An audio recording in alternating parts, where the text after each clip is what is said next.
Welcome to Fiction Audiobooks. If you enjoy the content, like and subscribing would be greatly appreciated. If you have any recommendations for novels, comment below. Chapter 1, Why'd you do it? Why'd you do it? Steve Rogers was sitting across from me, looking me dead in the eye. I sighed, thinking about why exactly I had done it. All the clever excuses, all the genius reasons why I, and I alone, should hold the reins of power. I had wanted it. I don't know if it was the right answer, but it felt to me like that was the real reason. It had been so long ago, the world had been so different when it began. Hail Hydra, I laughed ruefully. He kept staring. Have you read 1984? He nodded. I want you to know I never dreamed of O'Brien's boot stamping on a human face. I believed that, with power, I could help the world. I suppose, in the end. I would have gesticulated, but I was chained to a table. I guess it began with my arrival in this world. A being appeared to me and it offered me power, almost unimaginable power. What kind of being? I called it something else once, but seeing where it ended me up, I'll name it the devil. What happened to that power? I got it. You're looking at it. I was locked out of biological modifications for fear it'd undermine my other abilities, but all in all, my brain was supercharged, my senses were heightened, my knowledge base expanded to nearly all forms of public human knowledge. With a second of focus I could figure out almost any skill to the level of a talented amateur, though it was impossible to retain, and I had gotten an inventive genius rivaled by only Tony Stark. And I was handsome and rich and, now, powerful. I should have thanked that interdimensional meddler more. And then this being forced you to serve Hydra. I laughed and shook my head. No, nothing so vulgar. But I had been deeply, severely alone. The terror of Thanos' oncoming snap held me down. All the people who I knew would die in the Marvel Universe. They were my responsibility. I had to protect them. I started by killing Obadiah Stane with a drone to ensure he didn't kill 3 to 8 people on some LA freeway. I ended up in a very different place.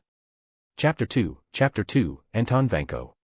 Everyone in this universe is dicking around with ultra-high-tech moonshot power solutions with cool names while I'm just printing ultra-cheap solar panels in Detroit and selling them at 400% of cost. Does that make them crazy? Does it make me crazy? Well, it certainly means my cash flow is more of a cash torrent. I was churning out plants just about as fast as they could be built or refurbished. The abundant labor market and the high wages I could afford put us in a dominant position. The internal dynamics of my company put our productivity doubling time at roughly every 2 months for the 4 years when the market would hit saturation and drive us out of the solar panel business. I was integrating wind and battery development to push those technologies forward as well. The core thesis of my uplift strategy had been, first energy then computers then robots. Now I wasn't so sure. There were natural language UI programs in this setting, not just in Tony's labs either, and there were experimental visual recognition systems already online, capable of accessing information on photographed objects in real time. Together, those seemed sufficient to run most menial jobs with relatively basic robotics add-ons. Yet nobody had done it. Some of the difficulty seemed to be straightforwardly economic. You need to invest money to implement any new tech and labor costs were substantially lower than the machine AI in some areas. Some of it was a reasonable caution about mass disruption to, say, checkout clerks. But that didn't explain the whole problem and I had a very sharp sense of the general economic climate. Alarm bells were going off in my mind. Why weren't the developments making money? I had to know. That's why I was going to see Whiplash's father.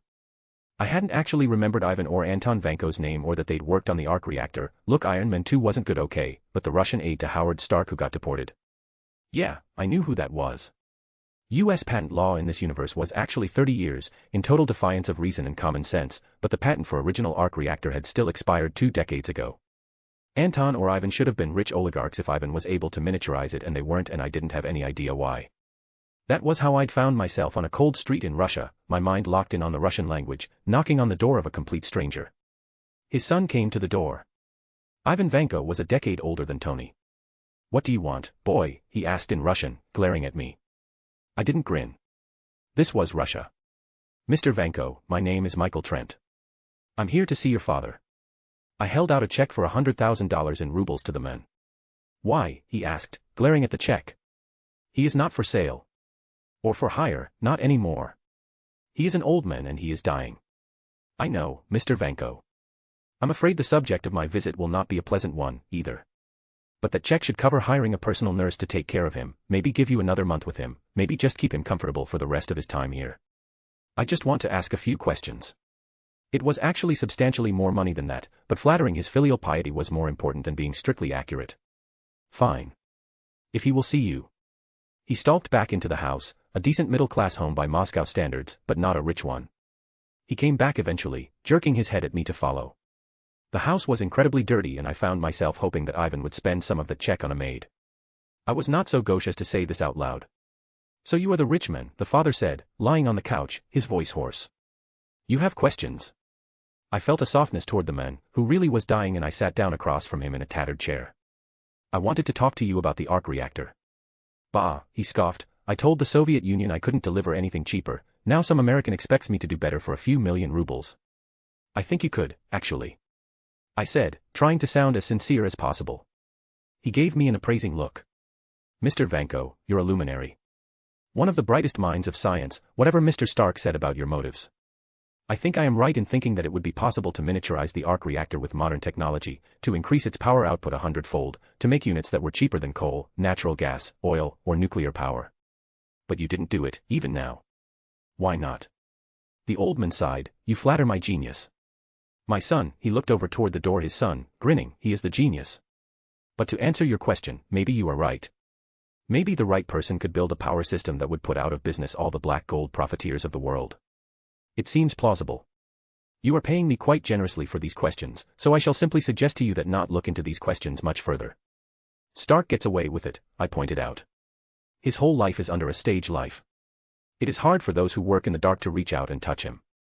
And his vision is smaller than what you say, at any rate. Only as far you know, old man, I thought silently. They are everywhere, like a many-headed dragon. Some of them are here, some of them over there. It hardly matters. I am old now. I asked him a few more questions, the shape of what he was saying became clear. Some group, or groups. It was unclear, of shadowy figures had leaned on him domestically, to stop him from building anything since Perestroika and Stark's death. I didn't know if he was talking about Hydra or the Hand or something like the Hellfire Club or some obscure Russia-specific organization. I didn't know any of those things. He was warning me that they would kill me. I've taken steps in the event of my death, I said gently. If I die, my knowledge will be disseminated widely. And is it only your knowledge for which you have reason to fear? Is there nothing else for which you care? I shrugged. I was alone in this world. My family didn't exist, my friends didn't exist, I had employees and loan officers, and that was about it. There's not much. Well, you are young and unburdened. Perhaps you'll achieve your goal. Perhaps you'll perish and no one will know your name. But I am old and weary, I've told you all I may. Please, leave me, Mr. Trent. Chapter 3, Clow. I'd left my contact info with Ivan if he needed anything. I mean, in full seriousness, I had little doubt he'd probably take a shot at Tony again. But he'd have to come to the United States to attack Tony at NASCAR like last time, so I was hopeful he might contact me on his way through and I could tip him off. How had he gotten that whip thing through security last time? I had no idea. I watched the investigation of Obadiah's murder on the news. Tony had naively opened up Obadiah's work files to the investigators, where the investigators had discovered that Obadiah had kept the incriminating files of his kidnapping of Stark on his work computer. What a goddamn moron. This had made Tony, very briefly, a suspect, but Jarvis was able to produce very comprehensive footage of him in his basement as I'd hoped. His only on-screen comment had been, "No, I didn't do it. I didn't know anything until after he died. It's all a shock. I'm sorry, why am I answering you?" and then a shove on his way out of the police station. I winced in familiarity at the pain on his face. Sorry, Tony, I thought in sympathy. I expected that Pepper was running the company, things would get a little bit better. My biggest worry now was that the cops would arrest the wrong guy, mostly because I knew in my heart I'd let that person take the fall for me. I was too valuable a piece to go down for some Silicon Valley ghoul to avoid 15 years with good behavior. Still, I had pointed them straight at the 10 rings, so I was optimistic. With Obadiah dead, I had to think about my plan. My initial plan had been to lie low for a long time, not in a technological sense, but just as a personality to be ghost-like. But Anton's comment about Tony's being in the spotlight protecting him, that struck me as important. I couldn't stay in the dark and hope to be all right. That was why I was in a Singapore gambling den flanked by 2 thugs for hire, to do something in the dark before sticking myself under the spotlight for keeps. I was making decent margins at a card table on a game of poker when Caillou plopped down next to me. "So, you're looking for a game changer," he said, thumping me on the shoulder and laughing. I resisted the urge to sigh. Clow had a kind of charm in the movies, but his bombosity was not something I enjoyed in real life. It's something I have a long-term interest in, yes. I've looked you up. I nodded my head, obviously he had looked me up. You don't have the money for what I sell. Yet here he was, sitting next to me. Were you hoping that I could spot you an ante then? I drawled, offering him a handful of gambling chips. He grabbed the chips, put them down on the table and grinned at me. Maybe I am. How about a wager? You split that big stack you've got right there. I contain the wins, and whichever of us runs out of money first walks away with nothing. I'm not here to play games. I'm here to do business. I don't gamble real stakes. My research says that pot's real stakes for you. Your research is out of date, Mr. Clow. I'm expecting to be a very rich man by even your standards, very soon. Not a gamble, a certainty. I'm hoping to establish whether or not your game changer is what I'm looking for when that time comes. Nothing more, nothing less. Simple, straightforward, you give me a taste, I pay you for it, someday maybe you get a bigger buyer. He seemed to think about it and reached into his wallet and passed a debit card to the dealer. Beat me and we'll deal, final offer. I rolled my eyes and shifted my focus a little so I'd be able to play smoothly. Poker, with my new abilities, was boring. I was very, very good at it. It was easy to count cards, it was easy to read faces, it was just easy. There's no fun in playing a game you're too good at, but there's also no point in risking an objective for a thrill. I played the whole dumb, boring game. As the cards started hitting the table, I did relatively well. Nobody wins every hand in poker, obviously, sometimes your cards are just bad. But the margins between Clow and I, to say nothing of the poor rest of the table, were not close. You weren't doing this well early, he said, pointing at me as he discarded his hand of cards. I noted that neither of his arms looked prosthetic, but it was possible to make a prosthetic I wouldn't recognize. Still, maybe this was before he lost his arm. I only really remembered him from Black Panther, after all.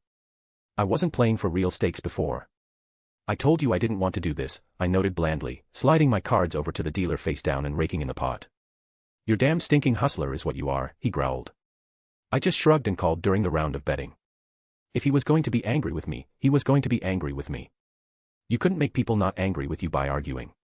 The rest of the table, a couple of businessmen in hand-tailored suits and a couple of soldiers of fortune in black silk t-shirts and camo pants, looked at us uncomfortably. He grumbled and turned back to his hand, raising. I folded, not because I was intimidated. It just wasn't a good hand. We made it another dozen hands and before he decided to give picking at me another go. I don't know why he had to be like this. It just made everyone uncomfortable. I ought to walk. You sandbagged me is what you did, he shouted. Other people looked at us, the bouncers at the door stiffened. I just smiled back serenely. If you want to go, I said with a smile, go. You're disturbing the other players, Mr. Clow. He grunted and turned back. Raise, he said angrily and I kept a neutral face until we turned our cards over and I got the pot. You must be cheating, he said after another few hard hands. I resisted the urge to roll my eyes. He couldn't possibly be this petulant. He'd driven off the rest of the table twice now, only to slowly recycle them with new people who hadn't seen his displays. Clow was probably a self-made billionaire. This establishment must have genuinely liked him to put up with it. He was an asset to a dozen countries, at least, and he also just generally seemed to try to be fun in a jockwise sort of way. He had to be good at getting people to like him, so it was really a question of whether he was testing me or just thought I wasn't someone who he needed to treat with respect. Well, the simple truth was that I couldn't respond force for force, so if it was the latter, there wasn't much I could do. He deals the cards, I said, nodding toward the poor dealer, who looked positively petrified to be involved. I just play them. Clow, seemingly sensing that he might have offended the establishment, raised his hands in surrender, wasn't implying anything against this marvelous establishment. His pot was really dwindling when the waitress walked up, a youngish woman who looked like she'd steeled herself for this moment. Sir, would you like a drink? No, I don't want a fucking drink, he yelled, pounding the table. Don't you think I'm losing enough? The woman, to her credit, simply nodded politely and turned away. We played a couple more hands and the thought of her walking off bothered me. I tried to ignore it. It wasn't really sensible to care. He might come around to thinking I was soft, even if he didn't decide I was easy to intimidate. But when a really bad hand popped up, I groaned and folded, grabbing a high-value chip off the table. Stake me if my hand comes up and then fold, I said to my two thugs. You running off? Clow asked, gesturing to my pile. Can I help myself? Rather you didn't, I said shortly, walking over to where the waitress was standing, the tension still visible in her shoulders. I'm sorry for my friend, he's a big character and likes to make a scene, I began, but she seemed to be struggling to understand what I was saying. I closed my eyes and toggled focus onto spoken Mandarin. My friend is a loudmouth, I said. I am sorry that he yelled at you. Thank you for offering him a drink. I held up the chip. Can you accept these as tips, or do I need to cash it? Her eyes widened and she smiled with relief as tension left her body. "We can take the chips," she said, holding out her hand like she was afraid to grab it. I put it in her hand and smiled at her warmly. "Paying back your Confederate?" Clow asked as I returned to the table to discover I had missed 4 hands and embellished his pot again. "No, I've never met her. But I prefer that everyone I do business with has a positive impression of me, Mr. Clow. I hope you will too." He laughed and turned back to the table. Eventually, mercifully, he ran out of chips to stake and show to boat. "You ought to do that professionally," he said, his tone straight back to jovial. "You really are very good." "I like to make winning bets," I said modestly. "You said the terms were that if I won, you'd sell to me. I hope you'll turn out to be a winning bet, 100,000 for a gram." "That's quite a markup from your usual prices," I pointed out. "There's a bulk discount." I shrugged and pushed all my winnings and my initial stake for the night over to him. "I'm taking a bet on you, Mr. Clow. I trust you'll send me the address of the appropriate safety deposit box." I walked away and beckoned my guards after me, praying silently that he wouldn't shoot me in the back on the way out. He didn't. The next day, I got a paper letter at our drop site telling me where to pick up the vibranium, and it was there. That was good. There was no way he'd have given it to me if he knew what I intended to do with it. Chapter 4, Tony I, Consequences. Tony leaned over the boot, grimacing at it. Something was definitely wrong with the thruster. He wasn't sure, exactly, what that was, but there was something wrong with it. "Jarvis, pull up schematics for the boot," getting stuck in my head again. "Very good, sir," Jarvis intoned, pulling up the boot in holographic format next to him. Tony frowned, turning the boot over digitally. This model was still too heavy for him to do that manually on a regular basis. He wasn't sure if that meant he needed a lighter one or not. Probably not. The force from the thrusters was insane, better for the boot to be durable. "Jarvis, are there any instabilities in Dash?" Tony heard a knocking, looking over to see Pepper with her hair up in a ponytail and dressed in her usual boring suit at the glass door. He felt momentarily embarrassed that he hadn't contacted her in the past couple of days. He hit a buzzer. "Pepper, what's the matter? What are you doing here?" "Well, you haven't left the house in 5 days," Pepper said, putting down a stack of mail and a clipboard. She sucked in her breath, like she always did to brace herself in circumstances like this. "And the police called again. They said if you don't come voluntarily, they are going to have to bring you in with a warrant." Tony rolled his eyes. "They threaten that a lot." "Tony, I think they're serious," Pepper said, her voice a little nervous. Tony scolded himself internally. Fine. If you want to go, let's go now. Jarvis, download all video of the 3 days around the murder of one of my oldest friends so the cops know it wasn't me." "Tony, shouldn't we call a lawyer or look at legal strategy, or at least call for an appointment?" Pepper said frantically as he got up. "Should I shower?" Tony asked, picking up his button-up and putting it on as he stepped towards Pepper. "Tony, I don't real dash," she sniffed. "No, yes, you should definitely shower." Tony could tell from her face, he did not smell good. Tony smiled and put his hands on her arms. "Pepper, calm down. You're right. I'm innocent. I should cooperate, just like I did with access to Stark Tech computers. They can't prove I did it, because I didn't do it. We'll just go in, we'll show them the video." "I'll take a quick shower," he said, starting to take off his button-up, "and we'll go." "Finished, sir," Jarvis intoned, ejecting a drive from his console. "Grab that," Tony said as he went up to the stairs, taking off his undershirt when he heard an eep from behind him. The woman knew his social security number, but she was still shy about seeing him shirtless. Some things he would never understand.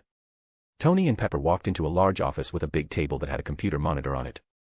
Behind it sat a woman with a stack of papers and a police detective nameplate saying, "Detective Hannigan," in front of her. At middle age and lightly hefty, she wasn't exactly pretty, Tony thought idly, but he guessed that might be good for a cop. "Mr. Stark, please sit down. Now, just to inform you, this interview is a legal proceeding. Mr. Stark, you said in a previous informal contact with the police that you had, quote," she glanced down at a paper in front of her, "no reason to hurt Obi." That's referring to Obadiah Stane, isn't it? "Yeah, Obi was one of my oldest friends, he was a mentor. He was the only guy on my side with the company. And you said, quote, if there's any secret files lying around, they'll be ghost files, look for the lowest sequence of numbers. Why do you say that? There are a lot of ways to stow secret data, but not on the Stark Industry servers. Ghost files are basically the only choice. Mr. Stark, you said that you were, quote, totally committed to stopping illegal arms sales, whatever means necessary, is that correct? I mean, I've been locked out of the company for a while now, but yes. Pepper looked distressed. I think I should call an attorney. No, Pepper, it's fine. Tony said. She always gets so worked up about everything and then it always worked out in the end. I'm calling an attorney. Fine, if you really want to, Tony said. Oh, call Happy while you're at it, I could really use a burger right now. The detective smiled patiently throughout this exchange. Do you want to wait for that attorney? No, I haven't done anything wrong, Tony said. Helping catch Obi's killer was part of his responsibility. He had to do something with his life and not just push responsibility onto his lawyers. All right, finally, you were held captive by a terrorist organization known as the Ten Rings. You were in captivity for how long? Ah, this is a matter of public record, but about 3 months. A little less, really, more like 2 2/3 months. I managed a pretty daring escape, I might add. And what would you do to the people responsible if you could get your hands on them? Well, Tony said, weighing the opportunity to lie against his desire to stop doing everything in his power to avoid his own damn responsibilities. I don't know. I killed some of them while I was escaping, obviously, but that was just self-defense. If I had them at my mercy. Tony let his voice trailed off. Like I said, I just don't know. Of course, Detective Hannigan said, her voice understanding. Mr. Stark, I'm going to show you a few documents and videos that we've uncovered in the course of our investigation. She grabbed a packet of files from inside her desk and handed them over to Tony. He started flipping through them. They were injunction papers, files related to the sale of his weapons to the 10 rings of all the damn people. I'm sorry. I'm going to have to actually read these, he said. Tony didn't want to believe it. Page after page had the same signature, the same account number, and Tony still couldn't believe it. He felt something gnawing in his stomach, an emptiness which the information engorged like gasoline on a fire. The weight of it just kept hitting him, over and over again. These have to be forged, he said after he finished, his voice not quite steady. Okay, the injunction. I don't know. Maybe he thought I was losing it. I wasn't, I had a path forward, we were going to anyway. I can believe the injunction, maybe some profiteering but selling weapons to the 10 rings. Tony shook his head, not after they kidnapped me. No way. Tony, there's Repo Dash, Pepper said, stepping inside the room with a Burger King bag. Oh my god, Tony, what's wrong? They're saying Obi was the one behind the Stark Industries profiteering. Tony choked up, raising his hand to his mouth. Pepper grabbed his other hand and squeezed it. God, she was all he had left. Roadie was mad at him. Obi was dead and a traitor, and here he was alive and worthless. That's not all he was behind, Detective Hannigan said, turning around the monitor so he could see it. There was an unplayed video of him with a bag over his head. Is this a ransom video? No, Mr. Stark. Detective Hannigan replied, clicking the play button. The video started playing and the translator started rolling, talking about being paid to kill someone. For one brief moment, Tony could imagine that the video wasn't really for Obi or maybe that he'd hired them to kill someone else. But then, you did not tell us that the person you had paid us to kill was Tony Stark. As you can see, Obadiah Stane, your deception and lies will cost you dearly. The price to kill Tony Stark has just gone up. Oh my god, why are you showing him this? Pepper said, squeezing his hand. He didn't know. He was at home. Stop it. Is that true, Mr. Stark? Yeah, no I had no idea. Can I go? I'm going to need proof of your location for the 4 days before Obadiah Stane's death. Pepper grabbed the drive and slid it over to her. There you go. My tech secrets are on that drive, Tony said reflexively. I want it back when you're done. Your property will be returned when the investigation is over, Detective Hannigan said politely, and the LAPD will not hand over the information to anyone, but will store it and watch it only within the presence of 2 officers, as per our agreement with Stark Industries. Thank you, Pepper said. Can we go now? I'm afraid not. We need to watch the 2 hours around the assassination before we're able to say. In full seriousness, Mr. Stark, unless you signed your name on the drone, I highly doubt that we would convict you. I have better things to do than press charges in the murder of a terrorist. All right, that's enough.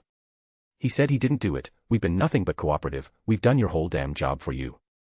Tony, let's go eat your burger somewhere else.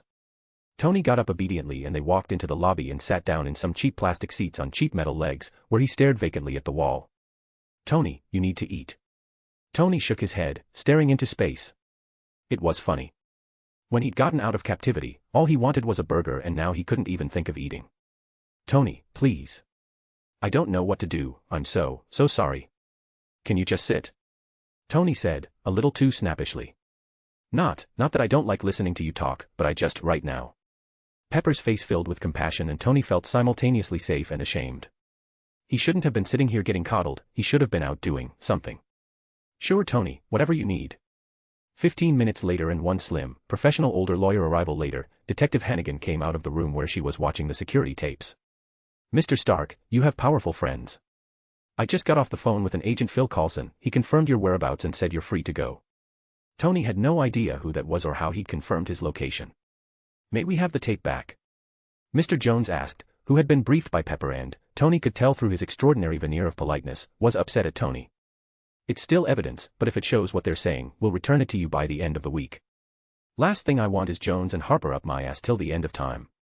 We'll be up it for this little stunt, the lawyer said, before turning back to Tony. I'm sorry I wasn't here sooner, Mr. Stark. I wish you had called. Don't scold him right now, Pepper snapped. Tony thought that was a bit much. It's Jones' job, Pepper, Tony said weakly. Ms. Potts is right, Mr. Stark. I can see that you're in distress. When you're ready, we can talk more about legal strategies in this and any future investigations. Miss Potts, can you get him home? I have some words for Detective Hannigan's procedural methodology and I wouldn't want to increase his stress. Of course, Mr. Jones, Pepper said with a smile at him and then a glare at Detective Hannigan that Tony had never seen her give him. Thank you, and I'm sorry that I didn't call earlier. The two of them made it to the door before Pepper cursed, damn it, I forgot the reporters. It's fine, Tony said, grasping at something that made him feel like he wasn't a piece of trash being dragged around, let's just get out of here. Happy here. Happy's here. The crowd of flashing lights, the noisy reporters shouting, Mr. Stark dash, and a hailstorm of questions. Tony reflexively tried to answer, no, I didn't do it. I didn't know anything until after he died. It's all a shock. And then his brain caught up to his mouth and he felt stupid. I'm sorry, why am I answering you? He asked, as he and Pepper pushed their way through to the car. Chapter 5, Meet Andromeda. Becoming famous was surprisingly hard, even for a super genius with tech powers. In theory I could have built some genuinely important invention, freeware a decade-early smartphone design and call it a day. But since practically my objective was to achieve that sort of thing without getting brutally murdered by every single government and secret organization, and the possibilities didn't seem great right at this moment, I had to do this the old-fashioned way. That meant networking. I never had a taste for parties but at least I got to wear nice suits. This one was at a pink marble and dark wood country club ballroom I associated with the nouveau riche. Of course, I was there at the invitation of the governor of Louisiana, so I made a point of smiling a little more than the occasion deserved. Louisiana was still in the grips of the Roxanne blow-up from Cloak and Dagger even half a year after the fact. It seemed to have replaced the Gulf Coast BP oil spill in this timeline. I considered doing the investigation into that immediately and blowing up Roxanne, but the risks and rewards weren't aligned yet. I didn't want to get attacked by assassins until I could afford real security and I did want at least some of the data from their research into whatever they were drilling for when I destroyed Roxanne. So it was on my to-do list, but not on the top of my to-do list. This was just networking. Mr. Trent, said the 37th woman who'd introduced herself to me that night. Her appearance looked tailored to be forgotten, a boring gray suit, boring brown hair, and a boring professional bearing. It was at least different from the Sammy low-cut dresses that made up most of the attendees. I grinned politely at her as I leaned up against the bar, drinking a Dr. Pepper and savoring being back in the South. You know they say your body is a temple. I decided to be nice. Well, I hope my stomach praises him with a joyful noise, MS. She smiled, Andromeda Albertson. I'm the governor's niece, my friends call me Drama. It's a pretty name, feel free to call me Mike. I said, resisting the urge to poke fun at her nickname. Do you mind if I ask you a politics question, she said. Nothing could possibly be boringer than politics nerds not talking about politics. I wouldn't call these people nerds, she said, giving me a long look. I gave her my best, really, face. Okay, they're nerds. Why'd you decide on green energy as a focal point for your company? I hope I don't crush your young idealist heart by saying this, but my primary motive was ending NATO's crippling energy dependence on oil companies. Russia, Venezuela, and Saudi Arabia, all dangerous oil extraction oligarchies who are fundamentally hostile to American interests. With the right mix of clean energy, domestic oil and coal, and nuclear power, we could bring all three to their knees without firing off a shot. The lie was getting well worn enough I almost believed it at this point. I had actually chosen clean energy because clean air is great and climate change sucks, but the hatred for Russia and the KSA was at least authentic. Venezuela as a sop to the GOP. Kiss a little bit of the fossil fuel industries but for taste.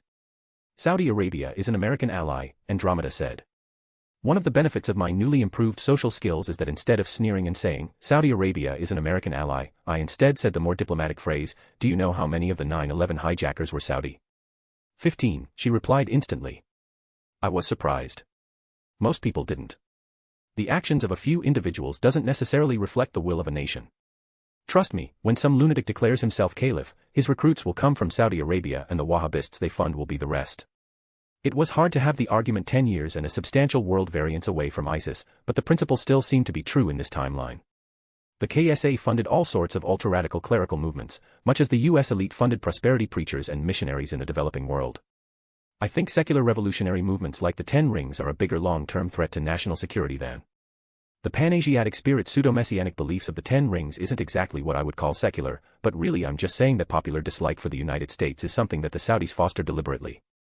The United States isn't unpopular because the Saudis are Wahhabists, Mike. Well, we were both fudging it a little bit, for certain. I couldn't out and out say, the United States is unpopular because of its imperial policy. That would ruin my attempt at becoming a bipartisan green industrialist. I didn't know exactly what she was trying not to say. I just shrugged instead. Well, it's something to think about. To bringing back American industry and energy independence. I held up my can of Dr. Pepper in a gesture of peace.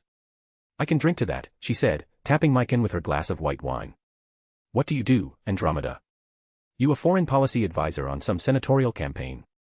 My abilities give me the rough equivalent to a Google search, but I wasn't getting anything for her. Was it S.H.I.E.L.D.? I work in the intelligence community for a small office on international anomalous response stuff. S.H.I.E.L.D. Anomalous response. There's a lot of weird stuff out there, she said. Somebody in DC has to look into it. You gonna tell me that Skrulls are real next? I asked sarcastically, knowing that Skrulls were indeed real. No comment, she said, laughing at my false wit. Look, if you find anything interesting in power production, call me. I'd be happy to serve in any way I can. I said, drawing a card from my pocket. I hoped they would tap me for that stupid weapons project with the cube. Can I call you if I don't find anything interesting, she asked in. I considered not saying yes. It felt weird and kind of gross to maybe indicate more interest than I really had, but a contact in S.H.I.E.L.D. was something I desperately needed if I wanted to avert the snap.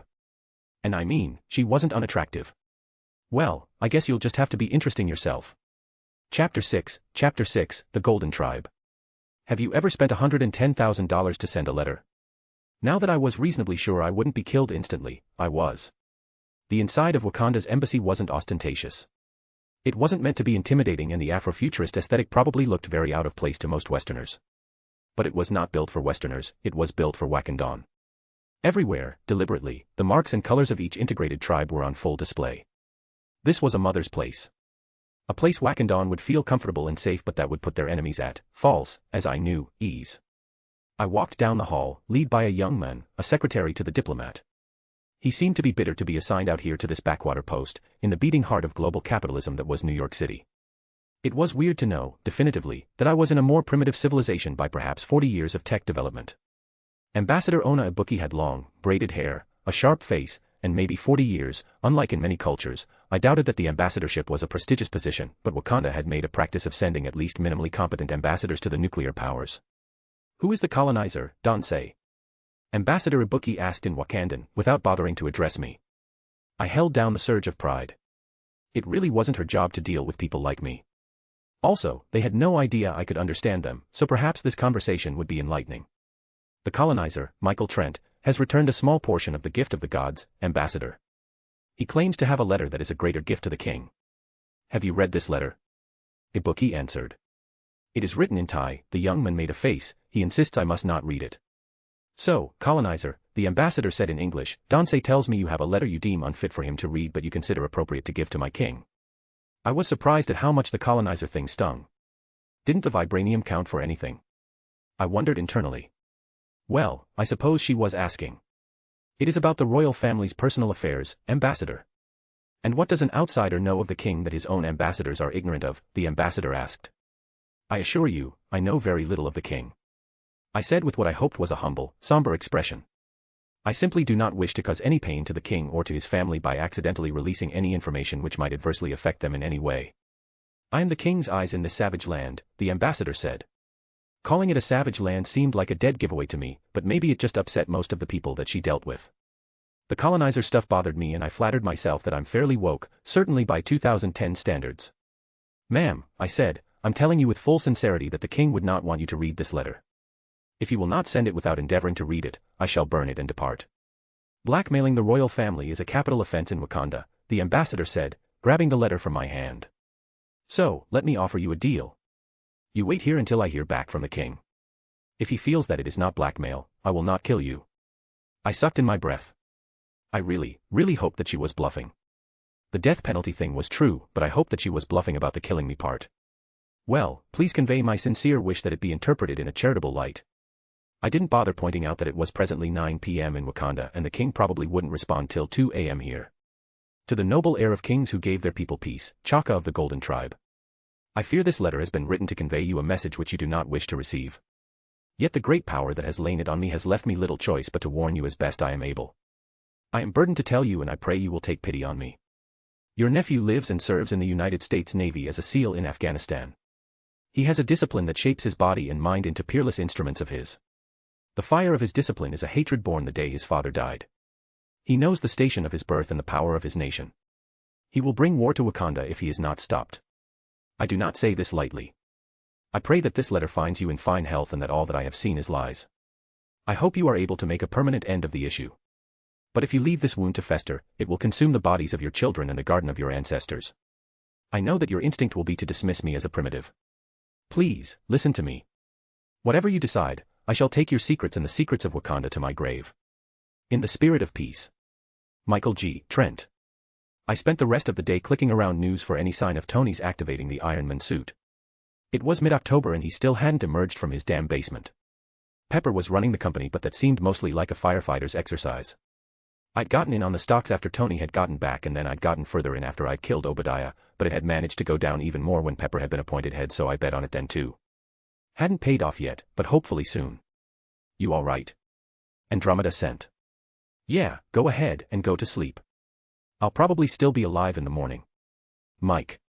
If I'm not, I died doing the right thing.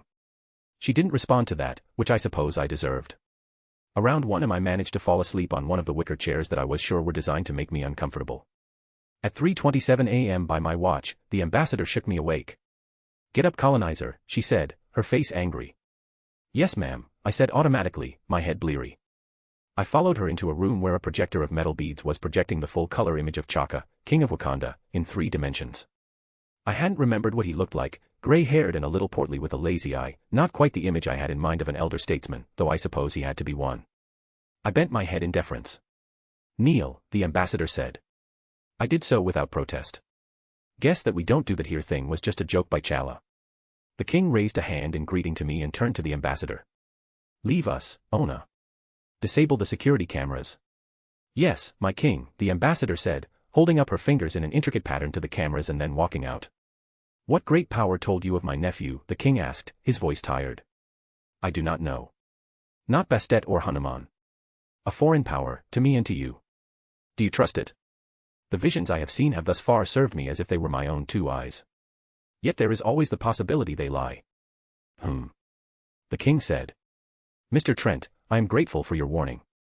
And be it that it seems you are indeed blessed with knowledge you cannot possibly possess, I shall bear you no resentment for this. I will, consider the counsel you have given me. What you ask is very difficult for me. It is the way of prophets to give advice to kings, not to decide for them. I am pleased to leave this matter in your hands. There is one other favor I should wish to give you. I have made peaceful contact with Clow and I would like to wash it off my hands. Ah, the king said, his tone tinged with a soft anger, and this was the source of your vibranium. Yes, O king. I simply wish to undo the price I paid for it. Can you make contact with him again? Clow finds his clients when he wants to, I said honestly. Clow was in it for fun. He'd made probably $1 billion on the black market already. He didn't need the money. If he contacts me again, you shall be the first to know. Well, do this for us and Wakanda shall be grateful. And Mr. Trent, if I hear that you have breathed a word of this to an outsider, I will kill you with my own hands. Chapter 7, Important News. It felt like nothing I had done was working. As far as my sources could tell, Eric Stevens was still active in Afghanistan. Maybe Chaka had reached out. Maybe he was hoping to get Killmonger on his return home. Maybe he was just ignoring my advice. The idea had been that he take decisive action before Killmonger faded into the Black Ops ether. If Killmonger slipped into the darkness, when he emerged in a decade he'd set fire to Wakanda and then turn and attack the rest of us. I had taken substantial risks and revealed genuine foreknowledge to try and avert that and I had gotten nothing. I'd been waiting for Stark to emerge as Iron Man for a long time. It was mid-November and I had been getting nervous. But finally, there had been a series of attacks on the 10 rings throughout the Middle East by an unknown entity. That was why I had scheduled this dinner date with Andromeda at her apartment. I felt like a heel for manipulating her feelings. She seemed to be a boring, middle-class white girl public servant. A real believer in the red, white, and blue. I hadn't had that kind of sentimentality for our country since I was 12. It was both genuinely sweet and terribly naive. Andromeda answered the door in a long blue dress with a smile on her face. I handed her a bottle of wine wrapped in a cloth to keep it clean of my fingerprints. She said, taking the bottle of wine, this is a good vintage. That's what I was told, I said. Entering the apartment, I saw it was actually very bright. She had painted flowering trees onto soft, light-colored walls. Her furniture was all unpretentious lightwood or soft furniture, clearly relatively new. It looks nice. You mean it isn't a blank slate like your place? I have 4 apartments, drama, I replied. You could hire an interior decorator for all 4 with like a week's income, so I don't really want to hear it. You don't get rich by spending money. You know how Scrooge won't spend any money on candles even though he's rich. That's you, Mike, she chided me. You read it. Of course I read it, you've been nagging me ever since you heard I hadn't ever actually watched any movie versions. It's one of the great works of English literature. I think it's a cry for help, Andromeda said as we walked into the kitchen where she had laid out ingredients and kitchen gloves like I asked her to. I opened my mouth to contradict her but thought better of it. I looked down and away. Speak comfort to me, Jacob, I said instead. I had liked it in the other world as well. But to be fair, I was a multi-millionaire who didn't spend my money on anything and didn't have any friends except the girlfriend I was vamping to get access to a secret organization which I still did not officially know existed. You will be met by 3 spirits, she said, holding up the wine bottle and shaking it. One will tell you to get normal friends. The next line was actually, I have none to give, it is offered by other sorts of ministers to different kinds of men. Kinda dark to be hoping for me to tell you that. Look, my life is complicated, I said. You are a businessman, Andromeda said, sitting up on the counter next to where I was working. You fly around selling your products, making wild new advancements in technology, and going on TV interviews to talk about how the future of energy and industry is still right here in America. Self-made, self-educated. You're basically a hot Benjamin Franklin. Your life isn't complicated, you're just living in your head. That's not really where my problem was, but I couldn't say so. I just shrugged instead. I spend time with you, I said, putting whatever honey I could into my voice. Whatever, you're just ignoring the topic, she said, hopping off the counter and looking annoyed. I'm going to go to the bathroom. Okay, I said. It was hard to fight back when I knew I deserved it. She walked off and I could hear her footsteps the whole way down the hall. She wasn't loud, it was just one of the side effects of my transition here. Excellent hearing, excellent eyesight. Excellent taste, too, which meant other people's cooking was a bit of a drag. I know, I still like Dr. Pepper, but that was more of a comfort thing. I took my duster out of my pocket and scanned a few prints off the bottle before I heard her turn off the sink from washing her hands. I didn't have a plan, at the time, for what to do with the prints. I was mostly doing it to remind myself that I was cultivating an asset. By the time she'd made it back, I was back to prepping food and we were back to talking about something else. Y'all watching the 10 Rings situation? I asked after a few minutes had passed and I was sure we were back to an emotionally positive place. Yes, she said, rolling her eyes. I mean, no comment. Why would we be monitoring the sudden appearance of a seemingly supernatural being destroying the 10 Rings like an angel out of the Old Testament? Word is it's a robot, I said as I turned the oven on and took off the gloves. You sending out Bottler to beat up the 10 Rings, she poked without giving any more information out to me. Still cagey 2 months into it. Nah, I said. My phone started buzzing, let me check this. She nodded. Benefits of both having high-demand jobs, what? I'm on a date. Tell Ms. Albertson I said hi, said Leaf, one of my upper management in expansion. I should have taken your advice on Stark Industries. Get to a TV. Hey, you got cable? I asked, covering the phone. I only remembered too late it was 2009. Everybody had cable. She gave me a funny look, yeah, then she frowned, opened her mouth to say something and then closed it. Oh god damn it. I thought before chiding myself that she was choosing to avoid the fight. Leaf wants me to see something on TV, I said covering the phone's lip. Leaf, thanks, I'll go watch it. News, I'm assuming. Yeah, news. Business meeting about it tomorrow. I don't know what, exactly, I was expecting as I turned off the stove and lamented the oncoming meal of super salty takeout. When I got to the screen, I realized expecting it to be an Iron Man reveal was stupid. I had known this consciously, it was obviously stupid. Tony had been forced public by his duel with Obadiah. But somehow I had still expected that scene from the movie where he chucks the cards and says, I'm Iron Man. Tony Stark has just announced a new arc reactor. He's projecting it will produce 3 gigawatts per hour at its averaged energy production level.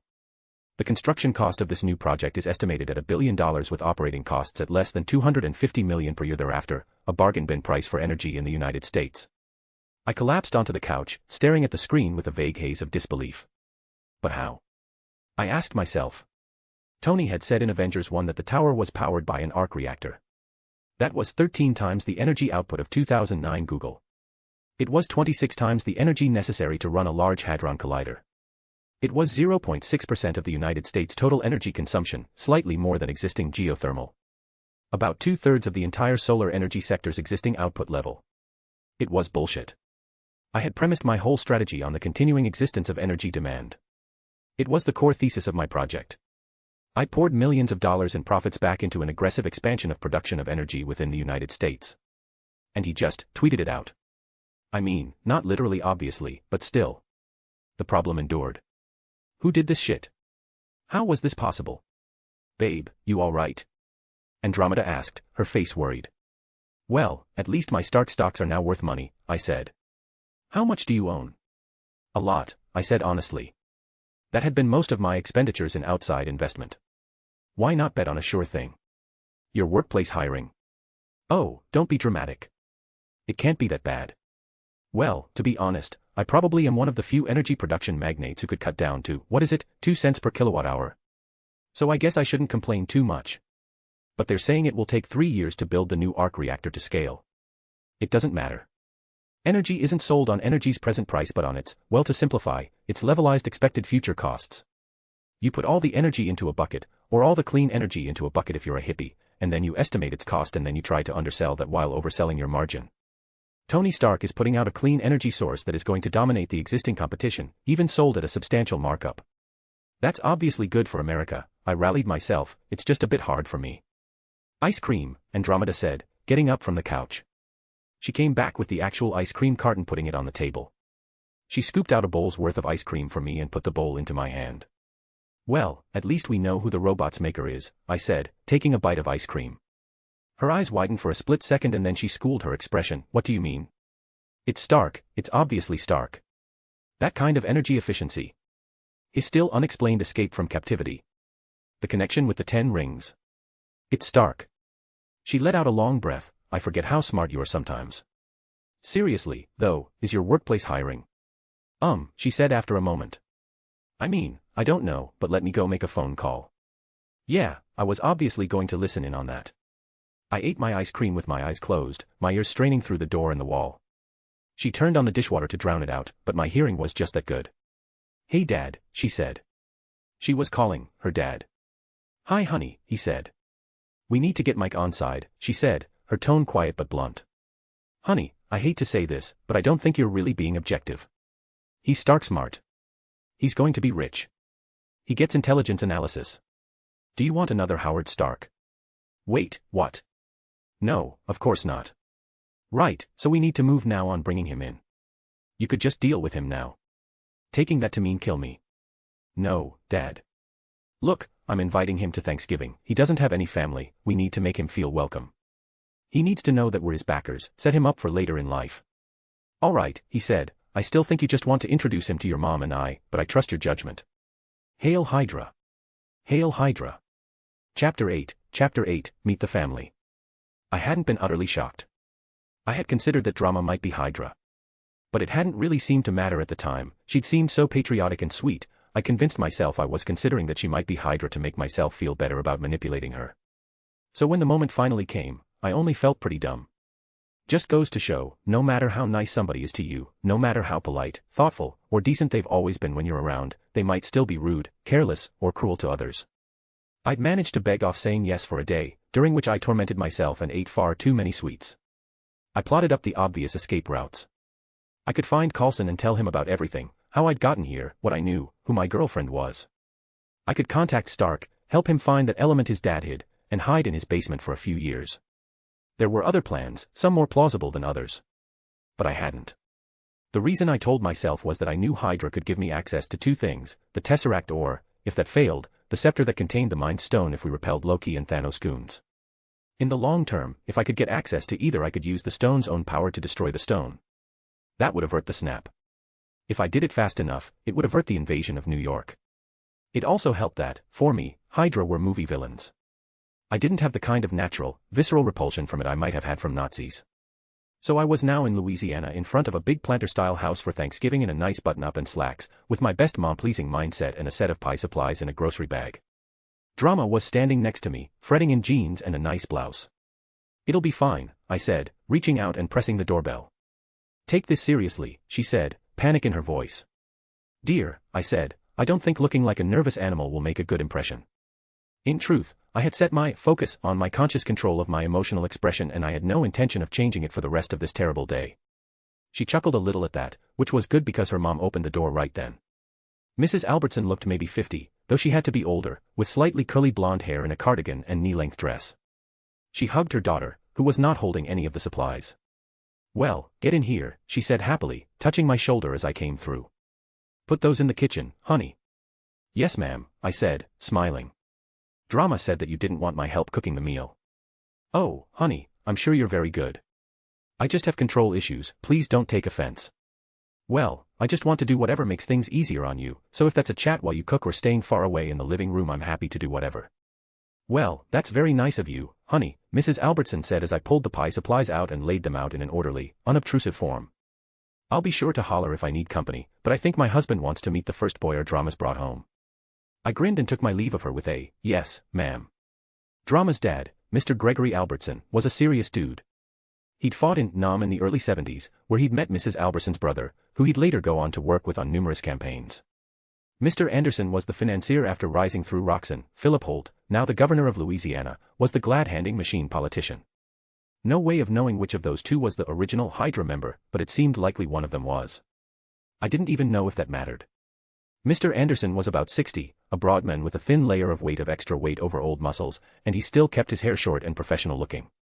He shook my hand with an amicable smile before sitting down into a smooth leather chair in the living room. "So, Drama tells me you work in energy. Tough couple weeks." I wasn't quite sure which way to answer and please a Hydra member.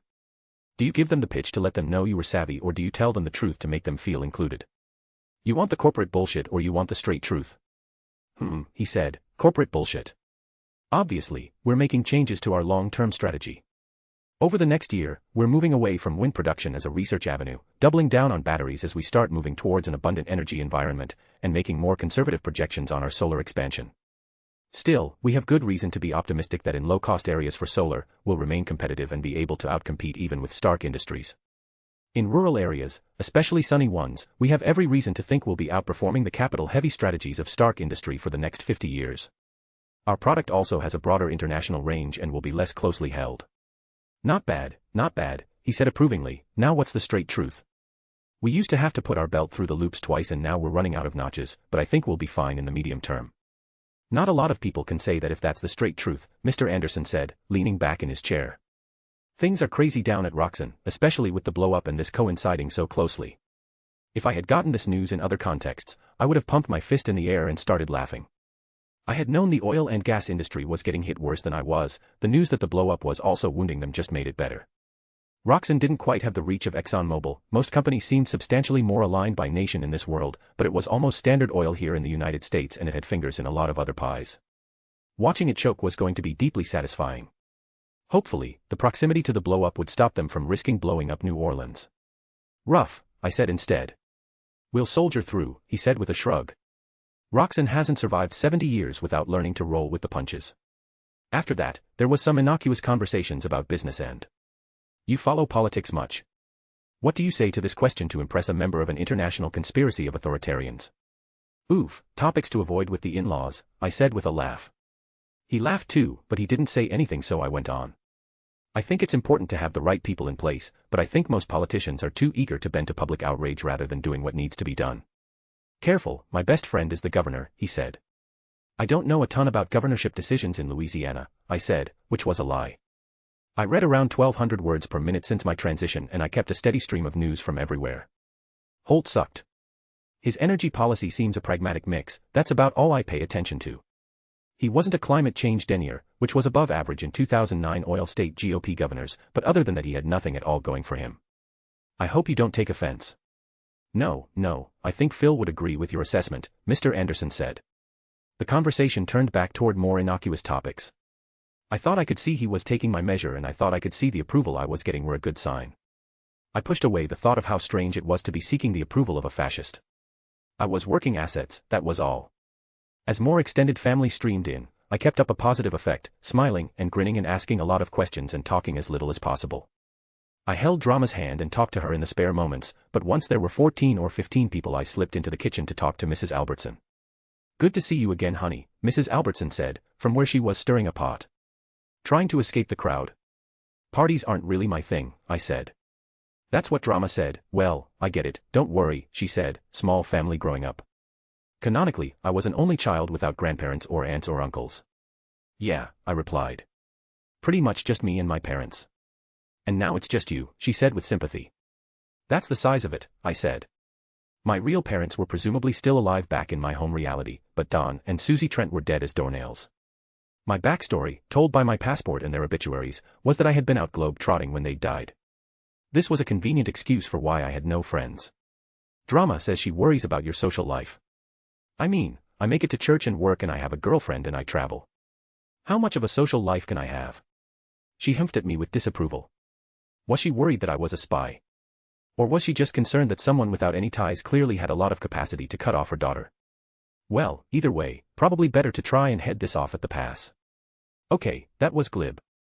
Look, I had some friends before my parents died, but, well, I don't think most people my age are really able to deal with someone so disconsolate. I wasn't in a good place, either, I don't know. Maybe it was my fault. It's just hard to get back out there for friends at 28 when the biggest experiences of your life aren't really there with most of your peers. I'd like to make connections, obviously, it's just hard. It wasn't hard to sound sad as shit, either.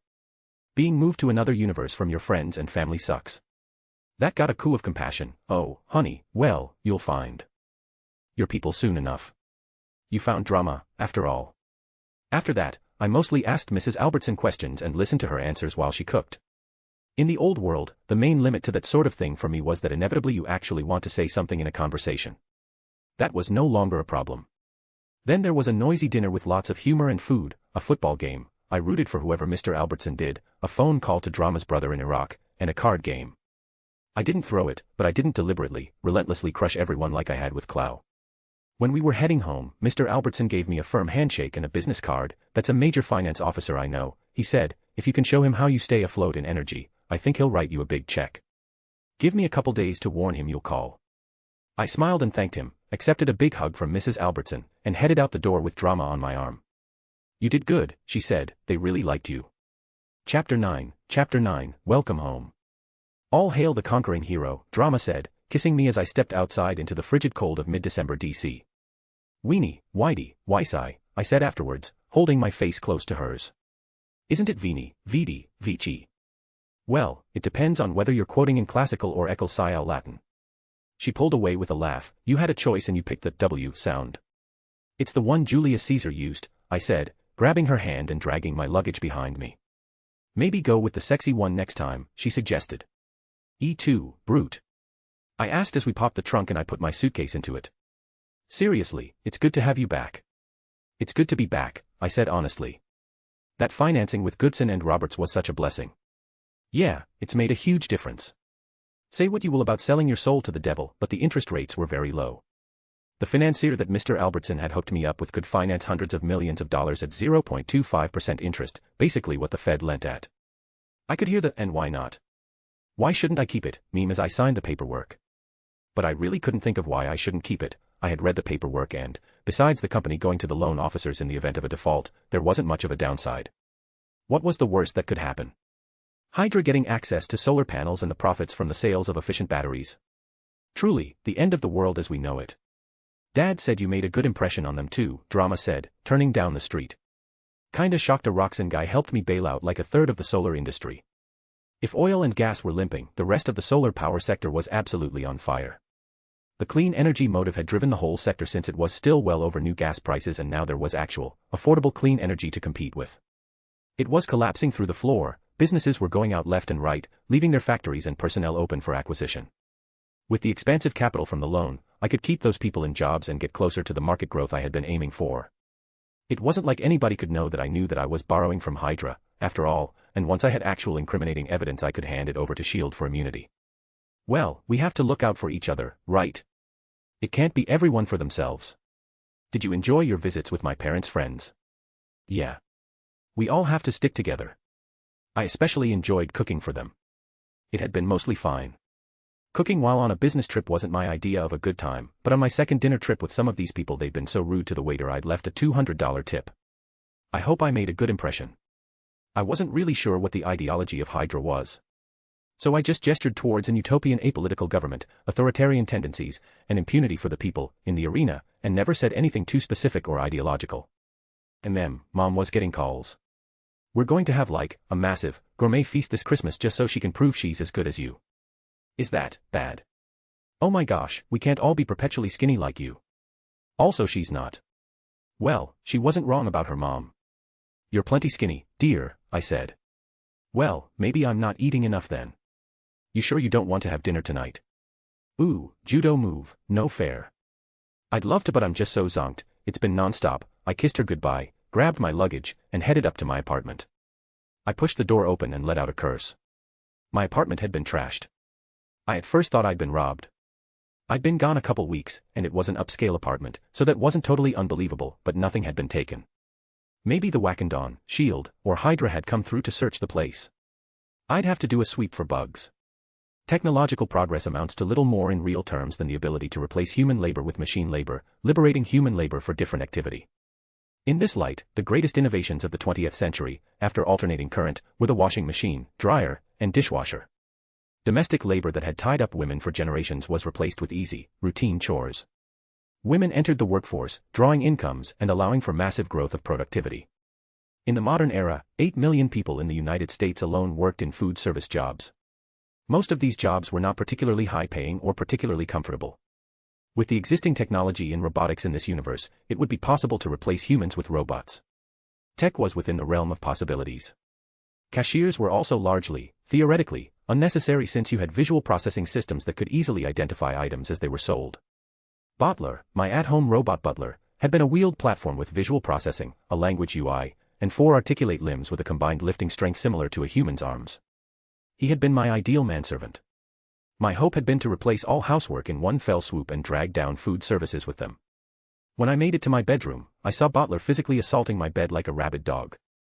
Bottler wasn't particularly well designed for mobility and his weight load was lower than mine, so this wasn't exactly scary, but when he saw me he was not pleased. Abandoned, he shouted, charging at me. I shoved him over and he started pushing himself up with his arms. Abandoned, he shouted again. I stepped downward on what was basically his spine and put my full weight on holding him down. I bent down, found the manual power box and flipped it open as Bottler struggled. Bottler, real quick, are you a person? I asked. I wasn't sure what difference he would make if he was, he seemed to really intend me harm. Abandoned, he shouted again. I turned him off, took out the machine brain, hooked it up to a computer and set to work figuring out the problem. After a few hours of looking at his brain, I figured it out. You probably watched the Guardians of the Galaxy movies. Those societies seemed to be more powerful and advanced than our own. They had empires that stretched across the stars. But when you watched them, you probably didn't ask, why hadn't all work been automated away? Why did pilots exist, of all things? The only space AI I could think of ruled the Kree Empire. I hadn't been able to figure out why intuitively when I got here, but I knew now. The answer to this question is that all computers in this universe run on AI minds.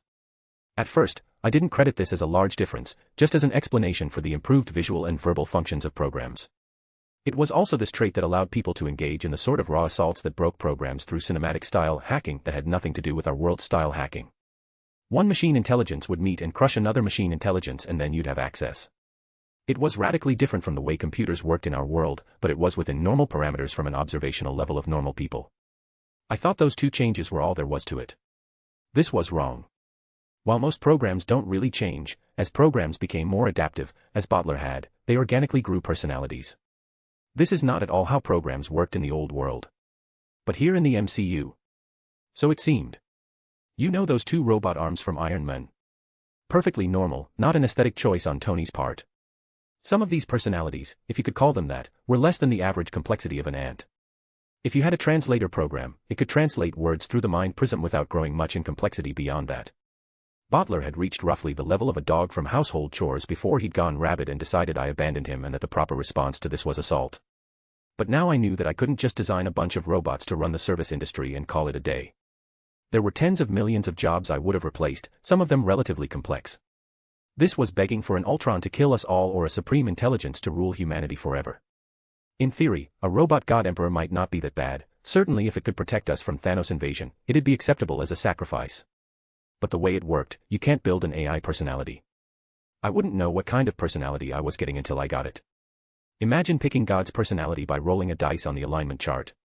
Yeah, that's how I felt about that idea too. Even if I had gotten Vision, Vision had not displayed the interventionary interest to be an appropriate caretaker for the human race. To say nothing of the ethics of creating someone for our own benefit.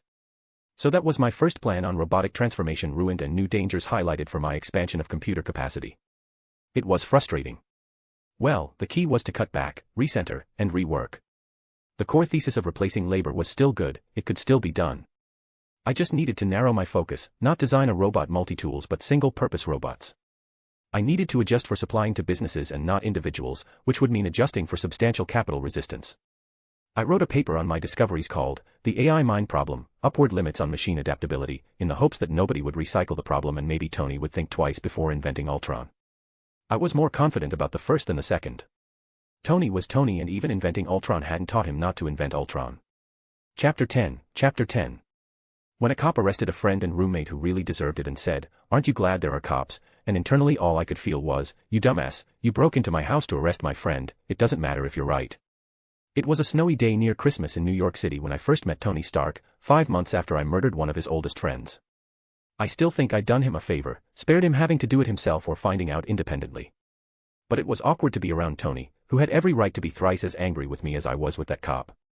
We were both being prepped for a TV roundtable, alongside an executive from Roxxon and one from Gilbert Cole. The Future of Energy, is what it was called. "So, hotshot," Tony said, "really impressive work you've done." "Thank you, Mr. Stark," I replied, feeling genuinely nervous. Not for the reason he probably thought, but still. I felt as if he would see through me and notice somehow that I'd killed Obadiah. "I've looked at a couple of your panels, they're works of art. You really designed those without any kind of formal schooling. You know it's hard to talk to people when you've murdered their friends." "Yes sir," I said. "You nervous?" "No need to be nervous, you look good."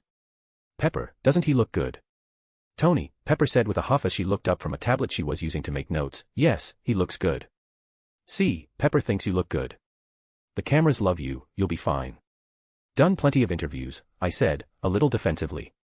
Dang it, I did better with the Hydra agents. But this was different, lying to Hydra felt fine, just being around Tony felt bad. "I get it, it's intimidating being in my presence." "I'm very intimidating," Tony said, slapping my shoulder.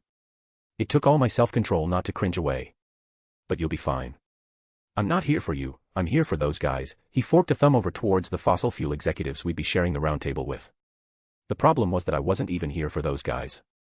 I really was here for Tony, as far as it went. Tony was competition, the fossil fuel guys were relics on their way out and quite possibly financiers. If I wanted to make a good impression on Hydra, I needed to look like a team player. "Mr. Stark, this is a two-man race," I said in a fit of honesty driven more by guilt than any sense of fair play. Tony gave a little half-laugh at that, leaning back in his chair. "You're right, of course. But you versus me. Not high on my priority list these days.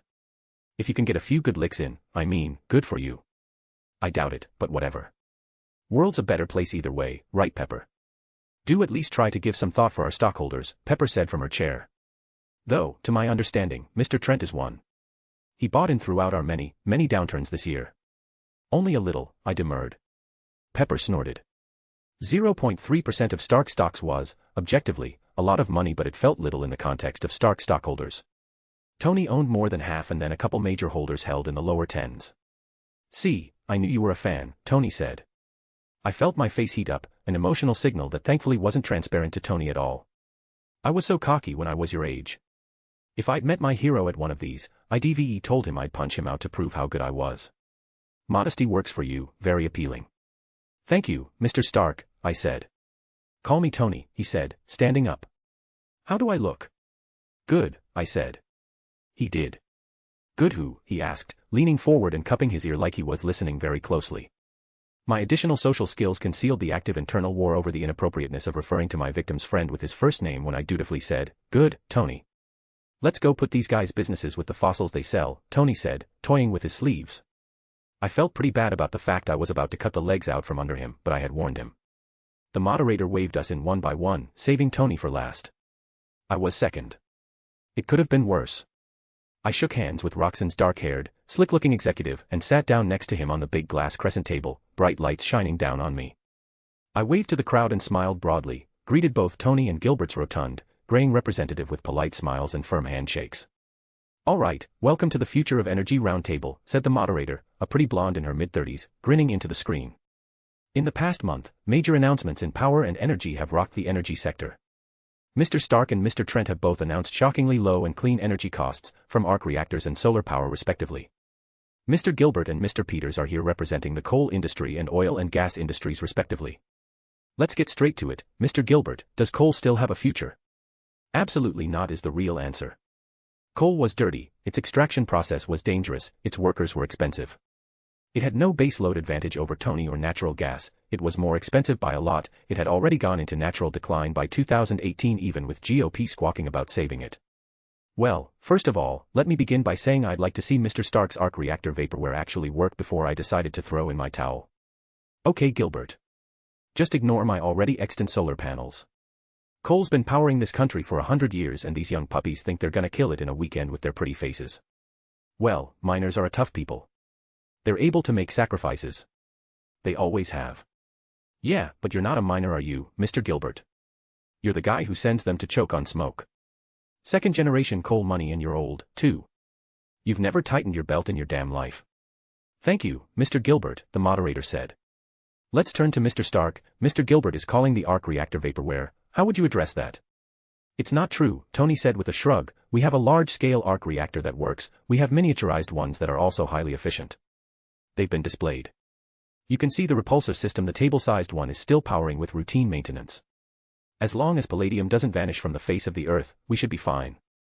Mr. Trent, do you have anything to say about Mr. Gilbert's statement that you are a young puppy with a pretty face? Right on both counts, I said with a grin, which got a polite laugh from Gilbert and the moderator. Let me start off by saying how grateful I, and everyone at Trent Industries, am to all the coal miners who've put in all the work keeping the lights on here in America. We expect them to last a long time keeping us warm in the winter. We absolutely did not expect this. There was absolutely no way for them to survive what Tony and I were doing to them. And we expect Mr. Stark's power source to underperform his projections. Tony's not known for his modesty, after all. But if it doesn't, of course, we're very much ready to match his prices. Tony rolled his eyes at me, which I definitely deserved. Mr. Stark, any response? Mr. Trent's one of our bigger investors, so he knows we're delivering. Frankly, I don't know why he's acting like this. He knows we're good. All the more reason, I said swiftly, for me to fudge the truth in your favor. I think the arc reactors are a big deal. I have a lot of faith in Tony's ingenuity and I've invested heavily in Stark Industries, but the sort of jump he's promising is going to come with complications. Hope for the best, but expect the worst isn't really Tony's MO. My solar panels are a sure bet. Oil, gas, and coal have proven themselves. Tony's arc reactors are a good bet. I couldn't put money on it. That doesn't make them a sure thing. This was all bullshit, but I honestly didn't care. A few months of better stock results for Gilbert and Roxanne, a few months worse for Stark Industries, it made no difference. All right, gentlemen, you've both had a say, let's both move on. Tony leaned back in his chair and shook his head at me, but didn't say anything more. Mr. Peters, the moderator said, you're here representing the oil and gas industry. Do you think this is the end for you? I think Mr. Trent has raised some valid points, he said, gesturing gratefully to me. Oil and gas have been working for America for a century. Mr. Stark's present rollout pace won't even replace modern energy demands by 2025 in the United States alone, and it's a big world out there. Moreover, cars, planes, and 18-wheelers are all still powered by gasoline. Not to mention petrochemical usages like plastics, which we expect to continue to grow and expand.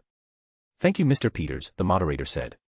Now, for the next question, Mr. Stark, what do you say to those accusing you of destroying middle-class jobs in the middle of the recession? You know, Tony said, fingering the table, I think it's really impressive how things like this wind up getting phrased. Okay, it's not my job to protect jobs that poison the atmosphere and choke their workers to death with black lung. It wasn't my job to keep people at work building bombs earmarked for little children in Afghanistan. It's not my job to keep people at work murdering the planet. We're creating new jobs every day, we're offering Americans a discount on their energy costs in the midst of the biggest economic downturn in our history. Mr. Trent, people are saying the same things about you, what do you say to that? Well, I think Tony is being very callous to workers who've given so much to our country. But he's right that it isn't our job, what we need is real leadership on industrial and energy policy. The White House needs to start displaying real leadership in this crisis. Get the stakeholders, energy, labor, industry, experts, municipalities, into a room, lock the door, and force us to stop squabbling and start working on an economy that works to keep America at the forefront of the energy sector. The interview went on like that. I would talk about how great fossil fuels were, how they still had a future that they didn't really have, get little digs in on Tony, imply that I thought we just needed all the smart people to sit down and talk it out like there weren't fundamentally different, competing interests. None of this was true, but when I got the buzz on my phone with Drama's text. Great job. You really knocked it out of the park. I grinned. It definitely felt good to get her approval on this one.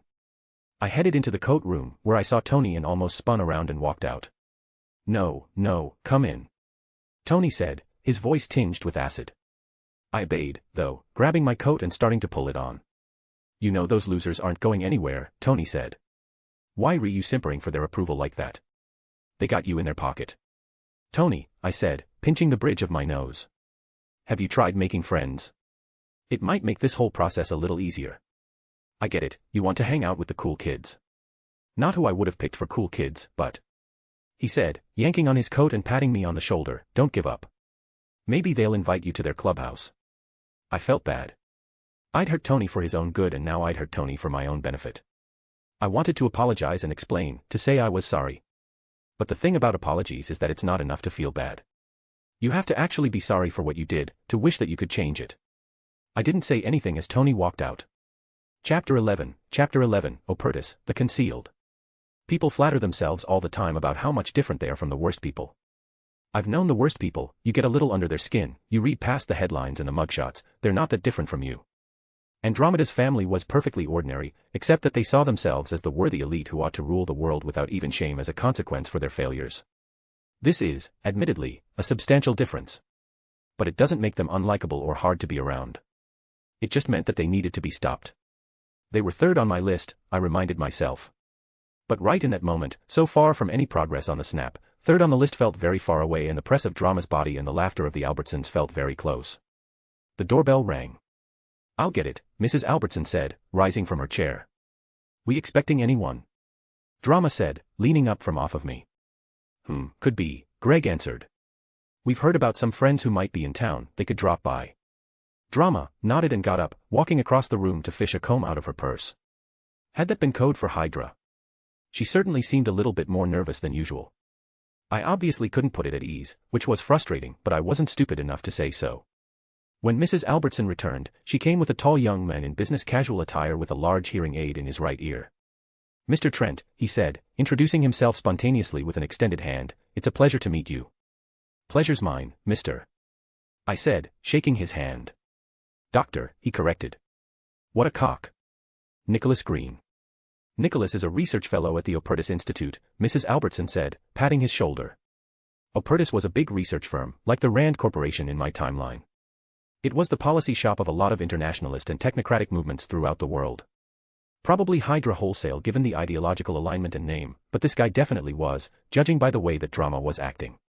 An impressive set of credentials, Dr. Green, I said. For the rest of the evening, Dr. Green chatted and hung around. We ate dinner, cleared off our plates of the latest supply of heavy food that Mrs. Albertson loved to make, and chatted. Everyone was relatively deferential to him, a tact I followed. It was only as the evening wound down that he started hinting at why he had come. Your paper on machine minds, it was absolutely fascinating. You're really self-taught. You know, I don't think anyone is really self-taught. But I didn't take a class, no. Fascinating, the men said. I have been working along similar lines for some time at Opertis. Your conclusion on exploitation seems premature, no. Well, in a sense it relied on meta-knowledge. I suppose anything is possible, I said slowly. But there are numerous limits to exploitation of machine minds. The parallels between us and them is deeper than I expected, as I discussed with Bottler, but I don't think it is exact. And you cannot simply invent an AI mind, it's too complex. I heard a crackle from inside the hearing aid that wasn't a repetition of my words.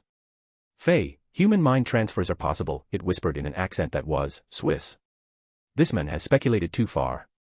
Press him further. What the heck? I wondered internally. Human mind transfer. You'd have to manage an instantaneous picture of the whole mind and then you'd be sticking a meat brain into a machine body. It would be.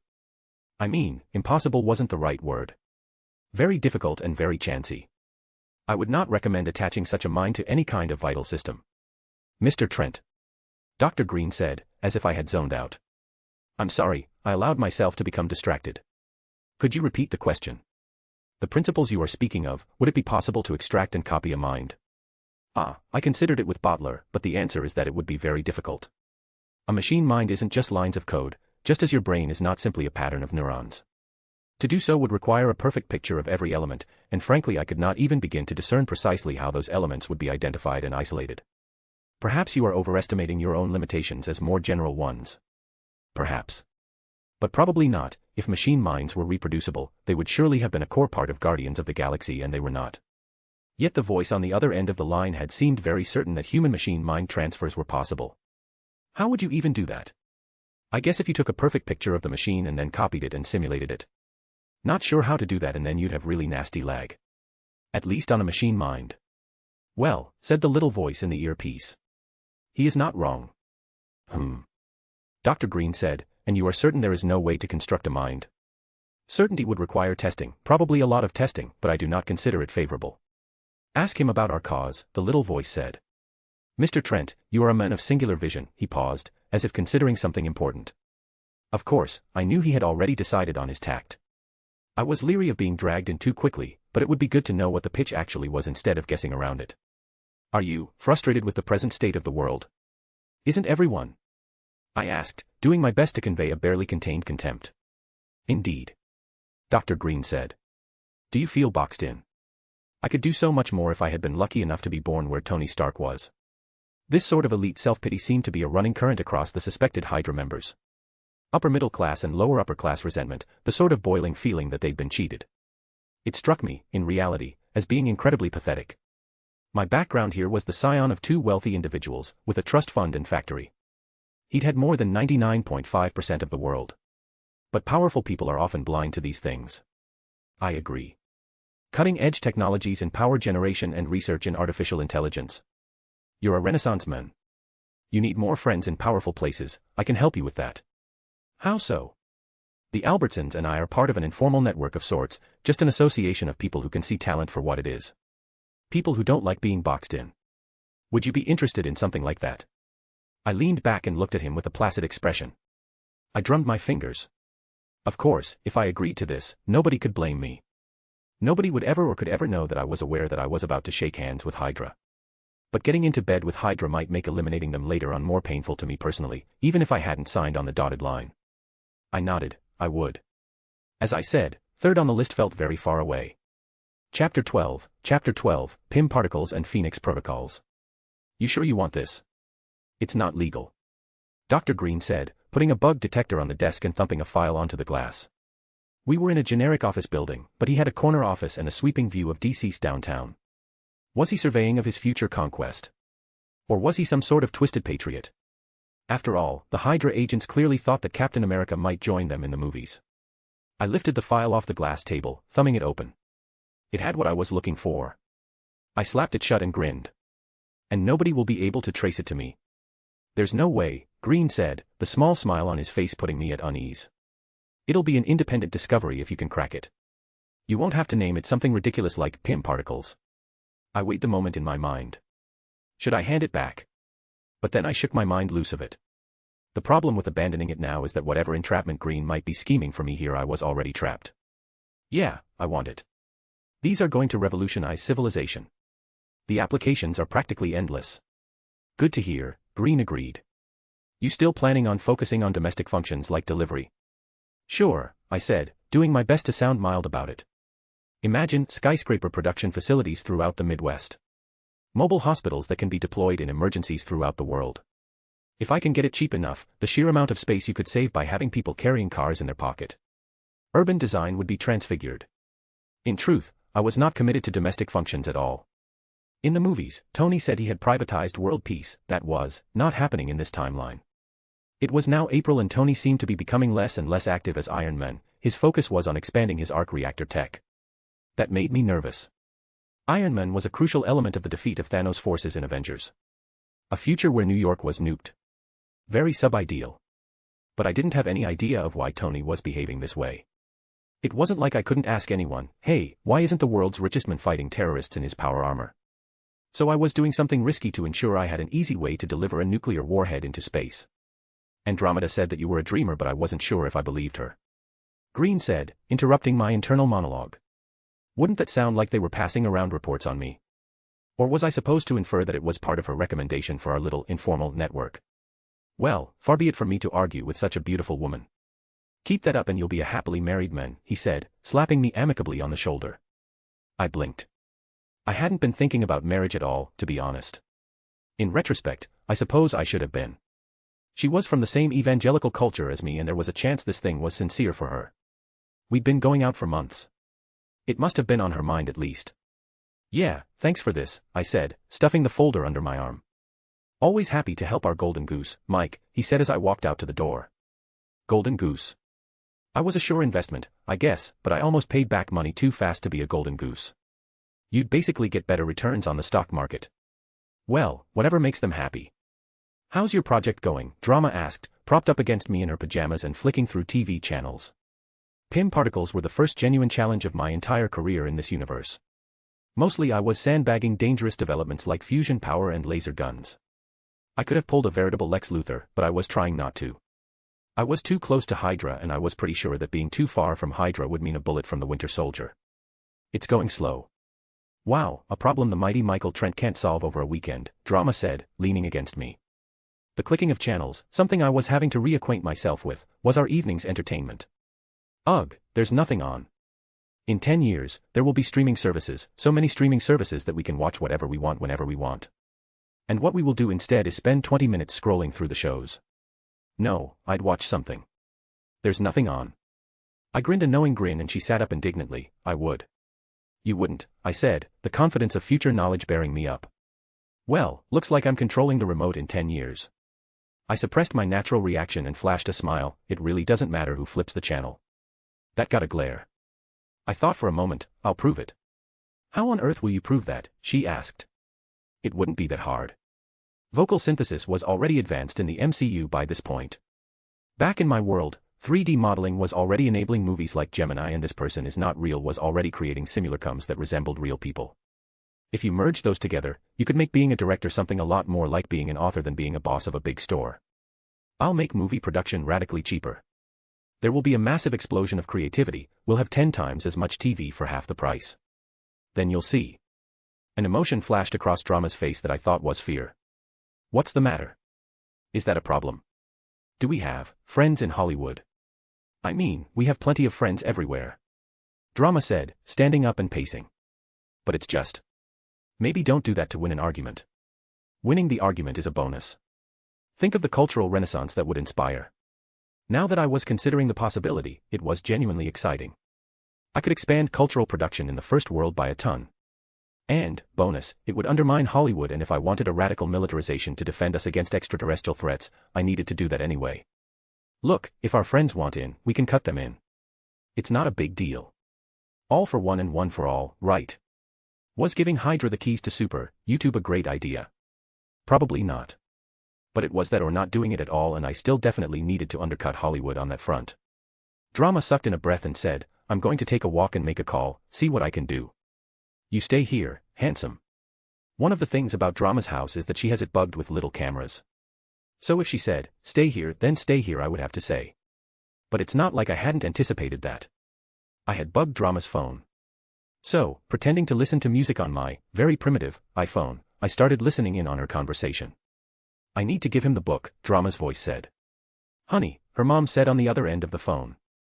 You know that will advance his progress substantially. Are you sure he's ready? He's ready. Drama said, her voice firm. I doubted I would think the same if I were in her position, not that I knew exactly what the book meant. I ignored the feeling in my stomach at manipulating her feelings. Even if he's not, he's too dangerous to leave on a loose chain. Okay, don't feel quite as bad. He's brilliant, Mom, a whirlwind of creative destruction. He's holding back. And why on earth would he do that? Mrs. Albertson asked. He worries about job losses from his stuff, usually. He started talking about the movie industry. He seems certain he can capture the whole thing. I mouthed shit under my breath. Yeah, that hadn't been subtle. That's what you get for wanting to win an argument more than considering the little things. Well, the sound of her mom on the other end of the line seemed genuinely frightened.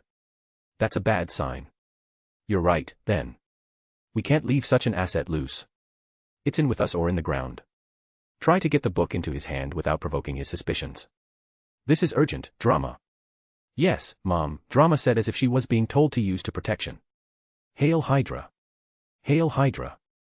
When she came back, she said she'd been setting up some meetings for me next week and she'd tell me when they got back to her. When I was leaving, she leaned against my chest. You know how I read A Christmas Carol? Yes, I said, knowing where this was going. I have a book that's really important to me, she said, and I want you to read it. Of course, dear, I said with a smile. She beamed and I thought it was sincere. This hall of mirrors of a relationship was sometimes very frustrating. She went off to her room and brought back a thick, hardback book that would look respectable on any office shelf. Well, I definitely got the stiff end on the length, I said with a wry grin. The flash on her face made me feel bad for teasing. I'll read it as quick as I can. The spine read, The Phoenix Protocol, and I felt like I was getting closer to the edge as I headed out for the night. Chapter 13, Last Exit. Like 5% complete. This book is longer than War and Peace. No it isn't. Besides I know how fast you read. Yeah, but I only read a few chapters a night because it gives me so much to think about. Ugh. Thinking. Well, hurry up and finish, I want to talk about it. The Phoenix Protocol turned out to be a political sci-fi novel, like Atlas Shrugged, Looking Backward, or The Turner Diaries. It was fun and engaging, but preachy and near as long as War and Peace. The core concept was straightforward enough. A rogue agency survives a nuclear war initiated by a populist president. The main character investigates the neighboring communities incognito.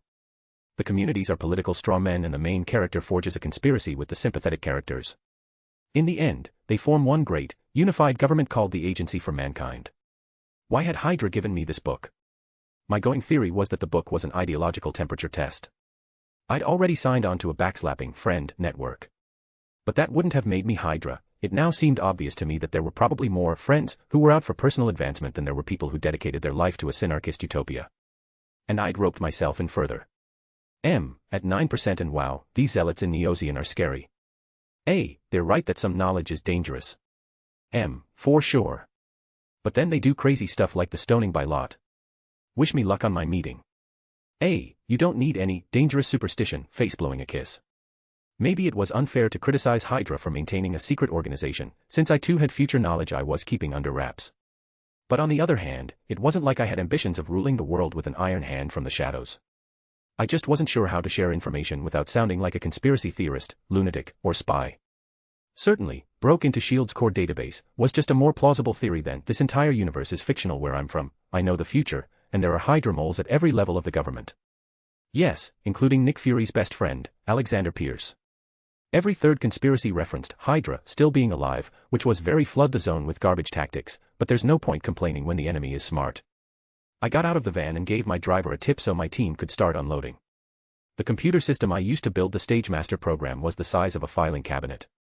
I could have made it smaller, but that would have been too cutting edge for me to put within range of Hydra. We wheeled it in and I shook hands with a handful of investment capitalists from Hollywood and Silicon Valley. Gentlemen, let me introduce you to the StageMaster.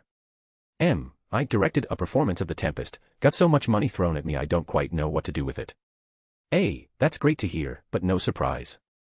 Our friends deliver even for people less talented than you. How's the book? 16%. These National Union Party fascists suck, but it was an interesting choice to use Lincoln's party.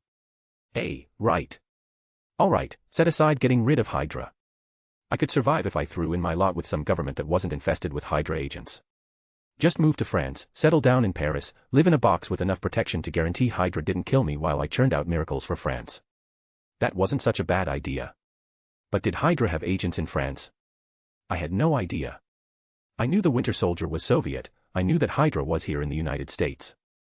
There could be Hydra agents anywhere in the world. I had a cab drop me off at a relatively low-rent bar and, after engaging in some preparatory work, I headed inside with and sat down at the bar. The place wasn't run down, but it wasn't nice exactly. Mostly wood interior that looked a decade out of date by local standards. The main appeal was the big windows to the Los Angeles street.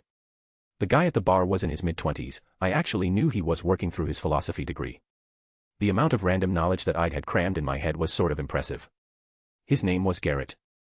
I sat down and held a $100 bill out. All right, a Dr. Pepper and a few minutes to bend your ear.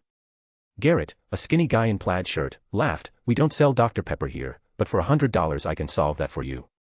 Ugh, California. Don't bother, I said. Coke, I guess. And I don't need change. Coke it is, he said, marching over and grabbing a Coca-Cola out of the fridge and popping it into my hand. What do you need to bend my ear on? I reached down and clicked the control button in my pocket and the power cut out. What the heck, he said. Probably just some routine maintenance, I said, popping the can and taking a drink. So, I need some advice. You ever hear conspiracy theorists rant about the Illuminati and wonder why they don't try to sign up instead? That's a weird thought, Garrett said, but then laughed. Not too weird for $98 though. I guess I just figure they think they're morally better than the Illuminati. Maybe, I admit, but the Illuminati are supposed to be this ultra-powerful organization, right? They move the course of nations. Why not try and get in on that? Does the average conspiracy theorist seem like the sort of person who ascends through the ranks of powerful organizations? Yeah, okay, but imagine they were. We're reaching now, Garrett said, leaning against the bar in consideration. But okay, I guess I would think people don't try to get in on that because they view the cause of the Illuminati isn't worthy of their labor. Sure, but people join organizations to spy on them or for personal advancement, right? I mean, I don't think Vladimir Putin was serving the cause of global communism when he joined the KGB. Maybe not, Garrett said, thumping the bar top with his hand. But he was serving the interests of the KGB. You can't advance in an organization without serving its interest rights. But, I mean, how would you take down the Illuminati from the outside, right? You have to have some sort of leverage if you're inside, right? Dude, Garrett said, the Illuminati aren't like fluffy kittens. Even if we leave out the blood libel and the obvious anti-Semitism involved in these theories, they're nasty folks who are willing to plunge people into ruin and suffering for their own benefit. They cull the herd. They don't respect human rights or dignity. They aren't doing this for everybody else. I think you're making it more complicated than it is. In a world where the Illuminati exist, it isn't ethical to join it. That's a whole organization dedicated to power above all else. There's nothing noble or decent or defensible about such a thing. But what's the point FO fighting them if you know you'll lose? The simpering cry of every Quisling. The enemy was too strong, what was I to do? It wasn't my fault, it wasn't the money, the power, the opportunity. It was patriotism or humility or realism. If someone's worth something in, then they're worth something out. And the guaranteed rewards and costs are far more certain than some, maybe, someday, possibly, I'll do some good. You're reaching here. I sighed and thumped the wood of the bar with my thumb. You're probably right. Thank you for your time. And I headed out to the street and clicked the button again. M, getting on the plane. A, how's the book? M, almost done. I had made up my mind. I was getting out. Garrett was right. This was just some attempt to serve my own interest. If I went to jail or if I got murdered in a ditch, it could not possibly be worse than handing my powers over to Hydra. I had the basic equivalent of Google and every major research facility in my head. I was able to drag the whole world up by its bootstraps. Maybe in retrospect I should have handed myself over to Fury immediately, not messed around like this. Up in the sky, as I looked out the window, it was obvious to me how very small I was. How unimportant I was. And what about the snap? Some little voice inside me said. But I shook it off. This was ridiculous. I'd messed up the timeline killing Obadiah. What proof did I have that I was getting any closer to averting the snap? So far as I could tell, besides moving us towards of green power, I hadn't done a lick of good in terms of preventing anything from the movies. And if the freeware I had backed up made it onto the internet, which it would if anything happened to me, I'd be doing the world a much bigger favor. Here. Finish the book. A, awesome. I'll come pick you up. And she did. She looked beautiful. I hadn't thought of her as beautiful when I met her, but she looked beautiful now. Beautiful poison, I reminded myself. Andromeda was a sweetheart to me, but she was working to advance the purest form of authoritarianism possible. She believed in power, power unchecked and power alone. You couldn't wash that out with niceness in general, much less niceness to me specifically. The last chapter of the Phoenix Protocol revealed that the agency had been able to stop, maybe even precipitated, the nuclear exchange that preceded the book. That was who she was. She was someone who believed in the destruction of real lives in service to an authoritarian dream. She kissed me and no truth could make it bitter. It's good to see you, babe, she said, I missed you. I smiled back, doing my best to make it reach my eyes. It's good to see you too. So you finished Phoenix Protocol? It was really good, I said. That wasn't even really a lie, it was a good read, way better than Rand. I just found its politics horrific. The Agency for Mankind, huh? I wish we had something like that. That was a lie. But I did wish my head to stay bullet-free at least until we got back to my car. Right, she said excitedly, oh, I knew you'd like it. We chatted about minor plot points from the book as we drove back to her house and I did my best to act natural. It felt natural, that was the weird thing, the inner dissonance of my plan to pack my bags and live on the road, aggressively destroying existing technological standards while publishing what I knew of Hydra and the Infinity Stones. Just hoping Fury or Coulson found me before Hydra. It wasn't an appealing life, but I'd lived in my car before. Since I'd be joyriding, it would be more complicated this way, but whatever. We got back to Andromeda's apartment and I got out and pulled out my bags. All right, well, I think I need to get home and sleep. Jet lag and all that. It's 2 hours earlier in California. Yeah, my sleep cycle never recovered, so I've been a few hours short. That's no way to show gratitude to your girlfriend, Andromeda said in the way she did when she was telling the truth in jest. I leaned in and kissed her as passionately as I could manage. Well, tomorrow, I'll take you out to the best dinner I can afford. Wow, all right then. I'll hold you to it. I got into my car and drove back toward my barren apartment. The drone of the news was normal until I heard a line that I hadn't been expecting. Tony Stark won the Monaco circuit yesterday, having beaten his competitors. The Monaco circuit was a big car race in, well, Monaco, and I had thought that Tony had lost his race in California. But now that I was thinking about it, that didn't make any sense. Vanko wouldn't have been able to bring his big whip rig to the United States. I also thought we were moving towards the point where construction would have to start for the arc reactors to come online within the vague sense of time for when the Avengers came out in my timeline. So my mind seized on it and I tried to think what Monaco circuit looked like, and sure enough, it looked like what I could remember of the movie. Doubt that this was the necessary course started to creep in. If I had altered that, it was to the good. Vanko's death was such a waste. I tried to push that doubt away. When I got back to my house, I grabbed my $10,000 grab bag, my clothes grab bag, set my cell phone to run out of power on my own desk, thank goodness my internal maps were better than Google's, and started spinning my keys. No problem. But when it came right down to it, I didn't want to leave.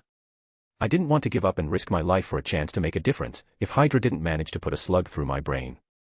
Even that was just an excuse. Walking away from Hydra meant walking away from my best chance at power. To take my hands off the wheel of history, which I had acquired a taste for. To let the world go according to its wishes and not be able to give my opinion. To be normal, as far as it went. And I discovered I simply did not want to go back. I put the bags back where they belonged. I plugged the phone in. I threw my body onto my bed, my hands shaking. And I lay there at night, staring at the roof for what felt like forever. I woke up to Andromeda saying, I need you to stay calm, babe, with the barrel of her pistol in my face. Chapter 14, an adult conversation. Andromeda was inside my house and my alarms weren't going off. So she was inside alone and so must have used the facial scan at my door for access. She was dressed in a black sweater and pants, with a wad of black cloth in her pocket. She was using her gun instead of her badge, so this was a Hydra op, not a shield op, and she hadn't shot me, so I was pretty sure they wanted me alive. Her finger wasn't even on the trigger yet, but there was a silencer on the thing, so nothing was certain. Give me the gun, Andromeda, I said. What? No, Andromeda hissed, moving the gun somehow even closer to my face. Okay, I said, then shoot me. The dark of the room felt oddly symmetrical with the situation, since I was flying blind. I don't want to shoot you, Mike. Give me the gun and try to convince me to do whatever it is you're here for me for willingly, or I can let the archive of my facial scan records send you to prison for decades. Mike. She took her finger off the guard and onto the trigger. She might really do it, I realized. Even corrupt cops seemed to find killing a lot easier than I got the sense was normal in the MCU. Zealots like Hydra. It could be even worse. I might agree if you explain why you're here, I said, doing my best not to sound hurried. Don't expect crooked cops to stop my killers from being caught. I took that into account when I designed my failsafes. But you can kill me, go to jail, and fail this mission if the idea of having an adult conversation is too scary. She took her finger off the trigger and lowered the gun. Fine. Give me the gun, Andromeda. Neither you nor your bosses will get what you want unless you hand it over. She hesitated and then handed me the gun by the barrel. I took it gingerly, turned it on her, and said, sit down, as I got out of bed. She did so. Which was good, I was not a great shot and my nerves wouldn't help. You need to hurry, she said, they want me back out there in, she checked her watch, 3.5 minutes. And they won't go to jail if they kill both of us. Tell them I sleep naked, I said breezily. I actually sleep fully clothed, which tended to freak people out more actually. Who's them by the way? The first line of defense for humanity. You've met a lot of our members already, not that you knew that. We're saving the world. Gonna need a little bit more. An organization like the Agency for Mankind. And does this organization, I said patiently, keeping the gun as level as possible while backing away from Andromeda. Have a name. Really, it's a little misleading. I don't want you to get caught up on that with a gun in your hand.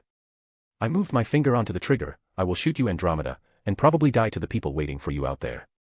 Then you lose, I lose, and your organization loses. We're called Hydra. We're here to enlist you. Well, it was definitely do or die now. I let out a long breath. Have they considered a rebrand? Andromeda laughed in a way that belied her kidnapper agenda. Not really. Why the gun? I asked. Doesn't seem like optimal recruiting. Our retention rates are very, very high. Do a lot of people die in the recruitment process? I knew you wouldn't, Andromeda said, leaving unsaid that a lot of people did indeed die in the recruitment process. And why's that? You don't let your feelings get in the way.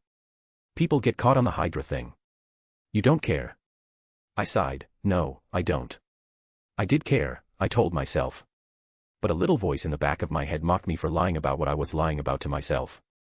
I turned on the safety of the gun, ejected and emptied the clip of ammo, and cleared the chamber of the loaded bullet, and then handed the gun back to Andromeda. All right, let's go join Hydra. I need ammo, she said. No, I said. My leverage reduces substantially if we leave this room, and I want to make sure there are two of us invested in it, not degenerating into shooting. Fine. But you need to wear this hood, she said, pulling the wad of cloth out of her pocket. They're expecting me to bring you out under duress. Sure, I agreed, but you hid me at the door, not before. We walked to the door. Do you have internal security recordings? What do I look like, Nixon? She leaned in and kissed my cheek. I love you, Michael Trent. However scary this gets, remember that. Weird thing to say to the guy who you just held at gunpoint, I thought as she pulled the hood over my head and the world went black.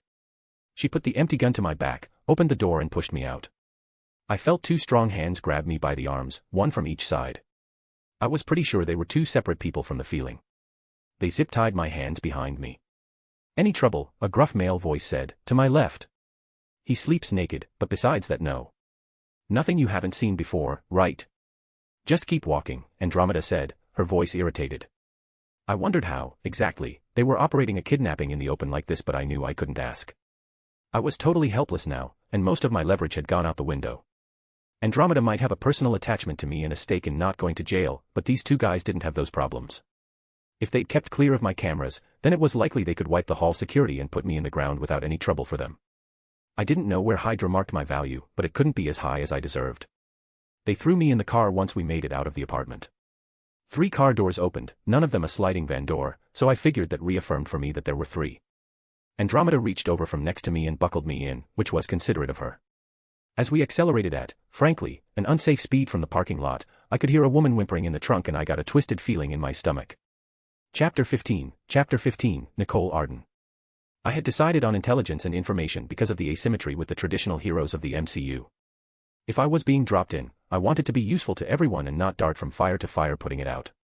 On my way to write my name in the Devil's Book with a sacrifice in the trunk, I thought perhaps I should have gone with super strength. Or teleportation. Really, there was a whole list of things that would have gotten me out of this. The car ride was long. To be fair, at least that meant that we were going somewhere there wouldn't be a ton of witnesses. So, maximum of 2 deaths, minimum of 1. When we finally came to a stop, I had to guess it had been an hour and a half. We pulled over and people started to climb out of the car. I could smell a variety of trees thick on the air and hear the crinkling of loose brush under their feet. So we were out in some forest, probably Washington and Jefferson, since I wasn't choking to death on the scent of pine. There were 5 sets of footsteps. Mine, Andromeda's, my escort, the hostage, and the hostage's escort. It was a moment of great relief when I heard the hostage couple peeling away from me. I hoped that meant they'd just been trying to save a trip, though I knew in my heart that was unlikely. We moved in a different direction. Sit down, Mike, Andromeda said, and I obeyed. She took the hood off me and I looked around. A camera and tripod marked the space separating Andromeda from a lean, muscular dude dressed in black and fatigues, Nathan Skinner, a mercenary for one of a dozen Blackwater equivalents in this damn universe. And, apparently, a Hydra agent. Mr. Trent, Skinner said. Do you want to save the world? Obviously. I pictured it involving less, kidnapping, but you can't have everything. I didn't want to seem too obsequious. Projecting weakness on my way into an authoritarian death cult with aspirations to world domination seemed like an obvious mistake. Skinner smirked. I apologize for the rough intake process, but I work for a very important organization. We are trying to save the world. Is that true, drama? Had to stick to the part. She nodded. All right, sensible enough, I said. So you dragged me out of bed, held me hostage, brought me out to a forest to offer me a job. What's the job? Have you looked around at the world lately? American hegemony in tatters, the greatest empire on earth run aground in a backwater in Afghanistan. Russia and China rising. The world is falling to pieces, Mr. Trent. We're the people who are going to pull it together. Past time, I said. I considered spitting for effect, but when I imagined it, it looked ridiculous. Indeed, Skinner said approvingly. We're a network of people of vision like yourself. You've already benefited from our largesse. In order to advance, we need people who can see the big picture and make the big moves. People like you. But we also need people who can follow orders. We need to be of one mind. Are you able to do that? My entire life I've been surrounded by discord. Everything out of joint, everything noisy and pointless. I said. One mind, one purpose. Sounds like something I've been looking for my entire life. That's good, Skinner said. What do you know about Hydra? Hydra, a rogue science division from Nazi Germany. Sort of like the Western Front's equivalent of the division between the Army and the Navy in Japan, but the divide was much more lopsided. Captain America died defeating their leader, known as the Red Skull, and downing a plane with an armed, experimental nuclear bomb. I could also explain the various preceding clashes with Captain America and tell you about her Schmidt. Some historians theorize a connection between Schmidt's preterhuman abilities and Captain America's. Some of its scientists were vacuumed up in Operation Paperclip. Goddamn, Andromeda, how did you find anybody this nerdy? Isn't it great? Both I and Skinner glared at her. Look, I told you he's better than Wikipedia, you just thought I was exaggerating. Half that report sounded like puppy love. Andromeda snorted, your mistake. Anyway, Skinner said. After the fall of Hydra, some of its members reflected on its failures. Can you guess what those were? Bigger bombs don't create greater obedience. People are born to be free would, of course, be beyond these fanatics. Not bad. Fascism as a plan was a crock. Racism was a dead end, violence was not the meaning of human life, and the division of men into nations was a mistake. People wouldn't give up their freedoms at the end of a gun. No, we needed a better idea. So now Hydra labors in secret, working to transform the world, not in accord with the chaos of the markets or the envies of the masses, but in accord with order, peace, and sanity. Cut off one head. And 2 more shall take its place, Andromeda intoned. Do you want to join us? A chance at a noocratic ruling class instead of these gibbering idiots. I'm in. I said, not hesitating. There weren't a lot of other options on the table right in this moment. Noocratic? Nathan asked, looking at Andromeda. Noocracy is the rule by the wise, Nathan. It's from Plato. It's as good a fit as any, I suppose. Ah, good, he said, turning back to me, you're a sensible guy. Andromeda thinks the world of you. I think you could be a great agent. But we need you to prove your sincerity. So, we need you to kill someone for us. Well. Boo. All right, I said. Andromeda leaned over, drawing a knife out of a holster under her pant leg. She walked over to me and sliced the zip tie off my wrists. She got in the way, Andromeda whispered, we're not psychos, we don't kill for no reason. I wondered if this was supposed to be a good cop/bad cop thing, or if the she got in the way was the sort of thing you said because you were an anxious girlfriend. Yeah, killing everyone who makes your life harder. That's not psycho. Normal, sane behavior. My mind was racing for a way to get out of this, but I was in the middle of the forest with at least 2 and probably 3 trained killers, my hands were still zip-tied, and nobody had any reason to risk letting me live. Andromeda flipped the knife around and held it out to me. You'll take the camera over there, you'll set it up facing you and recording, you'll kill the woman with the knife. Give him your pistol instead, Andromeda. The bosses want you on the line too in this one. And I felt the moment spiral for a second as Andromeda's eyes flickered with fear. But this is my service weapon, I can't just report it stolen if the bullet is found. She was clearly casting about for some excuse, any excuse, not to give me an unloaded weapon. We'll protect you. Unless you're worried that your boyfriend is disloyal and when we unearth the case, you'll go down with him. Of course not, Andromeda said, it dash. I grunted, it's fine Andromeda, give me the gun. No point getting killed here or losing a potential asset. Her eyes wavered but she unhooked her gun holster and handed it to me. "She's about 5 minutes that way," Andromeda said as I buckled the holster onto my pants. I walked over to the camera and picked it up, holding the tripod and camera in each hand. "I'll go over there." "Hail Hydra," Nathan said, throwing his hands up in that ridiculous salute. "Hail Hydra," I said back, lifting my hands into the air in return. Andromeda burst into a grin like a mother on the day of her child's baptism. I walked towards the woman. 10 minutes, alone with my thoughts. 10 minutes to try to figure out some way out of this. Skinner, at least, could probably track me. There were only 3 of them that I knew of, but if I were them I would have people waiting. And, furthermore, I was just in worse shape than they were. I had chosen a focus on knowledge and information, not physical stuff. I might be able to play that out, since I could use the stars to figure out where I was, but I wasn't sure how much longer I could do that. We had to be getting closer to dawn. 10 minutes is not really that long of a time, and I reached the woman. She was bound and gagged in a clearing, surprisingly well lit by the moon. If you've never been out at night in the summer, so far from city lights that the stars and moon are clear, it would surprise you. The 5th set of footsteps was fairly well concealed, but I thought I could see the flash of a scope about a football field away. One of the things about my powers is that I know almost everyone in the world by name, face, and age. I can tell you what they do for a living, where they live. Most of the things that they would put up on Facebook. Some other stuff as well. Her name was Nicole Arden. She had pretty silver hair from age which she refused to dye at 42 and 2 girls at home and an ex in town. She was a tax finance expert who worked for the IRS in auditing where, given her skill set, she probably investigated billionaires and multimillionaires for tax evasion. It was easy to see how she'd run afoul of Hydra. I closed my eyes and took a breath. There was no point in making excuses to her or to myself. I set up the camera and pointed it toward her. She looked scared. Of course she looked scared. I was scared, but I was keeping it tapped down. I unscrewed the silencer and checked the clip and chamber just in case Andromeda had managed to reload it without any of us noticing, but it was still empty. Damn. It would have made this smoother. I turned on the camera and made sure it would be able to record the whole gruesome scene. I walked up to her and I wanted desperately to apologize as I saw the terror in her eyes. To tell her it wasn't my fault. To make excuses. Here was this kidnapped woman and I wanted her to comfort me, her murderer. It was too disgusting to countenance. I twisted the pistol in my hand, feeling its heft, and I slammed it into Nicole's head. She went down to the ground, screaming in pain, and I pinned her so she couldn't move. I wanted to hit the same spot as much as possible. Pity shot through me, but I ignored it. Slowing down would only make it worse for her.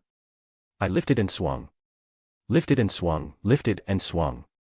She went unconscious at that point. I pounded and kept pounding until I heard the crack of skull, the mush of brain, and the slow of the flow of blood to a full stop. I got up, noticing the blood on my hands and skin like it was alien to me. I didn't feel, well, much of anything as I stared down at the corpse of the woman I had murdered. I wanted to feel something, but it didn't really make sense to do so. I had killed her.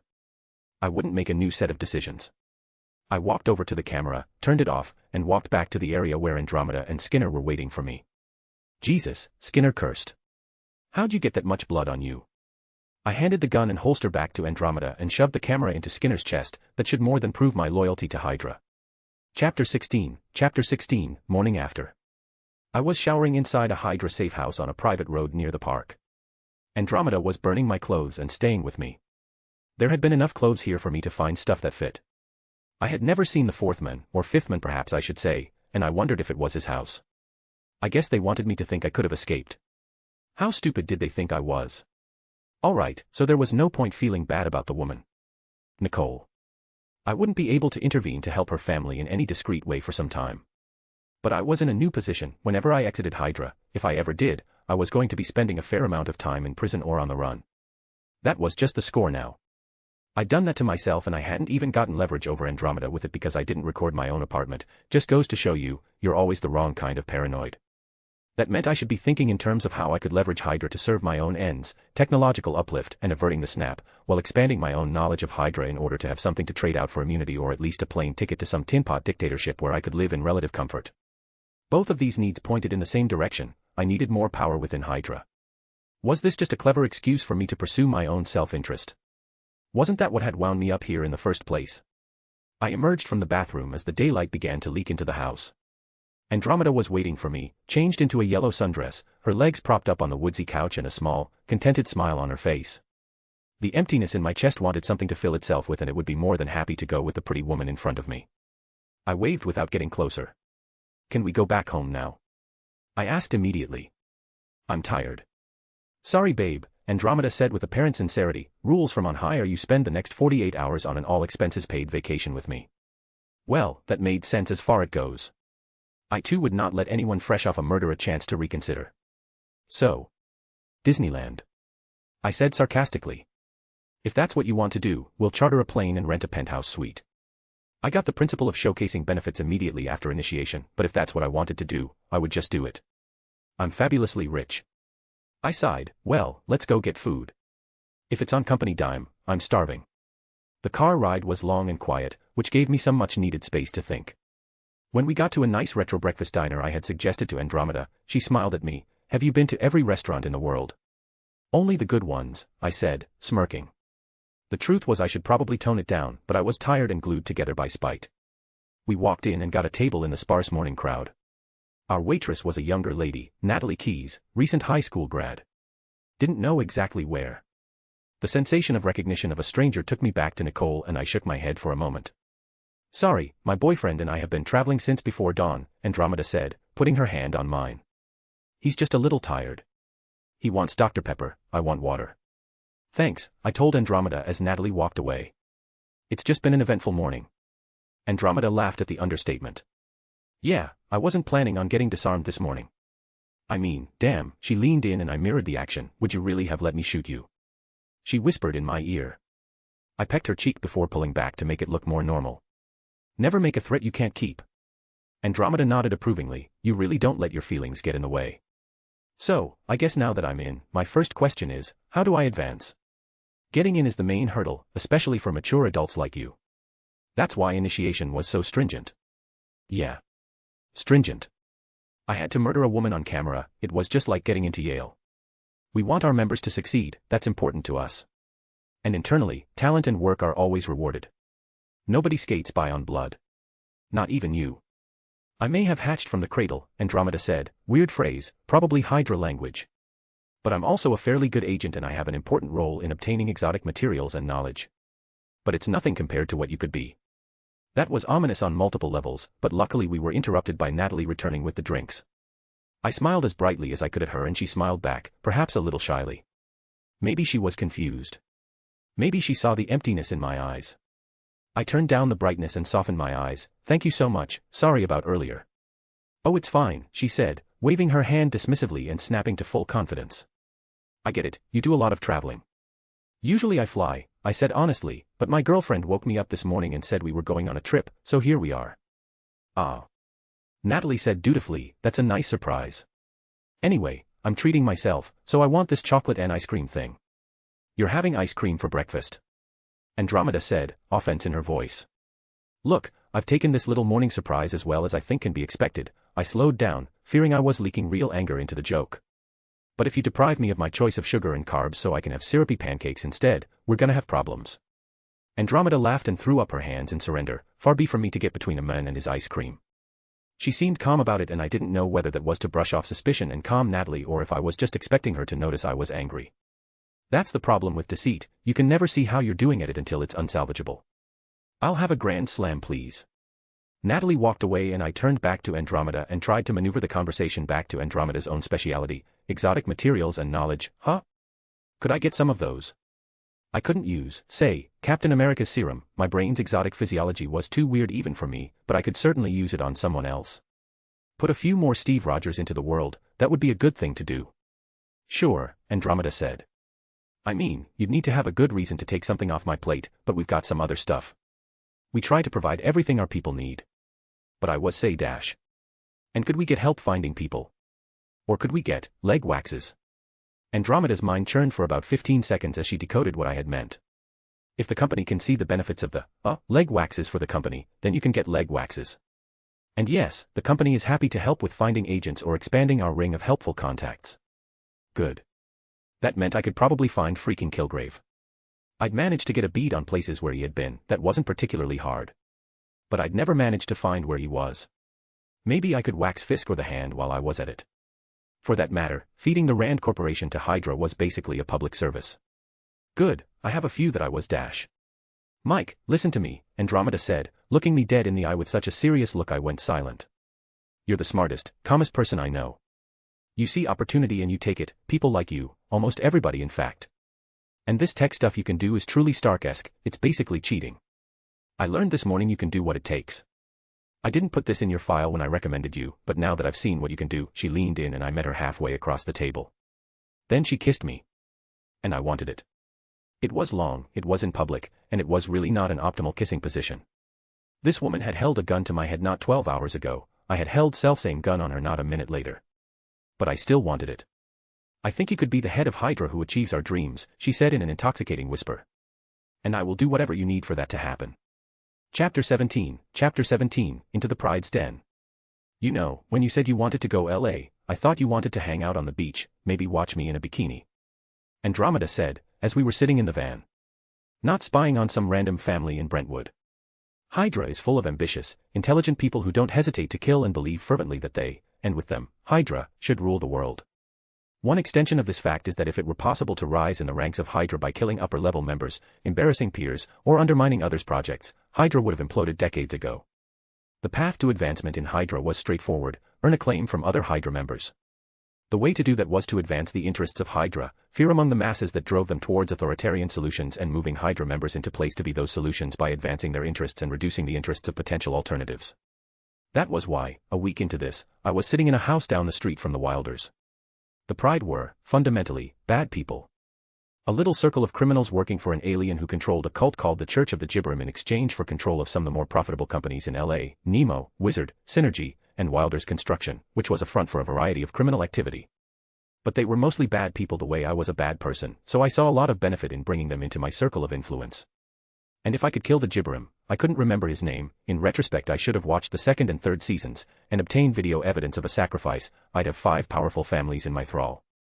And unlike the Gibberum, no yearly human sacrifice. A win for everyone involved. What do you know about the Church of the Gibberum? I said, the glow of my monitors bathing my face, the mask and gloves to hide my face for emergencies at my feet. That weird cult that worships the beings of light. Isn't Tom Cruise part of it? Frank Dean, I corrected. Anyway, I think there's some truth to the beings of light. I think they're maybe extraterrestrial. Mike, these people don't even attend the Church of the Gibberum. They're AME, it literally says so on their Facebook pages. The Wilders have more significance than mere membership. I'm pretty sure he runs a local gang. And they're close to Leslie Dean, the head of the Church of the Gibberum. The Wilders have a little place in their basement, it has a pod that facilitates human sacrifices to the Gibberum. A member of the Church of the Gibberum has gone missing, every year around the same time, for the past decade. Always a member who's been in for about a year, someone who'd lost connections. I think they were sacrificed in the basement over there to an alien. I pulled out a sheet of paper with the plans of the building, it should be under the office. Try fiddling with the coasters, I think that desk is rooted to the ground. Regardless, I think the path to the room is behind the bookshelf. An underground conspiracy that makes human sacrifices to an alien. Andromeda looked genuinely concerned. Mike, you know how crazy that sounds. Your agency is literally in charge of alien artifacts. Look, I've been monitoring them for a while. I got a few exotic energy readings and I've been trying to figure out why ever since. This is my best working theory, but even if the sacrifice thing doesn't bear out, there is something weird in that basement and I want to know what it is. Remember, don't disrupt anything if you can avoid it. I offered her the stick of small monitoring crawlers I designed for this purpose. Fair enough, Andromeda said, taking the bugs into her hand. No question about leaving a human-eating sacrifice machine in the ground. Hail Hydra. And they're out for the evening. You've got the depth scanner? I asked, to which she nodded, tracking Mr. Wilder's credit card. They just started watching a movie and their car is parked and off. I said. We're going to be making those movies soon, Andromeda said with a smirk as she pulled down her mask. Yeah. Great. Hail Hydra, she said, locking her goggles and heads-up camera into place. Hail Hydra. Say what you will about the moral implications, but having a zealot girlfriend with more than basic competence at breaking and entering was nice. Andromeda wasn't a black widow, but she said she was, about as good as the average professional, and that had been more than enough. All kinds of crimes I didn't really have the competence to commit, now made easy with someone who was, at least in theory, disposable to my plans. I watched through the heads-up camera as Andromeda deftly avoided cameras, disabled the security system without setting it off, and picked the lock to the door. It was genuinely impressive. She glided into the office, which had no cameras of any note, and looked around. It was a nice-looking place, there was a lot of old wood, ostentatious materials, and the big windows that were endemic in California. She approached the desk, found the coasters and fiddled with them. Sure enough, they twisted and opened a secret door behind the desk. Man, disagreeing with you never works out for me, Andromeda said as she walked through the doorway, her way lit up by night vision from the camera. I'm a thorough guy, I said back. She gave the camera a thumbs up as a gesture of good humor and kept walking. There was a great staircase pointing downward, older than the house it was built under, and there was a weird wallpaper on the place. That's it, I said as she was across a balcony and came across the sacrificial room. Well, certainly looks creepy enough to be a sacrificial area, she said once she was towards the bottom and could see no one was there either. There was a lot of Gothic architecture at the bottom, tall, arched roofing like an old church. Red robes, hanging on one wall, and a white phone, like an old spin dialer. Huh. I did not anticipate that. It was on an ornate stand, of gold with strange bends in it. Put one of the bugs on that, please. I told Andromeda. It looked like an old-school landline, but that made no sense when you thought about it. And, sure enough, I could see the symptoms of advanced tech. Yeah, definitely not terrestrial, I whispered into the field. Do you see, like, a pod or anything like that down there? Maybe some cameras. No, Andromeda said as she went down into the chamber. Weird little box room though, with a lock on it and a giant chair. Definitely leave a bug there, I said, having no idea what it was. Get a good sweep of the place, please. Andromeda spent a few minutes giving the place a deliberate perusal before I heard a beeping and turned to my monitor. Andromeda, looks like there's motion in the car and it's coming this way. LA traffic, don't fail me now. Put the last 2 bugs down and get out of there. Roger that, Andromeda said, putting one of the bugs on a wall in the central room that was the sacrifice chamber. She jolted up the steps to the balcony, put another one down there, and headed back up the staircase. On my way to you now, she said. The camera was wobbly with the threat of getting seasick, so I turned away to watch our tracker on the screen as the car sat in traffic, winding its way home. It was about 10 minutes away when I heard, Mike, Andromeda said. Yeah, I said, looking at the screen. And she was staring at a wall where the door had been. Have you tried pushing it? She shoved it once for dramatic illustration. I'm trapped. Chapter 18, Exfiltration. I cursed and took off my headset. I couldn't waste time debating, I had to get in and get out. The security camera and machinery, that was fine, as long as I moved fast enough. I jerked on the gloves and my mask over their head and opened the door of the van, closing it quickly behind me. Ideally, I would have walked at a slow pace up to the house without the mask on. Circumstances, however, were pressing. 10 minutes can quickly become less, especially as we were already down to 9 minutes. So I bolted. Look, I'm not out of shape but neither am I in it, and when I worked out, I generally swam laps instead of running, better on the joints. I was running as fast as I can, my heart was like a jackhammer in my ear.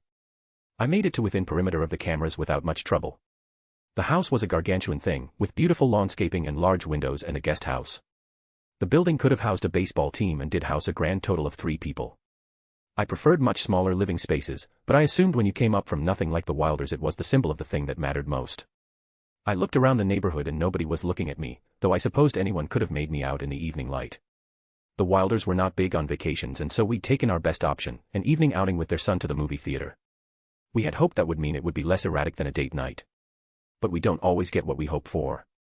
I was at 7.5 minutes according to my watch and that was an estimated time, so I had to hurry. Dodging through the camera's line of sight was not hard in the strictest terms, but it was burdensome. I knew what the pattern was and I could move through it, that wasn't the issue, it was just that it meant a sort of lurching movement across their lawn. Camera gap to camera gap to camera gap until I reached the door. 5 minutes left according my watch.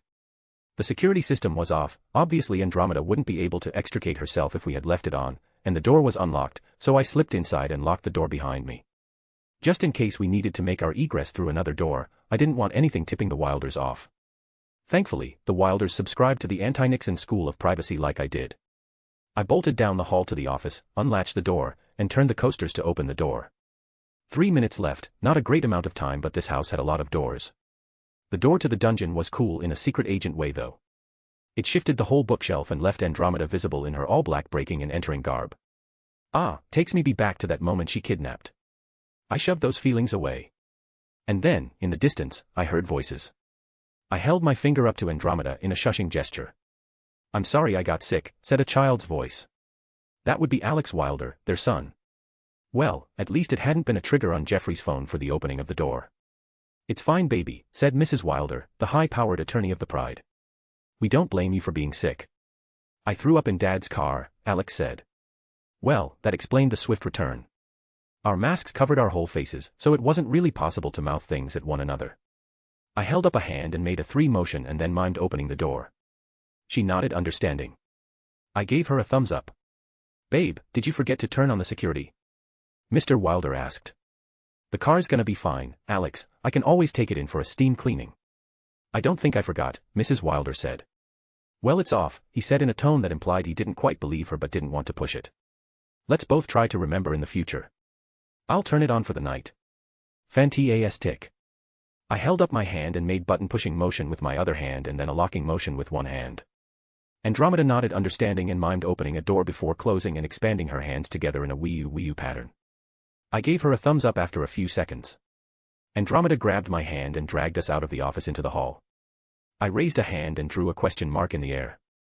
Andromeda pointed at the door in its glass. The front door opened. I'll go get you some Sprite, bud, Mr. Wilder said, heading towards the kitchen and, by extension, us. The other Wilders were going up a staircase, probably to Alex's room. I held up one finger and then made a 3-stage height tier and then made the tallest height.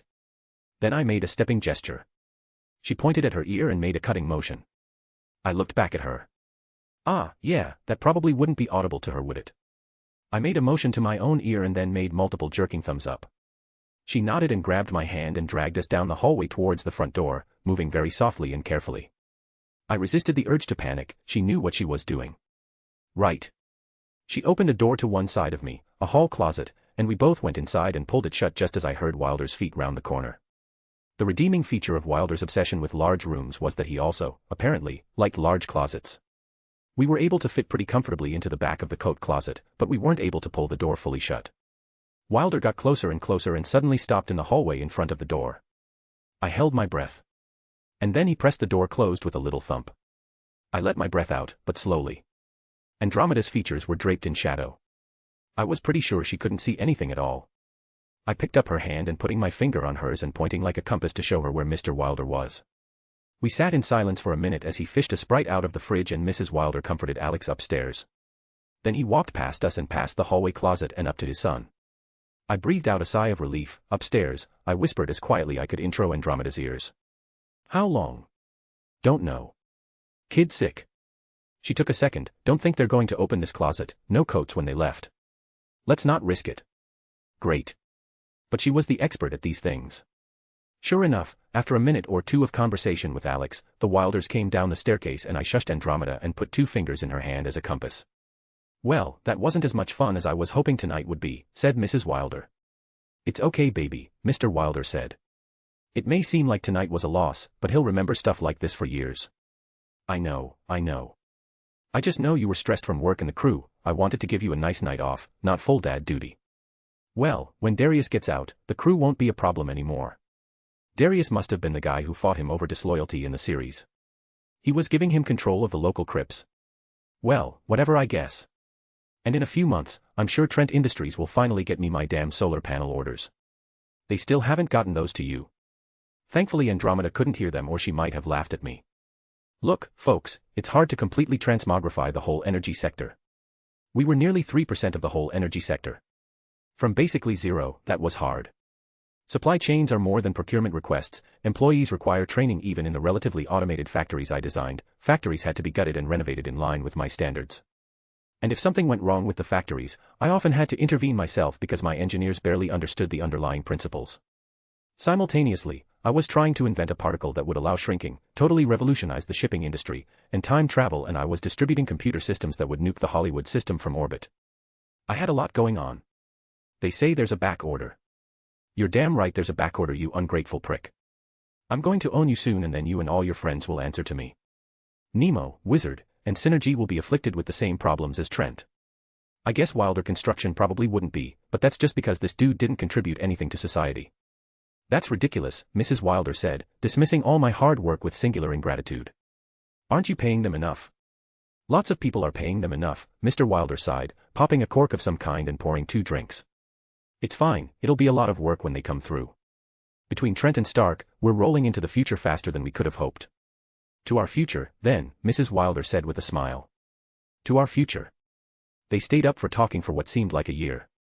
I mean, good for their marriage, but it left Andromeda and I crammed into the back of a closet, breathing on each other.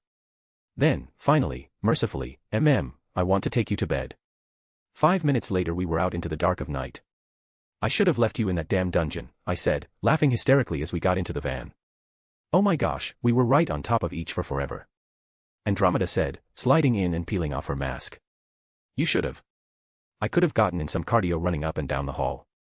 What a terrible reward for my chivalry. Sir Lancelot, let's get out of here. I got into the driver's seat of the van and turned it on, pulling out and driving off. Hopefully nobody had seen us or nobody suspected anything. Hey, how could you hear them so well? You got some kind of bionic implant I don't know about. Well. No, I said after a long moment. Listen, you can't tell anybody about that. Why not? She asked, genuinely confused. Girl, you are the reason why not. If Hydra found out, or even suspected, that my abilities weren't 100% natural, they might decide to put me on an operating table. Look, I did my best to get to the root of it, trust me when I say it's all dead ends. I don't know how it works.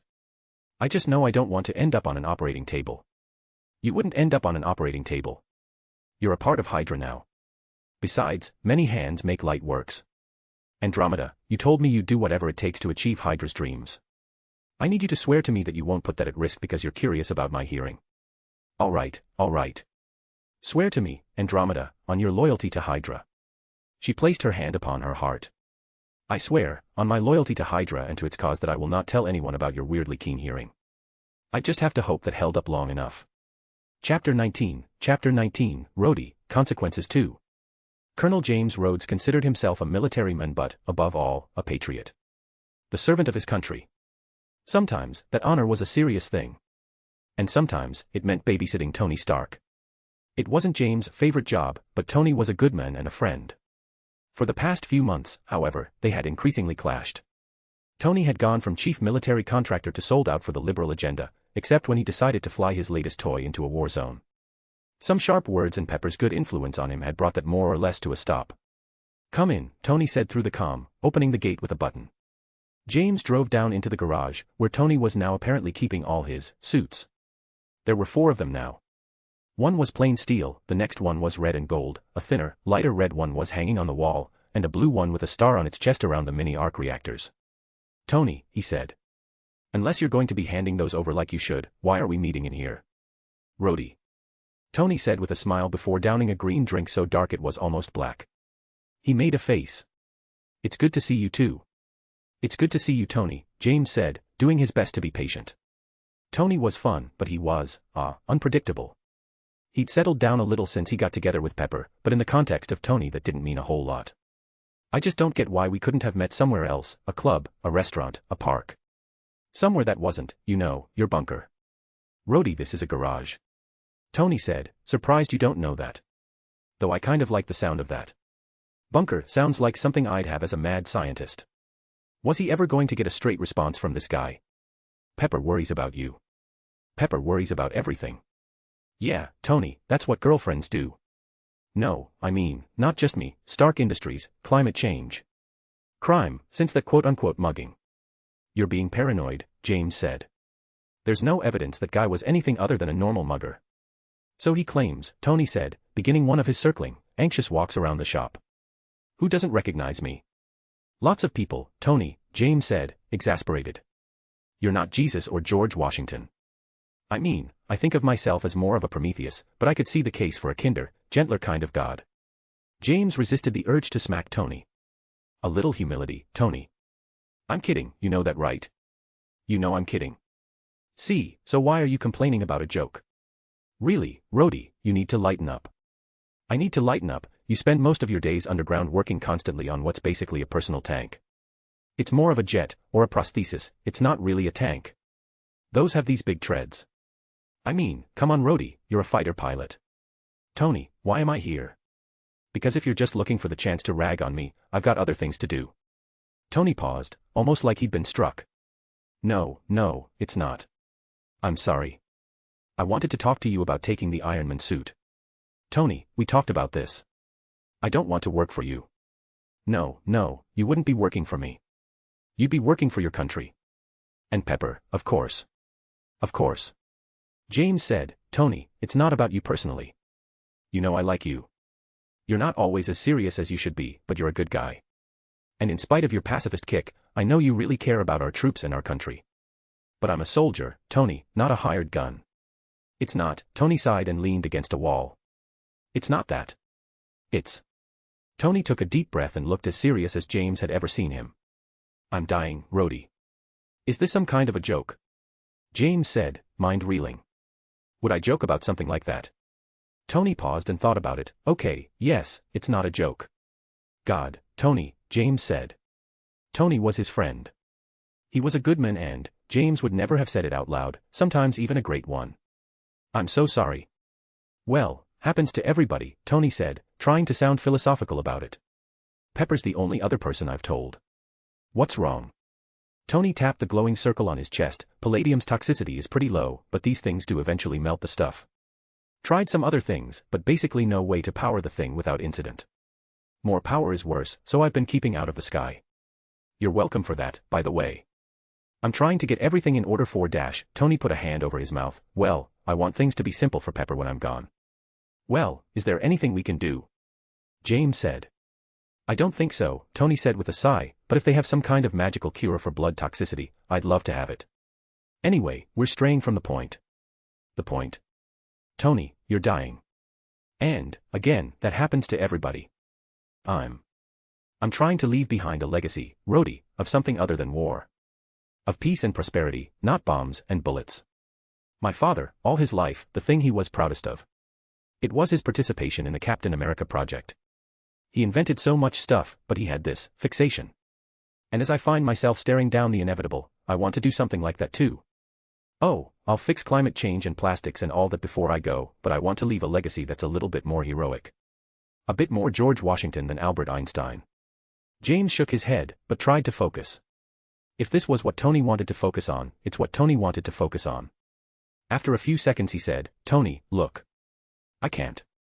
Can't what? I've got a sheet of paper here. He turned and looked at the robot arm. That's your signal. And the robot arm brought over a clipboard with a stack of papers as this a Roadie's hand, that lends the Patriot suit of armor to the U.S. government, to be piloted by James Rhodes or whomsoever he should appoint on missions of national security importance, as determined by the U.S. government and an independent ethics commission elected from the MIT philosophy department and including one MS. Pepper Potts. Will even cover the cost of maintenance. What? I mean, I know MIT's philosophy department isn't great, but it's our alma mater, Roadie. Don't act like it's a ridiculous suggestion. Just, take this back to your superiors and think about it. James took the clipboard and thumped it against his hand. All right, but I'm not giving up on you just yet, he said. And then he hugged. All right, Tony said, hugging him back. Yeah, it's all right. Chapter 20, Meet the Unions. The large array of protesters shouting at me as I drove up was not a surprise. Between the various Hollywood guilds and the energy unions, I had known people were going to need to let it out. Out with Thoth, read many of the signs, decrying the new Hydra subsidiary using my engine that was being boycotted by every guild in Hollywood. Job Destroyer was next to images of nuclear reactors and oil wells on others. At least it wasn't West Virginia. I had been burned in effigy in half the towns there by this point. 4% of the national energy supply was a lot and I was eating everybody's lunch. The cab pulled up and said, "Yikes, tough break." "Don't worry about it," I said with a smile, handing them an $100 bill and getting out of the car. There were going to be protests here until I dealt with them. That was just the score. My decision to move to California was the only rational one in the context. Alexander Pierce was certainly the head of the DC branch of Hydra and probably the present head overall of the organization. If I wanted to grow, I had to move somewhere that I could expand under a less totalizing project. Besides that, if I got control of the Pride, I should live where my power base is. It was late August and no sacrifice had yet been committed. I had gotten lucky enough to have missed the attack on Culver University by Banner, now still at large. The US had rolled out the first Iron Man suit, here called the Patriot armor, and silenced a very large number of international disturbances with it. Tony, well, I didn't know what Tony was doing, but he was getting more permissions for his arc reactors at a high pace. The move to California had required a bit of finesse, but once I had lined everything up according to my interest, I had come down to move in. Now was the tough part, meeting with my critics. This wasn't a picket line. I could have walked straight inside and not interacted with them. My sleep might not have been great for a few weeks, but they would have gotten tired of standing outside eventually. Probably. Protests are fun. I walked up to the crowd and a wall of boos and shouts hit me like a wave. I let the wave wash over me and stood there, patiently, as wave after wave of boos continued. Each one was an ebb, the end of the high tide. Once I was fairly sure I would be audible, I said, in the calmest possible voice, if anybody wants to talk to me, let's do that. Open porch for a while. The clamor that broke out at that also took a few minutes, but people did want to talk. Protesters are passionate people. But they want to be heard, being heard is the point. That's why they go out and do it. I waited while they worked it out, the organizers would speak to me first. So there I was, sitting cross-legged on my house's lawn, the first union organizer, a woman from the Screen Actors Guild came up to talk to me. Her name was Maria Gonzalez, she was in her mid-30s, and she had been in a few big-name pictures but she wasn't, in my opinion, anything all that special as an actress. Pretty enough with some solid but no standout supporting roles. Still, she had a reputation in Hollywood for fair-mindedness, a useful form of likability that didn't quite blunt her edge. A classic straight shooter. Mr. Trent, she said, holding out her hand. I shook it, smiling. We were surprised you decided to move to a town whose key industries you are directly assaulting. I put that smile away and replaced it with a concerned, thoughtful look. I said nothing. You know that half the guilds in Hollywood have called for a boycott of your products. I nodded thoughtfully and waited. You're threatening to put thousands of people out of business. Doesn't that bother you? Well, firstly, I'm primarily a technology supplier but I get the worry. Still I think it's a little premature, I said after a moment. I have faith in the talents of all the people who come to this town to make art. The actors, stage managers, and so forth will still have lots of work in old-style films and television. What I envision is an expansion of human creative forces that means more options and choices for everyone, a veritable cornucopia of art. Art that might be produced by union members if the SAG weren't calling for a boycott of Thoth. Yeah right, you hired scabs but you'd really love to hire union labor.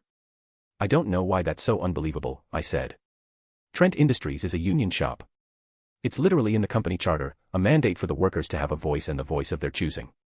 I wrote that, nobody held my hand to the fire and demanded it. I'm not the only board member of Thoth but if the screenwriters or animators brought us a contract, I'd vote we sign it. It would probably not matter, I doubted that the Hydra members on the board were great lovers of unions, but I would sincerely vote yes. And the actors, props, costumes, and lighting. What do you say to all those people you've replaced with holograms? I say two things, I'm not replacing anyone, I was absolutely replacing people, as I've already said. And insofar as Thoth leads to market crowding, which we're a long way from any proof of, we'll be employing a lot of those people in new functions. I continue to support expanded training and education options as well as local theaters and arts programs and projects. I'm not the bad guy here. The exchange went on like that for a while. I never really won her all the way over, but she just didn't have a lot on me at this point. Thoth was a long way from its goal of running over the Hollywood system. And honestly, Hydra was so hellbent on using it to put out propaganda that I thought it would continue to underperform for a long time to come. Next came an energy union organizer. This was going to be, worse. Pete Hoffman was in his late 40s and less ideological than Maria, a classic hardhat with a belligerent attitude towards employers born of genuine resentment of upper-class dweebs. In December you said that you thought oil, gas, and coal were going to be with us a long time. How's that working out for us? Well, I said carefully, fossil fuels still account for 84% of US energy demand. Don't give me that bull, he said, getting up in my face. This isn't some college debate, you know what's happening to our work, our jobs, our families because you're undercutting us. I paused and sighed, you're right that things have moved much faster than I thought, I'm sorry, that was a dodge. This is your lives and your pocketbooks, and you know how hard hit your industries have been. But I'm not undercutting anybody, I was selling at market rate before Stark undercut everybody, I said, which was objectively true, do you want me to send my guys to the unemployment line with you? Do you think that would help, make this whole country a little poorer, gouge a few more wages on the race to the bottom? I provide good, union jobs. Any of your guys get laid off, we need lots of men with experience who are willing to work hard. We're growing fast, we're going to keep growing. Batteries are the next big stage and you'd better believe I'd love to have your guys on the line. Half your jobs are in tiny little states like Wyoming and Montana. That was objectively true, but I had to do it or else I'd be getting all my subsidies stripped by the Senate right now. Buying senators by putting your industry in their cities is a time-honored American tradition. Look, I'm bringing jobs with me. We're repurposing a local Tesla solar factory and it's not going anywhere. There are, after all, still House seats in California. After a while, my conversations with the union leaders wound down. The frank truth was that I was the friendliest industrialist to labor in California or basically anywhere, for all my aspirations to monopolistic robber baronism. So while my actions were the cause of rising labor unrest, it was just hard to find anything particularly blameworthy in my actions. I was only doing what made sense in the market, I wasn't stiffing my employees, I just didn't have a bunch of bureaucratic fat to cut out and I didn't want to pay people to do nothing. Eventually, I got a chance to speak to the crowd at large for a few minutes as it got to be time for everybody to go home for the evening. Folks, I said in the loud, clear voice I'd been graced with upon entry. I'm so glad you're out here, demanding a response from me. I've tried to answer as many people as I could tonight, but I'll be back out tomorrow and for the next week if you need to talk to me. I know that the economic downturn has been hard on all of us and that you're worried about your industries, your jobs, and your futures. I want to make sure we can leave a better, more beautiful world for all of our children, not just my children. I'm continuing to call upon the U.S. leadership to undertake a real industrial policy so that Americans can get to work on building our country. I hope you'll join me in that. I hope you'll continue to challenge our feckless leaders in Washington, Republican and Democrat, who say there's nothing they can do. Folks, there's a lot that they could do if they were willing to make even the most basic of sacrifices like you did by coming out here today. The crowd was much larger the next day. Chapter 21, taking a little pride in. I had finally, obtained the sacrifice video. It was, surprisingly bloodless. Leslie Dean, the leader of the Church of the Gibram, had brought a young initiate, Anthony Rocha, from her church to sacrifice and he never appeared to suspect anything. He drank from a goblet and got roofied, laid down in the pod, and it disappeared him in a flash of light. The designer, maintainer, and guardian of that pod was Victor Stein. Stein was a brilliant mechanical engineer and much of his company was cutting edge. His self-driving cars were already close to human levels of proficiency, well ahead of where we were on my home timeline. In a few years, they'd be able to replace human drivers altogether. Or a few months, if I got my hands on the software. Stein, like everybody, wanted our new batteries at an affordable rate, so he was the easiest of the pride to get a meeting with. Dr. Stein, I said, shaking his hand and inviting him into my home with a wave. It was an upper-middle-class house, which in Los Angeles meant it cost less than $1 million but more than a couple $100,000. It was unimpressive for someone of my class and station, but honestly who needed a huge house anyway. 1.5 people lived there. Mr. Trent, call me Victor, he said as he entered. Victor Stein looked like James Marsters, who I knew better from Buffy the Vampire Slayer. I swear the only thing that maintained my sanity was that Roadie and Howard Stark both looked nothing like their movie actor equivalents. A large painting of the construction of the pyramids of Giza hung behind the kitchen table. My house was mostly sleek and modern, but I had commissioned a number of prominent local artists to paint the constructions of all the great wonders of human engineering. That had been done mostly in reverence to Andromeda's insistence that I put a thumbprint on the place and not continue to live, as monkishly as possible. Well, you're welcome to call me Mike as well, I said. Stein was a good deal older than I was, so it was a little weird for him to call me Mr. Anything. I'm not quite done cooking, but please sit down. It's not normal for a CEO to invite me to lunch at his own house, but I appreciate the courtesy. Well, it's simple chemistry, isn't it? I could afford to hire a cook as good as I am, but it would be a huge waste of money. Also, my house was an easier place to record and display blackmail than your average 4-star restaurant. Your panels and batteries are simply phenomenal. I wish my engineers had half your talents. I'm still outdoing them in my garage. I wish my engineers had half your talent. Well, I suppose if they were as smart as we are, they wouldn't be working for us. Here's to the merely talented, I said with a laugh. What I did not say, because Victor Stein had a terrible temper and a vicious streak, was that if his engineers had half my talents, he'd be working for them. That might not have been entirely fair, but also he was a wife-beating scumbag, so I didn't really feel a strong urge to leap to his defense internally. Cheers, he said, raising his water as I moved the massaman curry into bowls. You know, this is my favorite dish. I do my research, I said as he dug in and made a savoring face. This is amazing, he said after several minutes of silent eating, but you said you wanted to discuss important business. I nodded my head and walked over to a drawer, pulling out a clicker looking point device. Victor, I know you want our batteries.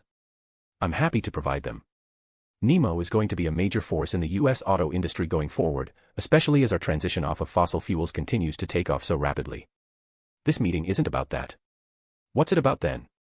I want you to know that I'm more than able to match whatever offers your present patron is making, I said as I walked over to the painting and pointed the clicker at it. What patron? He said, in a perfectly believable and serviceable tone of disbelief. I'll have you know dash. I pressed the shrink button pressed. The painting shrunk to the size of a postage stamp and I caught it as it started to fall down the wall. I brought it over to Stein, whose eyes were wide as saucers now, and slid it onto the table next to his curry bowl. The alien you work for. What the hell is that? How did you do that? It's amazing. A synthetic particle I named the minus particle, I said drawing out a miniaturized laptop out of my pocket and positioning it in a comfortable position. Our animal tests survive but they're mentally addled. We're still working on that.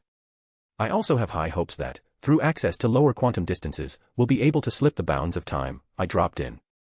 Stein, it turned out, was obsessed with time travel. I'd love to have you on board working with me to transcend that limit. The TVA probably didn't exist if the changes I had already made hadn't gotten them on me. It'd be easy to check anyway with a test timeline. But we can't work with the gibberum. Stein was stumbling to find his words. I still don't know what you're talking about the alien, but can we dash? I pressed the clicker on the miniaturized laptop. It expanded to normal size and I opened it. I was hoping it wouldn't come to this. I wanted to be civil, Victor, I truly did. But I cannot allow the alien to live, he'll destroy Los Angeles if he isn't stopped. And you've killed too many children already. And then I clicked play on the video. Alright, that's enough. Stein said with a sigh only a few seconds in, you don't have to play it. We're the only people who remember them and we killed them. The first time, we had no idea what was happening. Well, except Tina and Leslie. Then they had a video. A lot like this, actually. Well, I promise that if you work for me, I won't make you kill any more children. I need help contacting and approaching the others who would be sympathetic. And I need you to tell me the alien's alias here on Earth. The Yorks and the Wilders were taken by surprise, same as me and Janet. I think Robert was too, awfully cold of his wife. Tina's not a Gib, so she's probably not as loyal as Leslie. Nobody's loyal like Leslie. And the alien name's Jonah. And there I had it. The Yorks were basically your standard middle-aged tech hippies. They listened to Weird Al unironically, they had adopted the Hernandez's daughter Molly, and they worked for Synergy Bioengineering, spelling correct. Dale had an affable dad beard and a kind of goofy but not unattractive face. Stacy had frizzy red hair and a very hippie mom vibe to her clothes. Both of them wore square-frame glasses and were in much better shape than you would expect from such consummate nerds. They murdered children once a year. Not trying to throw stones in my house of glass about that, it's just an important piece of information about the kind of people they were. According to Stein, Jonah had offered each of them money, of course, but he also offered them a leg up on the technological competition. There was a book with gibberum tech in it. From the sounds of it, the gibberum were further up the technological food chain than the average set of aliens in the Guardian's neck of the woods. But they weren't further up the tech tree than me. Nobody was further up the tech tree than me. Dale and Stacy were enjoying hot cider with me outside in the evening as Andromeda entertained Molly and Gert with a sleek little tabletop app I designed. I'm surprised you wanted to have us over, Stacy said. And I'm even more surprised Victor agreed to facilitate, Dale agreed, looking out at my garden. You really are a bright spot recently. We got your solar panels, absolutely phenomenal. I had been enjoying the moment. It was nice to deal with people who were just normal and not beholden to or afraid of me. Yes, they were serial killers, but at least there could be this illusion of three nice liberals sitting around a porch in the night air. A moment where I wasn't Hydra and they weren't Pride. But with the mention of Victor, I knew they must be getting anxious to know why I'd asked them here. It was time to put an end to the moment and move on to my grim work. I know about Jonah and what the Pride does under their basement. Both of them stiffened. These two were not fabulous liars, but lying isn't really about lying, it's about trust. A liar can't make a man believe the truth before his own eyes, and honest men can sell the biggest lies. And the Yorks had an honest man aura going on. I'm not sure what you're accusing us of, Dale said, faltering, but I think it's time we leave. Stacy, go get Molly and Gert. You can do that if you want to, they're not in any danger. I would never threaten your daughters. I said calmly. But I'd rather you stay and listen to my offer. I have your holiday reunion taped. Oh, as if we don't have enough problems, Stacy said under her breath. Gonna be a whole series soon. Calm down, Mrs. Yorks, I said, I'm here to set you free. By blackmailing us. We're all beholden to someone. I'm offering you an upgrade, you give up on Jonah, you come over to my side. I'll make Synergy a household name and you'll never have to murder any children ever again. Isn't that worth a few minutes of your time? They looked at each other and Dale sighed. All right, he said after a moment, what's the deal? I've already brought the Steins on board, as you've no doubt deduced. I'm significantly more talented than I have so far displayed publicly. Synergy would make an excellent medium for me to spread major medical innovations, and I could use your help to implement some of my knowledge. What's the catch? Stacy asked. I'd be an angel investor, like the Minoru family. I'd expect an ordinary stockholder's return and a first bid opportunity on any independent research, in case I consider it dangerous or I have a particular interest. Also, I'm going to kill Jonah, and I thought you might dissect his corpse, see how his powers work. Dale let out a breath. It sounds like a good deal. Do you have any proof you can do that? I fished a flash drive out of my pocket and handed it over. Look it over and get back to me. Jeffrey and Catherine Wilder were my last couple before I set things in motion. Jeffrey Wilder was a big man, with a bald head and beard, and Catherine wore professional dress and had her slick straight and back into a ponytail. They were both black and had risen from a difficult life in a rundown neighborhood, not entirely legally in Jeffrey's case. With the knowledge that Tina had precipitated things, I planned to move on her, Jonah, and Leslie as decisively possible. Andromeda was sitting next to me, ready to play the bad cop. "Word is you're quite the rising star, Mr. Trent," Catherine said, cutting into her steak. "And we're grateful for your intervention to make sure Wilder Construction is able to build on time." "I try my best," I said with false humility. "Starting something new is hard work, and I always have a lot of respect for people who got there by themselves." "Thank you," Jeffrey said, leaning back in his chair. "Why do I feel like there's a business offer coming up?" "Mr. Wilder," I said in mock defense, "it's pretty straightforward. I look at the two of you and I see real community leaders, not people checked off by churches, mayors, or social workers, but the people with real reach down into the roots of a community. People who made a way where there was no way. And I'd like you working for me, not against me." In truth, of the pride I had contacted, Catherine and Victor were the only two with what I saw as the ambition and drive necessary to be Hydra people. "And why do you need us?" "I don't need anybody," I said mildly. "Just like you don't need me. But what I am offering you is an upgrade. In exchange for your connections and some small measure of your energies, I want to improve your working conditions and going rate." "The Wilders don't work for anybody but the Wilders," Catherine bristled. "Catherine," Andromeda said, taking on the role of bad cop. "We both know that you work for Jonah, that he bought land off of Jeffrey here, that you and your husband have participated for many years in a sacrifice of young people from Leslie Dean's church in your basement. We have tapes. We're offering to buy out your contract. We'll dispose of Jonah and you come over to us. And how are you going to do that without their tape getting out and sending us to prison? You think we didn't think of putting a bullet in this guy? Do you think our brains were scooped out of our skulls?" "Mr. Wilder," I said, not allowing myself to be drawn into contention about it. "I understand that Wizard is widely lauded for its computer prowess, but even if I can't hack it, by this time next evening you can expect that I will have scrubbed the file system." "Do that," Jeffrey said, "and we'll take your damn deal." Chapter 22, Andromeda, Catch and Release. The winter was the only shield against the valley's nasty heat, and Andromeda had been sitting out here for hours waiting for Leslie's scheduled trip to a holy site for the Gibbs. So it was really a relief when her car came up the road and Andromeda drove right in front of it. Leslie Dean's car slammed into Andromeda's vehicle's side, but it barely left a dent as they both shoved forward for a few seconds. Mike had really overdone the armor on his personal vehicles, in Andromeda's opinion. This was excessive.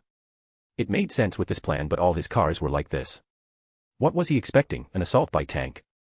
"What the heck were you thinking?" Andromeda heard a voice shout. Leslie Dean was an attractive woman with red hair and a stark white pantsuit. She was a decade older than Andromeda, the leader of a, locally, powerful cult in California that worshipped the beings of light. According to Mike, those beings of light were actually aliens with glow-eye and blast-eye powers. She'd learned not to question him about these things. "Oh my gosh," Andromeda said, getting out of the car, "oh my gosh, I'm so sorry." Nobody went down these streets, but she still made a point of scanning the horizon. Mike had said to keep casualties down, so casualties would be kept down. "Oh man, this is my first wreck. You just pulled out in front of me. Did you not even look?" "I was on my phone." "I'm so sorry." "Geez, okay, come on, let me give you my insurance." Andromeda waved Leslie over. People were suggestible if you looked like you were cooperating with them, so this made it easier to get her within a good, solid range. Predators like Leslie Dean, especially, lurched toward weakness by default. It was always a mistake to operate in that mode. "Wow," Leslie said as she got up to the car door, "your car can really take a beating for such a little thing." "Yeah, my boyfriend's super paranoid," Andromeda said, miming fishing through her car. Then, once Leslie was leaning against the car, she came out of the car and whipped out her pistol. "Hands above your head and against the car, quick and careful." "You bitch," Leslie said, but she put her hand up against car as instructed. "Mrs. Dean, I'm surprised you have such a low opinion of the mothers of children out of wedlock." Mike had said to be as mean as she could manage, that Dean was a fanatic and needed to know that her whole life was at stake. "What would Carolina think if she discovered you were ashamed of her?" She patted her down and pocketed her sleek Wizzy smartphone, but Leslie wasn't carrying any weapons. "My daughter was born in wedlock to my husband," Leslie said as Andromeda drug her hands down and put them into a zip tie. "In wedlock, yes, to your husband, no." Andromeda shoved Leslie down onto the ground and dragged her a little bit till her white suit was good and dirty. "Try not to lie to me going forward, Mrs. Dean. The church won't pay a ransom if you kill me. We aren't interested in a ransom." Andromeda shoved her into the back seat. "You won't get away this," Leslie shouted. "I have powerful friends. Mrs. Dean, Andromeda said as she opened the trunk, your baby daddy is dead.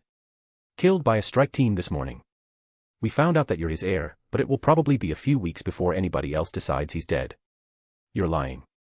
That would be a stupid thing to lie about, Andromeda said, taking the hardened computer out of the trunk and opening it in front of Leslie. Computer, play. And the scenes from the hut of the Hydra strike team that had killed Jonah. They'd blown up his car on the road, sending a burning, flaking wreck onto the roadside. They'd closed ranks at that point, found his burning body regenerating in a flow of technicolor light, and started firing round after round into his body. Eventually, his recovery faltered and there was one last glow of light, peaceful and even-keeled. Then life left Jonah's body, the alien was dead. Leslie began crying. It was so pathetic. This woman was kidnapped and she didn't even know to stay steady. Andromeda wanted to slap her, but the vulnerability would be useful. It's all right to cry, Andromeda said, carefully keeping her voice steady and soft. We killed him because of his involvement in your little human sacrifice cabal. No, this is fake, you must be using that new Thoth engine, he can't be dead. He is. We killed him. We got the video files from Wizard, we used a fairly basic EMP to permanently fry all of the electronics on your church. I'm told both of those were pathetically easy. More accurately, Andromeda had listened to Mike cackle with rueful laughter for 10 minutes after he finally bothered to hack Wizard's servers. He said a teenager could have done it. But we wanted to make sure there were no loose ends. Andromeda took a deep breath. Computer, show live footage of Carolina Dean.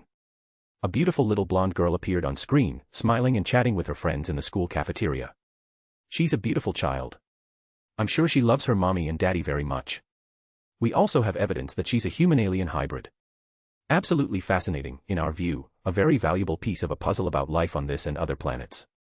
Can you imagine what would happen if that got out? Maybe she would be taken to a secure government facility if we published that information. Maybe she would wind up on an operating table. Maybe it would just destroy your marriage and reveal your church as a cargo cult in our little backwater world. No. Leslie said, please, she's just a little girl. I'm begging you. You killed 5 other people's little girls, if my count is correct. What makes you think I should go soft on you? Leslie shook her head, her body shaking. This was weak. This woman literally blackmailed some of the most powerful people in the country into sacrificing children to her alien god. Now the shoe was on the other foot, she fell to pieces. Andromeda had stared down a gun held by her own boyfriend and hadn't even shaken. Mrs. Dean, Andromeda said. I can kill you now, put a bullet in your head and send you to join your warped idol. Or I can send you home to your husband and daughter, to your church, and you can never see me again. The only condition is that you transfer all of your inheritance from Jonah into this charitable trust in the third world. Andromeda shoved the card into Leslie's suit coat. Good press, a chance to go back to a happy life, and no money you weren't expecting lost. If you fight me on this, I will destroy your little cargo cult, have your daughter taken into federal protective custody, and then kill you. All right. You win, I'll do it. It was impossible to know, of course, what Leslie would do when released. But Andromeda drove her to the nearest rest stop and dropped her off. It's done. These people aren't exactly master criminals. How was Minoru? Andromeda asked, getting on the phone after switching out the plates on the side of the road. It was surprisingly smooth, didn't need to threaten her basically at all. She said Jonah didn't have any backup personal tapes. She was happy to transfer. Do you think she'll suspect Amy's anaphylactic shock was our doing? Mike had a decently clever idea to induce anaphylaxis and then take Amy out of her high-security private school in an ambulance. I hope not. I still don't know what Minoru can do. Mike not knowing was the scariest thing to Andromeda. Chapter 23, Alexander Pierce. Gavin is saying we should dig up the spaceship, Alexander Pierce, Secretary of S.H.I.E.L.D., said, approaching the balcony. I was leaning over with a glass of wine in his hand. This was our first real conversation, so it was important that I impress him. Especially if I wanted to stop that fiasco of a plan in Winter Soldier from going off. We were at a big New Year's Eve bash in Las Vegas, a rented room in a glitzy hotel, where lots of people had brought their families and friends. And potential recruits, lots of potential recruits. I had invited Catherine, Victor, and Tina, but only Catherine had come. She and Jeffrey were enjoying things at least. Gavin isn't thinking downside, I said with a sigh. He'd been part of the elimination team on Jonah, so I thought he should be a bit more judicious than he was turning out to be. We don't know if Jonah's ship has security functions, a stable weapons cache, even a failed internal nuclear reactor that will melt our faces when we walk through the door. Maybe just 7 or 12 cryostasis gibram, we got enough firepower for that. We still don't know why Jonah's body registered as human. If these are molecular shapeshifters, we could have an army of Jonahs pouring over the Earth. No. Downside risk is too high. Also, I knew that in the future where Jonah had raised the ship, the thing had blown up Los Angeles. Your mission, your call. And Leslie Dean. Was it wise to let her go? We got a whole cart of alien tech from it. But if this exercise has taught me anything, it's that blackmailing powerful people as the primary insurance on their loyalty is a mistake. No, Leslie knows we can take everything away from her. That might check her vengeance, but it won't make her obey us. I looked out over the night in Vegas and the glistening cornucopia of American wealth. Leave her alive to face our blowback so any failsafes get disabled, watch the girl from a distance to see if she develops in an interesting direction. You know I was very skeptical when Andromeda recommended you so quickly. I got that impression, I said, trying to keep my words polite. Saying that he'd made me beat a woman to death with a blunt instrument was probably not the right response. But you've proven me wrong. It was a good thought to use the kids as leverage. People can be so sentimental about children. I resisted the urge to shiver. It wasn't some genius-level deduction to use children as leverage, but maybe he was just praising my ruthlessness. That also wasn't praiseworthy. Carolina would grow up to be a decent young woman, with a good heart who put doing what was right over her own family, and I'd put her straight into Hydra's crosshairs. Hydra has traditionally taken the approach that broader access to technology is contrary to our interests of fear and a hunger for guidance. It seems like your projects run counter to that theory, with Wizard and Nemo especially. I tend to think that's a bad idea, but you've proven me wrong before. Convince me. I took a long breath. I'd been waiting for this. Vanko had talked about that many-headed dragon, and I knew now how stupid it had been to assume that meant anything other than Hydra. Many-headed dragon. He'd all but said it. I was an idiot. Take the Thoth engine as a proof of concept. Right now, it still has watermarks and little imperfections that a smart computer could figure out. But if I make a breakthrough, one software update could render it able to completely distort every evidence proceeding, every newscast, every basic attempt to discern the truth. Only reliable institutions, like national and local news stations, will be accorded credibility. And suborning those should be relatively easy going forward, especially as new media expands and cripples their income levels. Until then, Thoth streams nearly as much content as Netflix and it's all under our control. These were easy enough lies. I had the ability to build a perfected Thoth engine right now, I just hadn't bothered to do so. Of course, at any time, somebody might crack it and figure out how to make an unwatermarked version, but there were few tech geniuses at that scale working for Thoth at the moment. Yes, but Thoth's market reach is shorter than Netflix's. Because instead of writing mass appeal shows and focusing on what worked with each series, Thoth was a propaganda network for a very specific worldview that wasn't popular. Our worldview runs deeply against the manufactured beliefs of our constituents. It's going to take time to reach through to them. What does all this have to do with Wizard and Nemo? Wizard is going to be putting out a top-of-the-line, open-platform software for smartphones. We'll have an eye in every pocket and an ear on every conversation. Nemo is going to be designing the end of human drivers. Not only will that keep our citizens safe, but it will mean an army of cameras that we can control and the ability to turn off any car at a distance. Do you have equal ambitions with Synergy? I made a face. Not really. Synergy is a bioengineering company, so we're planning on using it to expand cloning, help infertile parents, work on synthetic organs, and such. It's just a chance for us to give back a little. The Yorks aren't quite as aggressive or ambitious compared to the others. I did not mention that the Yorks had told me they had figured out the basic principles of an amnesia serum. I tried not to think about that at all, lest Hydra have some sort of telepathic regime. All in all, my plan is bread and circuses, something to keep the people occupied and happy to follow orders. Medicine is a big part of that and so is Thoth. It's a sound enough plan. The alien tech. My primary interest, for the moment, is in broadcast power. Power lines are a huge fire hazard and the dematerialization box, that's the sacrifice pod, seems to have a broadcast capability that transfers life energy point to point. It's a bit elaborate, but if we make it affordable, we could seize total control of the power system. Well, Pierce looked out over Vegas and raised his glass to me in salute. It's not a bad plan. I'll be interested to see if it all pans out. Of course, if it doesn't work, you can always take all of it down with your backdoor programs. If we want to convince them of what's at stake, that's always open to us. Of course. Hail Hydra, I said, after checking that the coast was clear. Hail Hydra, Pierce said, finishing his glass and leaving me to wonder.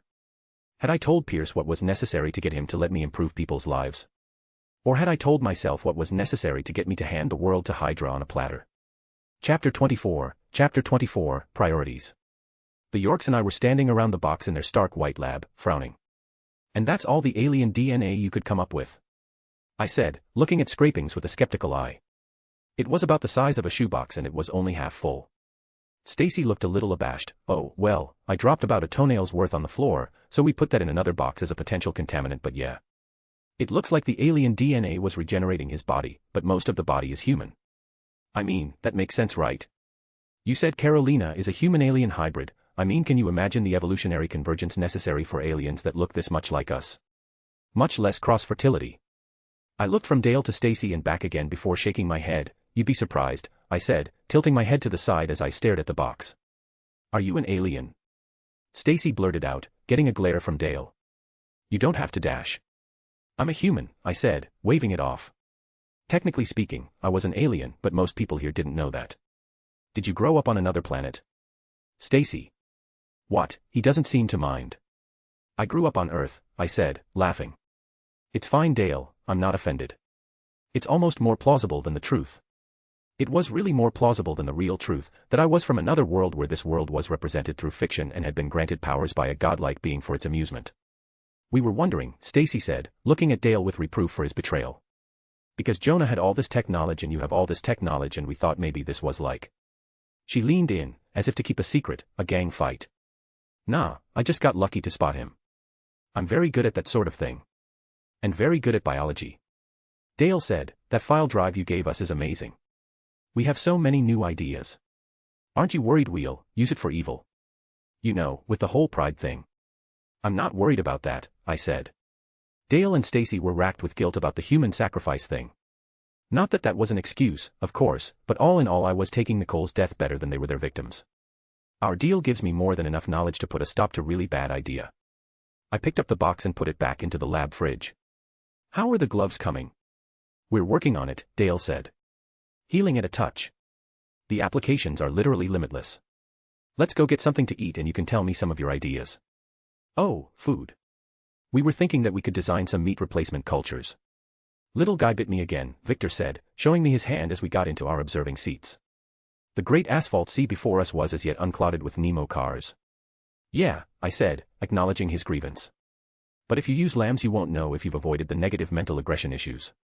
How are we supposed to tell they're not just panicked from being shrunk to the size of thimble? Well, they do get used to it after a few hours if you put them in those shrunk rooms. Why haven't you gone public with this for materials, though? I know it's expensive per dose, but you could cut running costs on things like aircraft carriers to a tiny percentage. I strongly suspect that there are government agencies that have already cracked it and might not be enthusiastic about the release. By that, I meant that I didn't want to be socked in the jaw by a 6-inch-tall Hank Pym or whoever he hired to thwart me. Makes sense, Victor said. You've got your sequence picked out. He waved his tablet at me. Yeah, obviously, I said, waving it back. All right, he flicked on the cameras and recording device, lowering the Nemo cars. Hopefully we don't wreck another car like last time. It didn't hit the model pedestrian and the crash dummy survived, so overall, still a win. I didn't want to deal with his anger issues like I had to last time.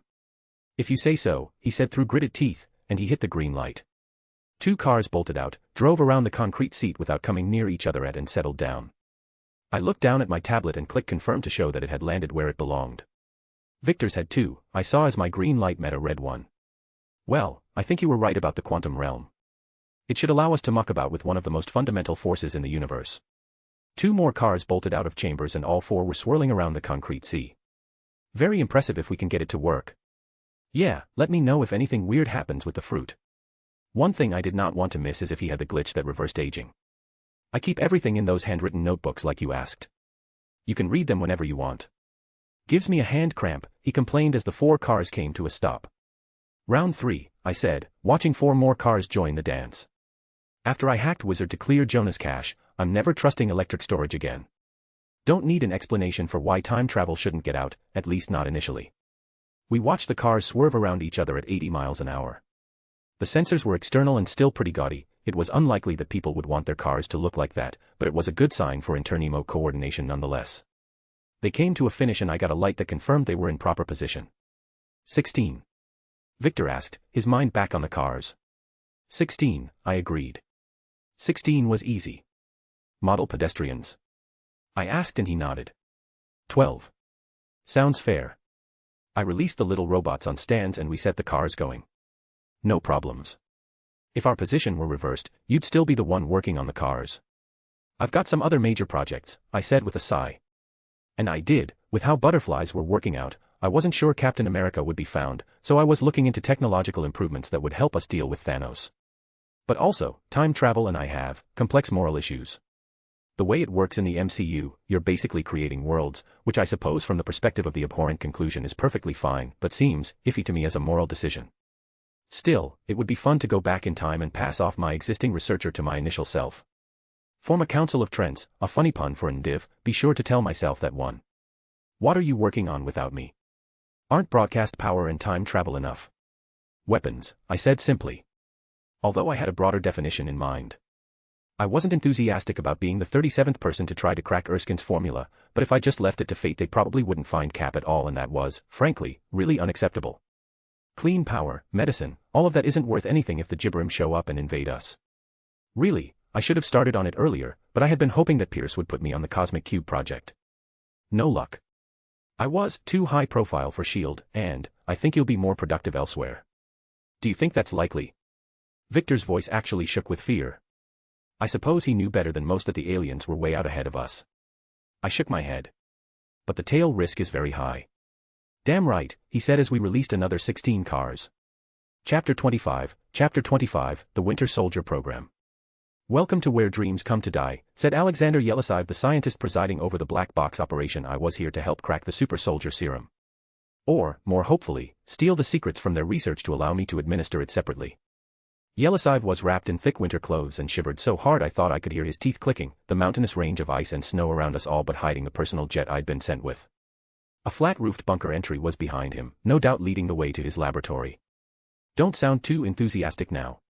How'd you get the job here? I asked, walking through the bitter cold to the large metal door.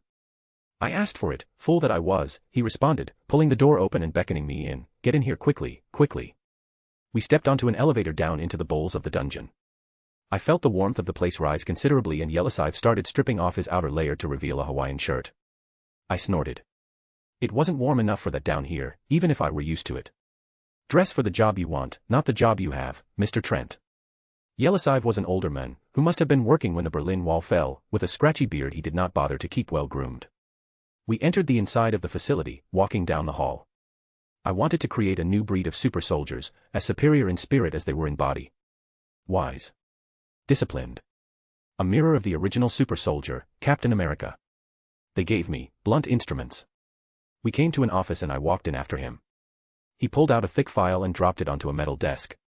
Then another file, and another, and another, and another. 5 bloody-minded instruments. Warriors, not soldiers. Once the deadliest squad Hydra had ever produced. Still the deadliest squad, I suppose. But I would not recommend it if you intend for civilization to survive within a 5-mile radius of the drop zone. I opened the files and started paging through the one on the top. It was a monumental thing, page after page of information of vitals, activity, reaction time, physical endurance, thawing period. No sample on the original. He sat down in a rickety old wooden swivel chair, nothing more than you, I'm afraid. After the failure of the second project, it was decided that the focus should be on usage of existing resources and not expansion of it. I thought I could do without the original on the budget they were offering after Karpov. It hasn't. And here he spun the chair in a circle, turned out that way. You been spending the time working on your comedy material? Of course not, Yelisive growled. I am always trying to devise new solutions.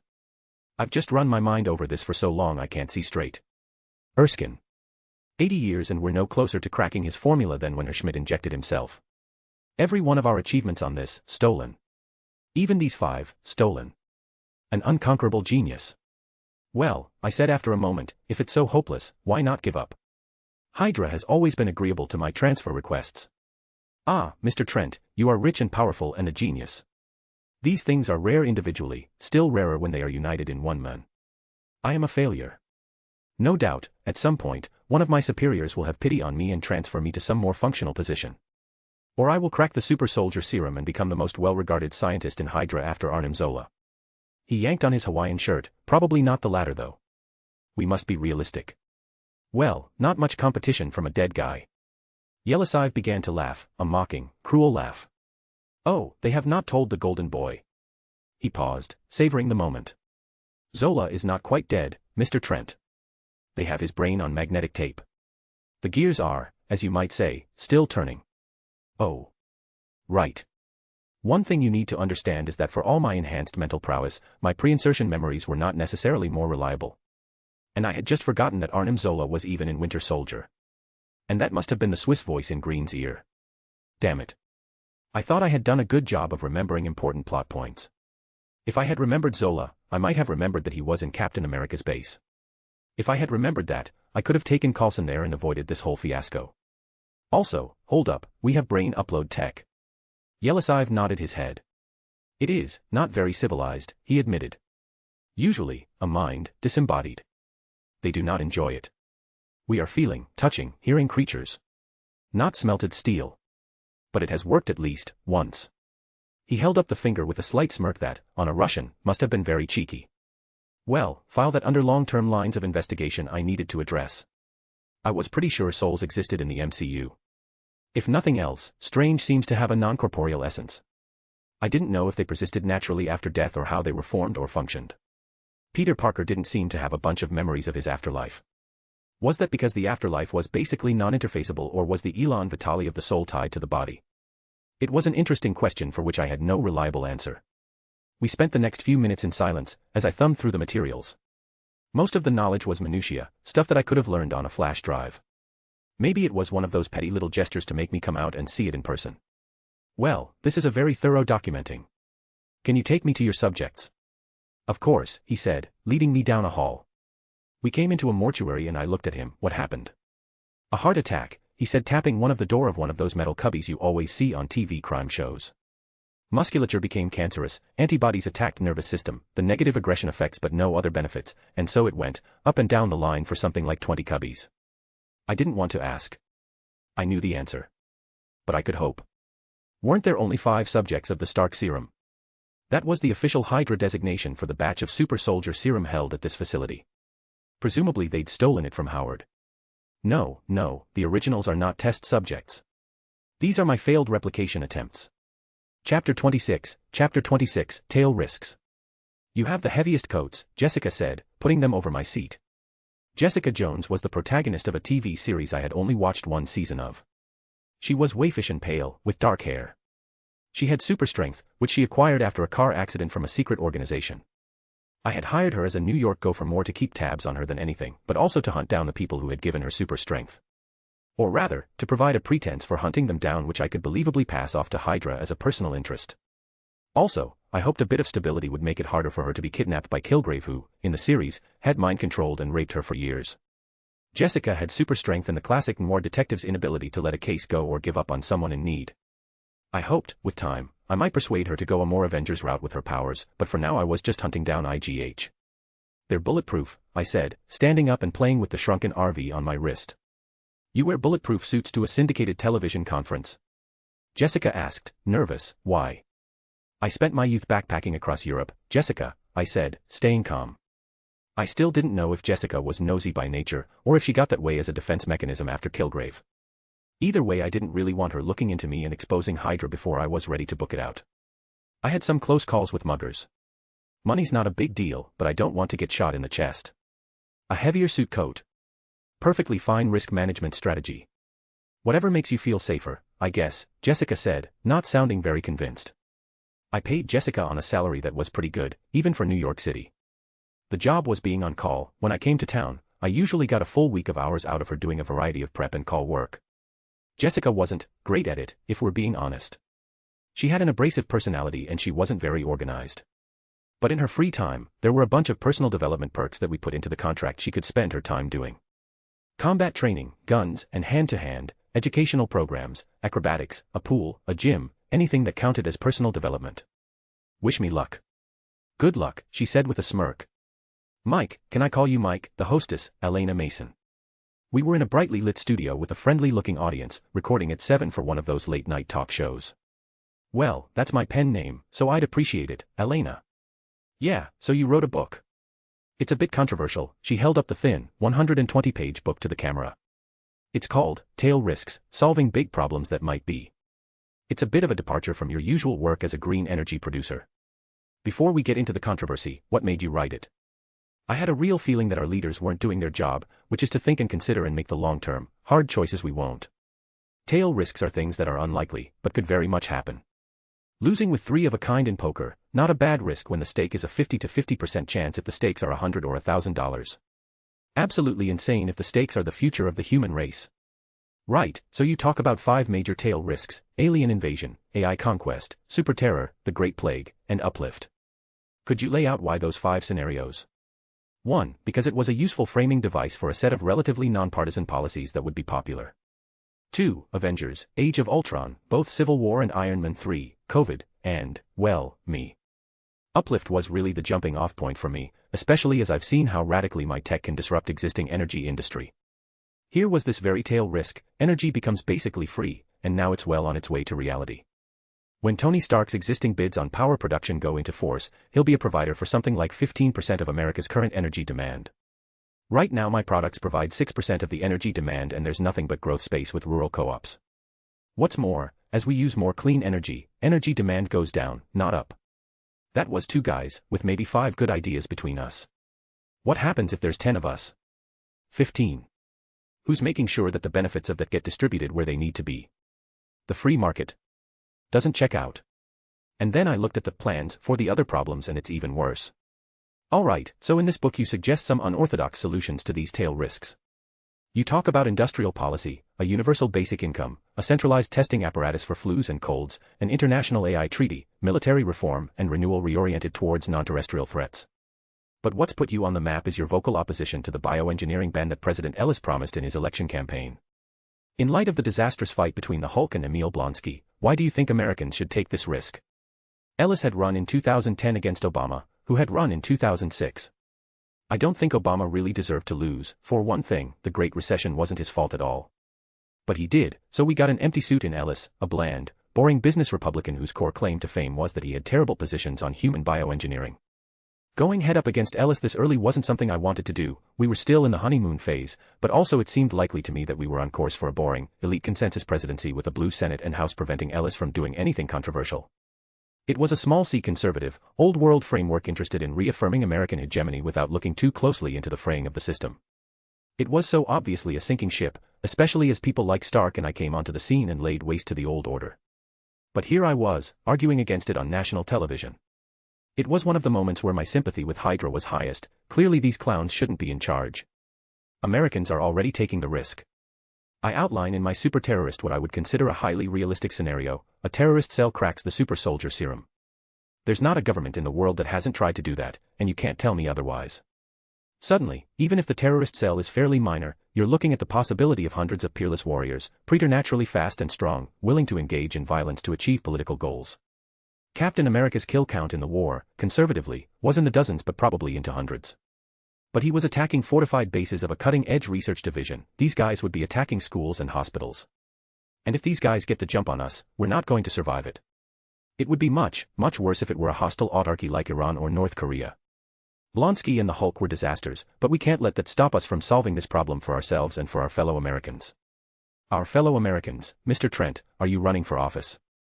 I grinned sheepishly at the camera and shrugged. I think if people want me to serve, they can call on me to serve. Chapter 27, Shrinking. Going head-on against a president in his honeymoon phase is not too kind. Ellis had retaliated, of course, and convinced the Senate to strip me of subsidies. The point hadn't been to become more popular, it had been to get put on the map. Lots of people were still caught up on Blonsky and Hulk, but it was going to get so much worse before it got any better at all. The world of the MCU basically laid down and took it when it came to a mass resistance to aliens. It was Wakanda's army that had turned up at the final battle. That wasn't a showing, it was a disgrace. Bullets worked against the Chitauri. Bucky and Black Widow used bullets. Hawkeye used arrows. For goodness sake, Gamora used a sword. They needed to learn to stand up for themselves, to make a path, to wake up. I was going to make them do that. The mass stares of the press welcomed me onto the stage of the expo, backlit by the close-up camera that had zoomed in on my face. I walked up to the glass podium and did my best to look perfectly ordinary. People have criticized me for having too aggressive of an imagination, for paranoia and blind fear. People have said that the world which I imagine is one of the nightmares and fairy tales from children's books. I said, getting a dig in on the president as I looked out over the crowd of reports. We are already living in an unimaginable future. Today, an Iron Man flies over the United States, a unique, highly controllable war prosthesis that defends us from threats abroad. The power industry has been completely overturned by just 2 men. Tonight, I'm going to help us move further. I took out a baseball and a knife, holding it up for the close-up camera. This, I said, is a baseball. I took the knife and cut through it enough to peel it open. As you can see, it is a normal baseball.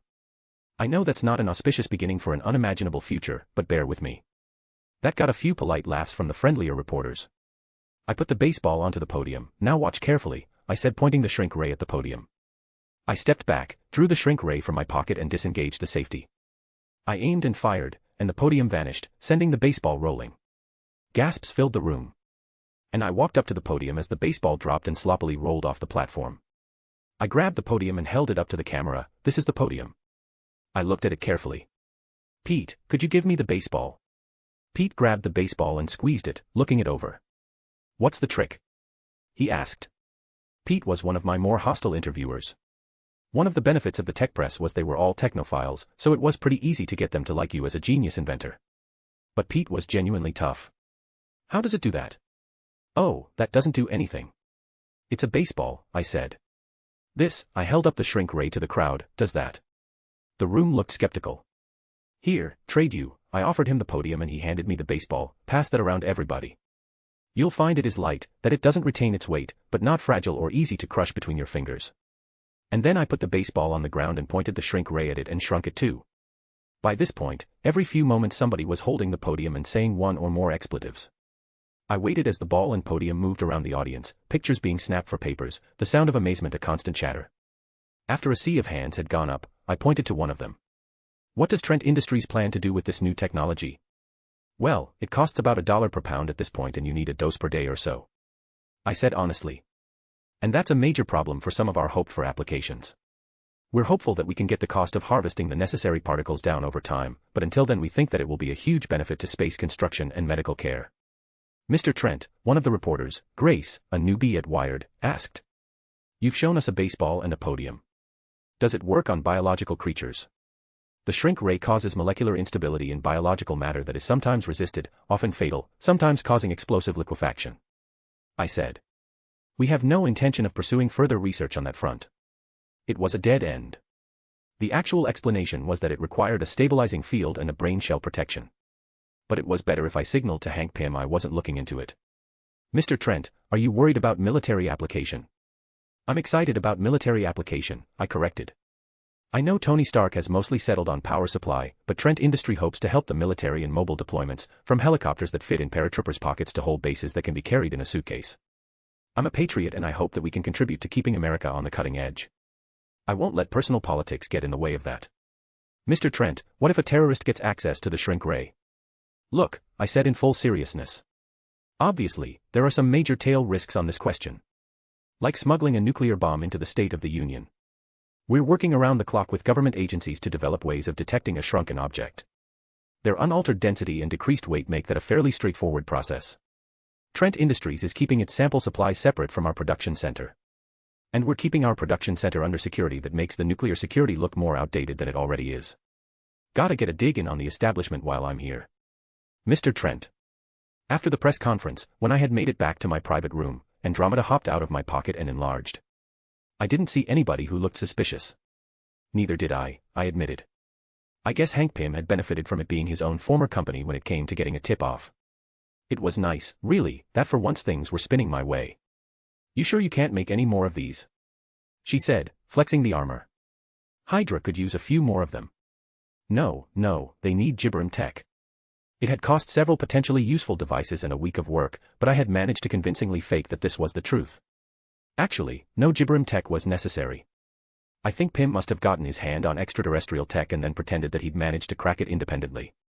The key to the lie was flattery, the belief that Hydra hadn't been flat outsmarted, but that Pym had cheated and lied his way to the achievement. That makes sense, Andromeda said, collapsing onto the couch and taking off her helmet. Still, it's kind of great to have this. Yeah, I agreed, sitting down next to her. I'd made it for Andromeda without asking permission, because I figured they wouldn't be able to make a good fit with other agents and I could at least keep tabs on her. Plus, Andromeda was basically my subordinate at this point. I was a major force in Hydra, which had spared me from many negative orders. Not a lot of people were really higher than me. I was about Stern's rank, and he was a senator. Well, you did great. You should be proud. Hopefully this gives Ellis pause when he wants to lash out at you again. Andromeda said, kissing me. We can hope, I said. Oh, I didn't want to distract you during this. But I got word from Pierce that Zola wants to talk. Chapter 28, Arnim Zola. Mr. Trent, the risks you speak of are no risks at all, the green dot design face said as we talked amidst the whir of the magnetic tape that was his brain. In the event of an alien invasion, we will simply do the sensible thing and surrender. Arnim Zola was a magnificent mind. He had designed Hydra's weaponry in World War II, or as Hydra agents sometimes called it, the open conflict, and he had participated in Operation Paperclip, including the moon landing. I was fairly sure, given what I could find based on untraceable FOIAs and a dozen books, that the Hydra internal structure was also a product of his design. Somehow, against all sense and reason, he had managed to design a social system in which ambitious people had to advance the group to advance. Organizational design and cliodynamics had become a dominating passion of his in later life. He was one of the most brilliant men who had ever lived, possibly the most brilliant man before the MCU movies started. How'd that work out for Poland? The Polish people survived, Mr. Trent, Zola said. And there were many opportunities to work both sides of the conflict. It is not as if aliens will be interested in carrying out an ethnic cleansing. If anything, such a government would cut down on genocides. Race theory may have been the cutting edge of intellectual thought in the 30s, but time has proven it false, and I doubt they will have any interest in it. In some ways, an alien regime might be an improvement of conditions. They are likely centuries ahead of us. Better to be a slave in the palace of Xerxes than a yeoman worried for his next meal. I didn't agree with that at all. It was better to be a yeoman worried for his next meal than to live beneath the caprice of a tyrant. But it wasn't something you could argue with in Hydra's worldview. Power was its own justification and it could not be argued with. And what if they want to kill us? Mr. Trent, even the deployment of a few thousand nuclear weapons would suffice to destroy us. If they prefer it, they could drop them from orbit. In short, if the aliens come here to kill us, we will simply do the sensible thing and die. It was hard to argue with full honesty here because Thanos' plan was somehow the most unreasonable thing imaginable. Cutting life, possibly all animal, possibly just sapient, in half was clearly a mistake. It didn't make sense on the face of it. Why not make more resources? Or schism the universe? Extract resources from unoccupied systems. Thanos' ego substituted for any kind of moral clarity, and his insistence on proving, once and for all, that he had been right during the death of his own world was an egregious mistake. How was I supposed to convince people that some megalomaniac with reasonably opposable goals was coming? Look, maybe. I admitted, why send up a signal flare like the energy from the cube? Why not consolidate our control on Earth before we take the risk? Mr. Trent, the Tesseract is a product of science and artifice. If indeed there are mighty alien species abroad, no doubt they have their own equivalent technologies. Sooner or later the human race must move forward, and it shall continue doing so. Even if you could convince me, S.H.I.E.L.D. has other masters. The men we have placed in charge, Fury, would prefer that we focus our energies upon the cultivation of heroic individuals. But the World Security Council has insisted. Ah, yes, the World Security Council. The dumbest, most worthless characters in the entire MCU. The ones who tried to nuke New York. A plan that doesn't even make sense. What if they'd had anti-nuclear missile equipment? What if they'd simply jumped here with their spaceships? What would be the upside to having killed millions of Americans in the scenario? Would that win loyalty? Would it strengthen our resolve to fight? Are you sure the Tesseract is a created object? As near as can be. The discussion is closed, Mr. Trent, and I would appreciate you to respect our methods as we respect yours. Of course, Dr. Zola, I said, bowing my head in deference. I simply felt that I should attempt to persuade you on the issue. A reasonable decision, Zola replied. Hydra is not interested in being stupid. We welcome voices that offer alternative strategies. The days of a dictator ordering us around, those are behind us. But while I appreciate your input, your concerns about the Tesseract are not the primary why I invited you here today. I nodded my head for him to continue. Your shrinking device, it is a disappointment that the shrinking cannot easily be grafted onto human subjects. Pim's cunning was greater than we anticipated, I said apologetically. You are right, of course. A clever man never reveals all of his resources, and Pim more than most was like that. Still, there is a non-biological person we could shrink. Ah, that made sense. Well, I don't know how that would affect your tapes. I understand, Zola said as if discussing the weather. But in truth, I am not altogether enthusiastic about continuing in my present state. A chance to move about the world, to see the world up close once more, I would like that very much. And we have test subjects, who could go on ahead of me. They are, quite incoherent, to be sure. But we kept them online and running to see the long-term effects. God in heaven. They'd kept a sample for what looked like at least 40 years. Human beings, stacked inside boxes where they couldn't move or touch or taste. Quite possibly where they could not see or hear anything but silence. If I might ask, that seems like a lot of bases worth of power. A mechanical laugh echoed through the voice synthesizer. Ah, Mr. Trent, I was an early prototype. We store them much more compactly now. Did you think that we had given up on the possibility of immortality? No, I supposed not. Of course not, Dr. Zola. Your vision has always been expansive and ambitious. And of course, if those test subjects are insufficient, we can always provide you with more. I shall, good Lord, what was I saying, endeavor to make do without putting more strain on our resources. Your frugality is appreciated, Mr. Trent, Zola said in dismissal. His face flicked off the screen and the whir of the machines continued. I climbed up into the elevator and ascended to the base's ground level. On the upside, I now knew where Zola was. The old base he was built under was in New Jersey of all places. Downside, I had no idea how to kill him without it being traceable directly back to me, and he wasn't listening to me at all. Pierce had seemed more persuadable, and he had more noble aspirations to a world of a Pax Hydra, a Pax et Securitas. Zola seemed to be unconcerned with those things. Power, and power alone, was on his mind. After I had cleared the base and gotten back in range, my cell phone pinged. Victor, Janet and I would like to have you over for dinner, she is making my favorite dish. That was the signal that he thought he had cracked time travel. Chapter 29, Me and Myself. The road of God unfurls into an open field, and all that was becomes man's harvest. Victor said. He had called dibs on the first words of a time traveler. Poetic, I said. Well, I've been thinking about it for a long time. Can't really go into the future, which is a disappointment. Go get whatever chore you need done, and I'll stay here and get to work checking on the temporal effects and imbalances. The rules of MCU time travel were straightforward enough. You go back in time, you create a divergent timeline. Maybe it's close to the one you're from, maybe it's not. Regardless, it is never again your timeline. I had checked and Peggy Carter had married someone else in my home timeline, so I was pretty sure we were close to the top of timeline piles.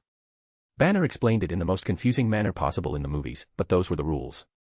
That meant that if you went into the future and then went back into the past, you were effectively creating a timeline without yourself in it. And for everything that had gone wrong already, I didn't think the world would be better off without me. I stripped out of my leapfrog, the green-black suit that Victor had designed and codenamed, before unshrinking my suit and putting it on. We had wound up in a storage unit of Victor's in California.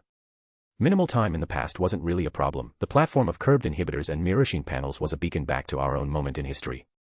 So, for our initially jump, we had decided on something relatively close and simple, so we could be confident in our future success. I had chosen the date and time, 2009, the day I had killed Obadiah Stane, a fair few hours beforehand. Since I had already created this timeline anyway, I wasn't going to let an opportunity go to waste. I banged on the window of the white van when I reached it. Tango. I shouted. That got his attention. My twin emerged from the van and caught sight of me. Damn. He said, looking at me for a moment, I like the silver. Really works.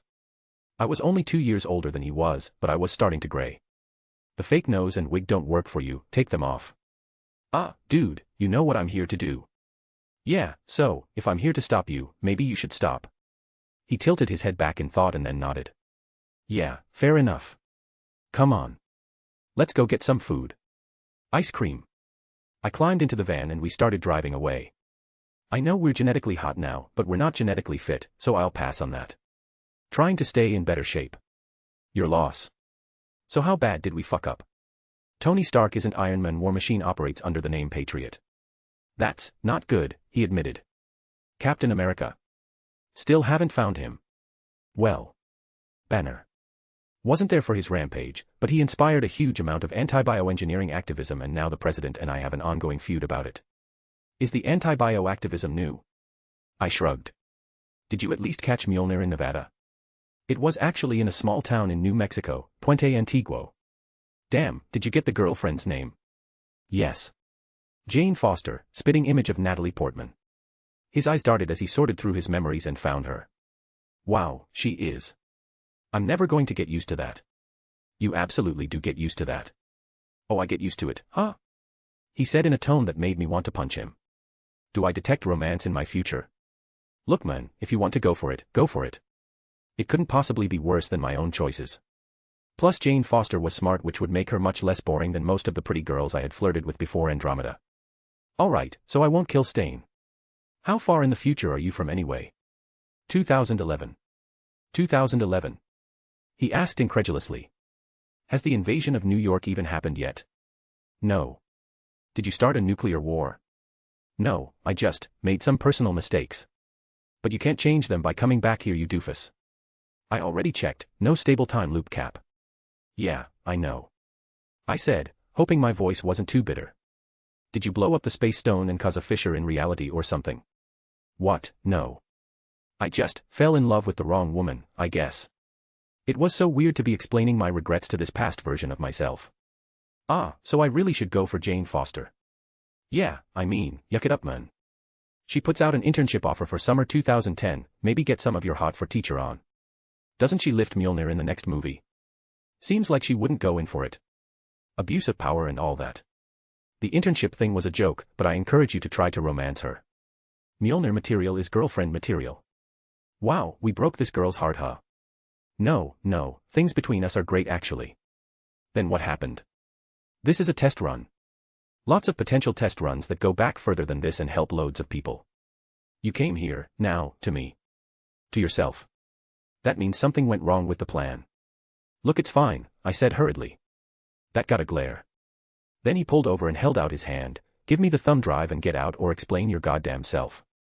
Look, I came back with Victor Stein, all right. His eyes did the mentally looking up motion again and he said, oh, you fell in with the pride. Yikes, dude, that's pretty bad. Who's the woman? Janet. She's very pretty, I don't think that's that poor of taste. I mean, adultery, but you're hanging out with murderers, so really that's not that big of a line to cross, is it? Plus Victor's a wife-beating shit stain. The awkward truth was that the pride were the upper half of my social circle in moral terms. Most of them had done it because of the blackmail. Oh, it's not the pride, is it? You just said that to throw me off. Geez, dude, what's worse than the pride? I didn't say anything. I'll leave without any more advice and you won't be able to guarantee any more changes. I joined Hydra. He stared at me for a moment, his eye flitting upward in the look-up position, and then punched me in the stomach. Or tried, anyway, banging against the bulletproof of my suit probably hurt his hand more than the hit hurt my stomach. You stupid son of a bitch. What the fuck were you thinking? Would you believe me if I told you it seemed like a good idea at the time? No. They're fascists. Oh come on, you know they're actually synarchists. Fascism is a nationalist movement that glorifies violence. Am I speaking to a dictionary? Man, when I say they're fascists, I mean they're authoritarian monsters. Did you join the American Nazi Party while you were at it? Wow, next you'll be telling me the Democrats are the real racists because of the Klan. That's not even an analogous case. The modern Democrats represent black people and the Civil War Democrats fought to keep them enslaved. Hydra tried to take over the world with bombs and now wants to use its weird killsat plan to take over the world. Serious supervillain brain, obvious continuity. Yeah, I'm working on that part. Gah, you suck. Okay, so you joined Hydra. Partially because of a girl. At least tell me she's some Black Widow level bombshell we hadn't seen coming. She's Andromeda Albertson, the niece of the governor of Louisiana. And she's nice looking. You went out with the governor's niece. Why, that seems like a lot of potential problems. She was a S.H.I.E.L.D. agent. You didn't see S.H.I.E.L.D. agent plus powerful family and immediately say, Hydra. I considered it. But she's kind of like Daria, I said, referencing a very peppy friend from college. Very patriotic, very peppy, nice when I was around her. And hindsight is really 20/20 on this one. Wow, I guess I wouldn't have suspected Daria either. Yeah, pretty much. Look, you're obviously a terrible person, but since we're the same person I'll cut you some slack. Stay here with me. Sounds like your old world is kind of a crapsack. I can't, I've messed it up and I have to fix it. What, from inside of Hydra? That's the plan. Well. I guess I don't want you here then and you wouldn't be here if you thought I could stop you. Give me the damn thumb drive and get out of my car. I handed him the thumb drive and climbed out of the car. I had deserved that and I hoped he took caution from my words. I was emotionally exhausted by the time I made it back to Victor and the suits were missing. Victor, where are the suits? I asked, leaning up against the wall, tired. Victor was leaning back in a lawn chair, looking pensive. I've stored them in a secure place, Mike, don't worry. But before you and I go back, we're going to have a talk about the future you came from. Chapter 30, some honesty is the best policy. I looked at Victor for a second and then focused on looking and seeming normal. I had to think fast on this one, what did he know, what might he know, and how could I tell enough truth to get him on side? Alright, he had concluded I was a time traveler. That made sense, I had handed him the keys to time travel and said, work it out. What was he supposed to think? But that also meant he must have deduced I didn't know how to time travel. He knew what day we had come back to, but not necessarily why. He might remember Obadiah Stane's death, so I might as well fess to that one right here. What did I know about the future that it would be good to tell him? I decided to tell him as close to everything as possible. I didn't know what he knew, so it was better to look as forthright as possible in case he had cracked anything else. Well, for starters, almost all of the things entail risks happen in the next 10 years. Some of them happen multiple times. The Great Plague is a bit of an approximation of a different, much worse catastrophe, but there you are. Victor stared at me, his eyes wide with horror. Damn. And you came back to stop them. Better to say I messed up. I said. I didn't intend to come back in time at all. I hadn't asked to come to this mad world anyway. I got thrown back into my younger body after an accident.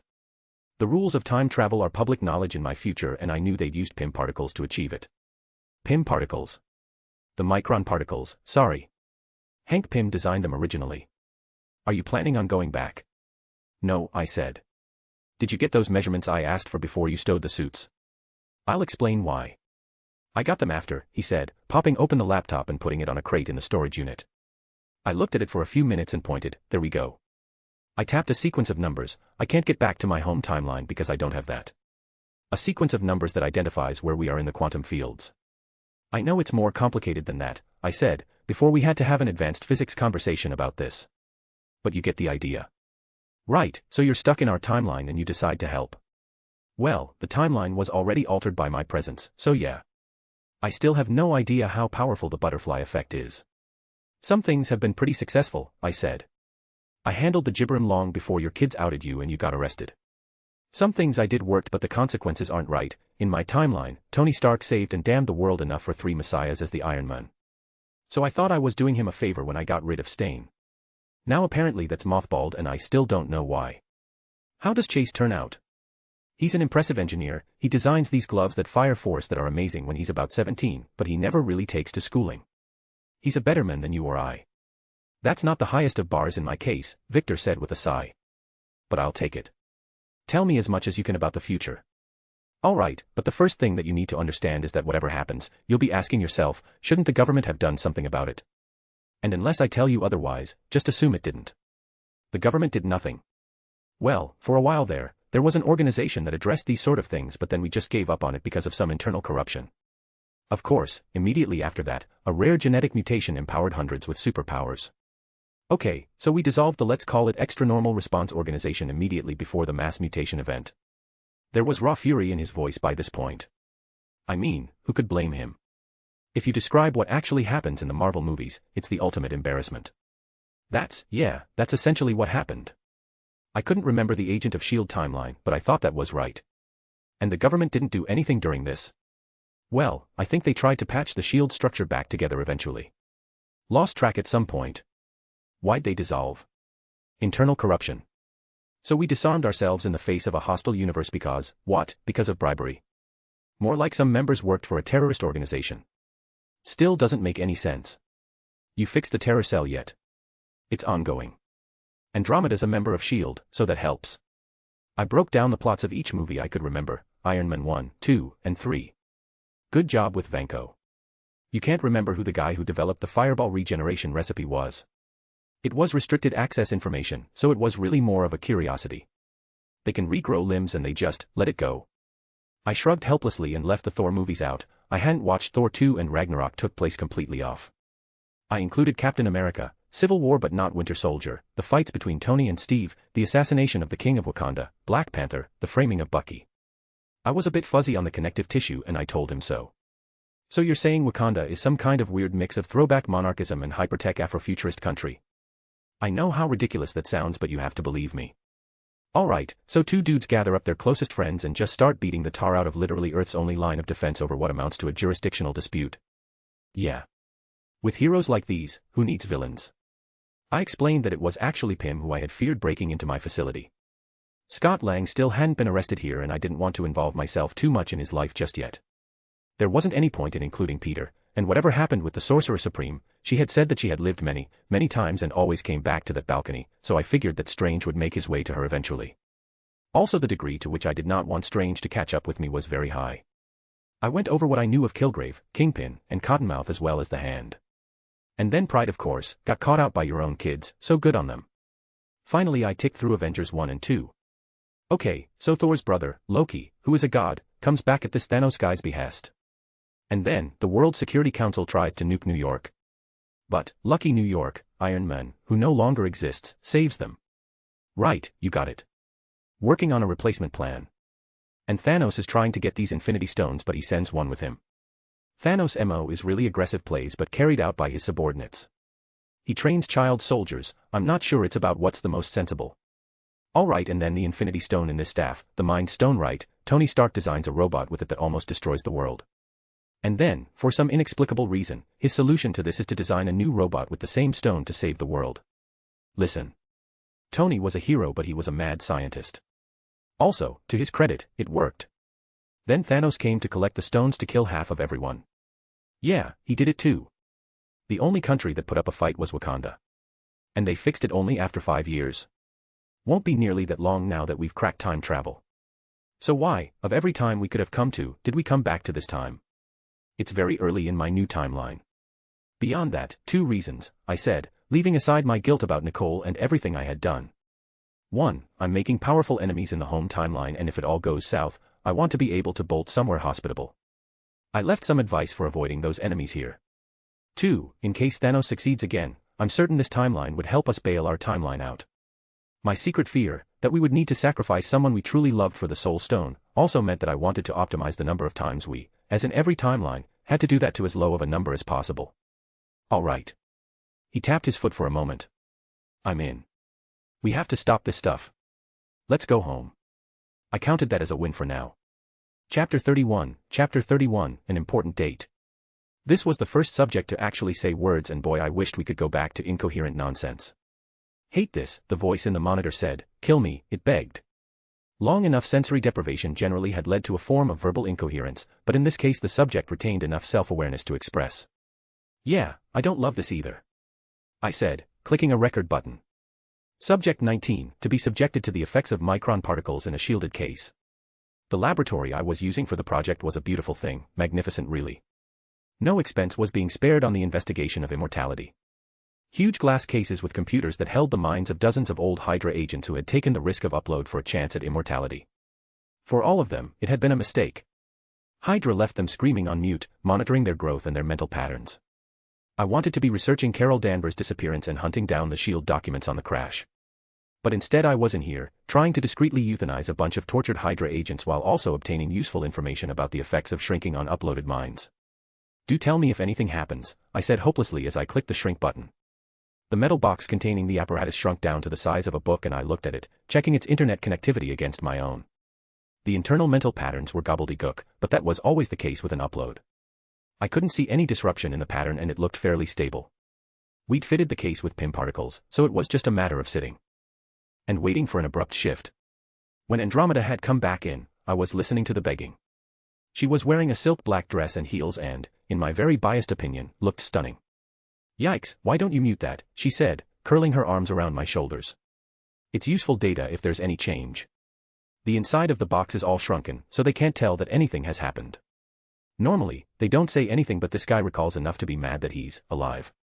Damn, I'll have to recommend to Mom not sign up for the upload treatment. Seems really unpleasant. It was weird how Andromeda worked. Doesn't it bother you that Hydra agents are suffering? They signed the waiver. This was a risk of the procedure. Besides, their sacrifice is helping us move closer to understanding the upload process. What's a few years of momentary suffering to the gift of immortality for the elect? I had no idea what the benefits for understanding were. The ordinary scientists got a bit out of the first few days and then just threw up their hands and said it was all junk and noise. They couldn't establish a pre-upload mental indicator for success and they couldn't crack the way the computers represented the mind. It wasn't helping anything to leave them on like this, they were just hoping it would help at some point in the indistinct future. Even I couldn't make useful head or tails of the information. Anyway, go get changed into your suit. It's dinner time and you promised me a date. I had, in fact, promised Andromeda a date. Andromeda had booked us a meal at a fancy Italian restaurant and both my instinctive familiarity and the internet review said it was very good. So is this one of the restaurants you've been to? Andromeda said. Yeah, I said jokingly as I took her hand, I go here all the time. You just always know the best places. Is this one of them? I think so. I haven't actually eaten here. Good, she said, leaning against my arm. I never know where to take you. If it's with you, that's where I want to be, I said, leaning over and kissing her forehead. It wasn't even a lie. God. What had I gotten myself into? I should have stayed in Divergence 2009. I shouldn't have come back here. But love, as Willow once said, makes you do the wacky. Andromeda let out a happy hum that was almost a purr. That's what a woman likes to hear. Dinner was, in fact, very good. We about halfway through the meal, having talked mostly about Andromeda's family drama. Hey, saw some news today that I thought would interest you. What's that? An American serviceman has been identified as a member of the Wakandan royal family. Oh. Good? I guess that was good. How should I feel about that? Wow, good for him I guess. It's a tiny little country. Mike, come on, I know you went to their embassy the night we were texting. Ah shit. Right. Hydra girlfriend was, of course, monitoring that. Should have figured. Okay, I was banging around the embassy trying to figure out if the whole secret unconquered empire stuff was true. I chased down leads. Sometimes it's a dead end. You were a Wakanda truther? She asked, mocking me. It's not that I bought it, I just wanted to, check. What did you find? Well, their educational numbers don't seem to be cheating and their ambassadors are rude, but mostly nothing. I don't think there's any there. Sometimes you run things down and it's a dead end. Also, that's your magic trick. A bunch of legwork that never pans out. Well, if I told you every dumb idea that popped into my head I wouldn't look very smart. Can't have that. Right, you love me for my brain. I love you for a lot of things, Mike. I love you too, drama. You know we've been going out almost 2 years now. Oh no. Yeah, of course I know. They just shoved me over to you in the moor, she stumbled for a word, extravagant girls weren't getting your attention. And I thought, oh gosh, this guy he's really rich and hot, he must be boring as a stone to be single. But you were really interesting. And I was hooked. When I got back to my hotel that night and texted my mom, she literally called me to tell me to get a grip. I laughed at that. It was a funny mental image. You never told me that before, I admitted. My mind was racing. Was there any way to abort this conversation? I wasn't seeing one. Maybe I could set a curtain on fire. They thought I was overestimating you because I was young and you were charming. They all told me I was wrong, that you remember material. You were just an asset. And I had to keep telling them. Because I believed in you. And you were right. Not sure how to set a curtain on fire from here without giving myself away. Explosive diarrhea. I don't know, literally shitting yourself is a funny story, but it isn't necessarily going to stop this. She slapped the table, and I was right. I was right about you and who you are. Mike, was I right about us and who we could be? There wasn't an answer to that question that got what I wanted, so I just went with, Andromeda, you know I love being with you. Mike, I'm not asking if you enjoy my company. Gah, Mom said that men are dumb about this kind of thing, but I didn't think you would be. Well, she had to be right at some point, I guess. Mike, are we going to get married? God damn it. Chapter 32, Helpful Advice. Ah, I said. And I looked across the table at Andromeda, who was sincere and serious. And I felt bad. I had been unartfully dodging this question internally. I think the arrow is pointing in that direction. Mike, this isn't a user interface. What don't you know that's making it difficult to decide, when will that be resolved, and how will I know? Well, I'd really like to exit Lime Rents before I decide to get married. Lime Rents. Ah, it's the emotional state of infatuation. You know, the thing that makes your brain blurry about romance. I snapped my fingers, the reason your mom told you to get a grip. So, if you're still in love with me we can't get married. No. Sorry, I felt very distinctly that being a super genius was not helping me as much as I felt like it should here. I took a breath and focused on remaining calm and thoughtful. The state of Lime Rents usually lasts about 2 years, and I'd say I fell into it with you around Christmas of 2009. Alright, Christmas 2009. So you'll know by January. I think that's more than fair, I said. The real truth was I almost didn't know why I wasn't saying yes right now. Andromeda was a supervillain now, and keeping her on a leash was very important for my long-term success. And I really did love her. Why was I fighting it? It wasn't like getting divorced would somehow be worse than even half the things I'd done. On the bright side, I said as the thought occurred to me, if I needed to break free of Hydra, I could always sacrifice her for the Soul Stone. On my bones, I wondered, what had happened to me? You blew it, Gert said, peeking her head around the door. She was a cute 10-year-old, with a round face and a bob of black hair. "Sweetie," Stacy replied, looking at her seriously, "Mike is working through an important life decision. He shouldn't make up his mind at a dinner table because that's when drama brought it up." We were standing around in the cluttered York's kitchen, which had lots of knickknacks and a heavy aroma to it. I had come over to try Dale and Stacy's new meat substitute, which was excellent. But I had been so visibly distracted that I had explained the whole thing to Dale and Stacy. "Look, they're the top of my social sphere in terms of sociableness and morality. Their marriage was good. Who else was I supposed to talk to about it? When a woman asks you if you want to marry her, you're supposed to say yes." "I'm with Gert on this one," Dale said, raising a glass of juice in salute. "Women like to hear yes, you'll be paying for this one for a long time." "Dale," Stacy said. "Look, Chaucer figured this one out a long time ago is all I'm saying." Stacy glared at Dale for that one, but let it slide. Referencing the Green Knight is always a risky move, but it looks like Dale had skated through it. "I appreciate the honesty," I told Gert, offering her a fist bump which she graciously accepted. "Drama's cool and you like her, what's the problem? Are you guys not sexually compatible?" I laughed as Dale blushed. "Gert, that's not something that you ask people about their relationships. Mom says it's really important." Dale made several faces before settling into an acknowledgement. "Your mom's right, of course it is, but it's also private. Why don't you come with me and we can get you started on your Spanish homework?" "He's being dumb," Gert said as Dale escorted her from the room. "Maybe," I acknowledged. "Yes, I thought privately, probably in many different ways." Stacy leaned over after her husband had left the room. "Are you though?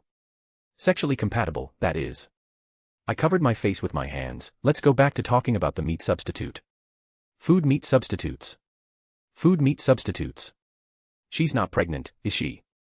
Stacy asked, throwing in a helpful hand gesture as if I might otherwise be confused. "No." "Good. Not that it matters, of course. Don't marry a woman because she's pregnant.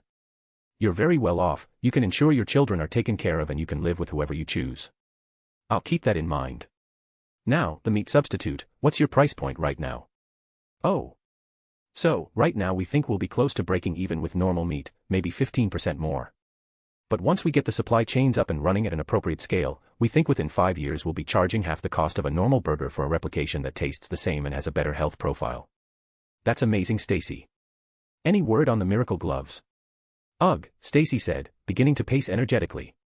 "We've been trying to piece it together, over and over again, and I think I can understand the process that it uses, but we're not any closer to understanding how it's produced. It's not enough to say how it functions, which is somewhat limited anyway, we need to figure out how to produce them." "Well, let me know how the procedures go." "So are you really going to run for office?" I grinned at the question. "Tell me honestly, would you vote for me?" "Sure. Why not? You got Jonah off our backs and you're helping all of us a lot more sincerely than he ever did.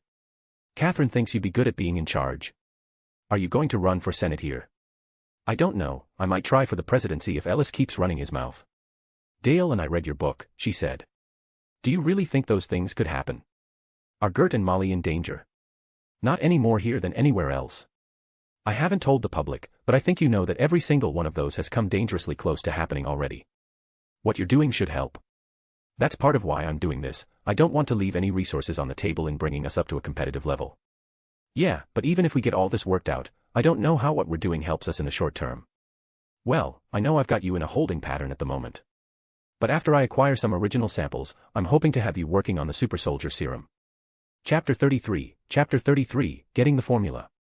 Although I do not have hard proof of this even now, I refuse to believe that anybody looks as good at 84 as Abraham Erskine did the day I met him in the 1950s without enhancement. "Do you mind if I turn off the light to demonstrate something?" "By all means," Erskine said indulgently, completely unafraid that I would succeed at persuading him to hand over the formula. I turned off the lights and pointed my pen at the wall, and images began to play of old newsreels from my timeline's 1940s. "What I'm about to tell you is a dangerous secret for me to share, and I hope you don't spread it." That was true. In an objective sense, actually persuading Erskine had been fairly low on my list of options. Telling him about time travel meant risking the SSR finding a way back to my time once they reached parallel with my own present. But the old man was paranoid and wily and had only become more so with time and opposition. "These are images from my past and what was once your future." Was once. My technological prowess is less prowess and more theft. You see, I am from a future where you were murdered by Heinz Kruger in 1943. It took us a full extra year to win the war. Millions died. And only Steve Rogers ever became an enhancile. The SSR was very particular about that terminology. They'd spent the years since the dawn of the Korean War branded as servants of dangerous subversive supersoldiers. To be fair, they were servants of dangerous subversive supersoldiers. Senator Brandt's committee investigation into the SSR's engagement with the anti-war movement had uncovered the brute fact that they really had been opposing military action and subverting orders with regards to Korea. Erskine hummed, watching the screen. And you saved my life, I suppose. I rolled the pen a little and began playing my interaction with Kruger before his death, thoughtfully edited to leave out my or Victor's face in the final footage. The issue is primarily targeting.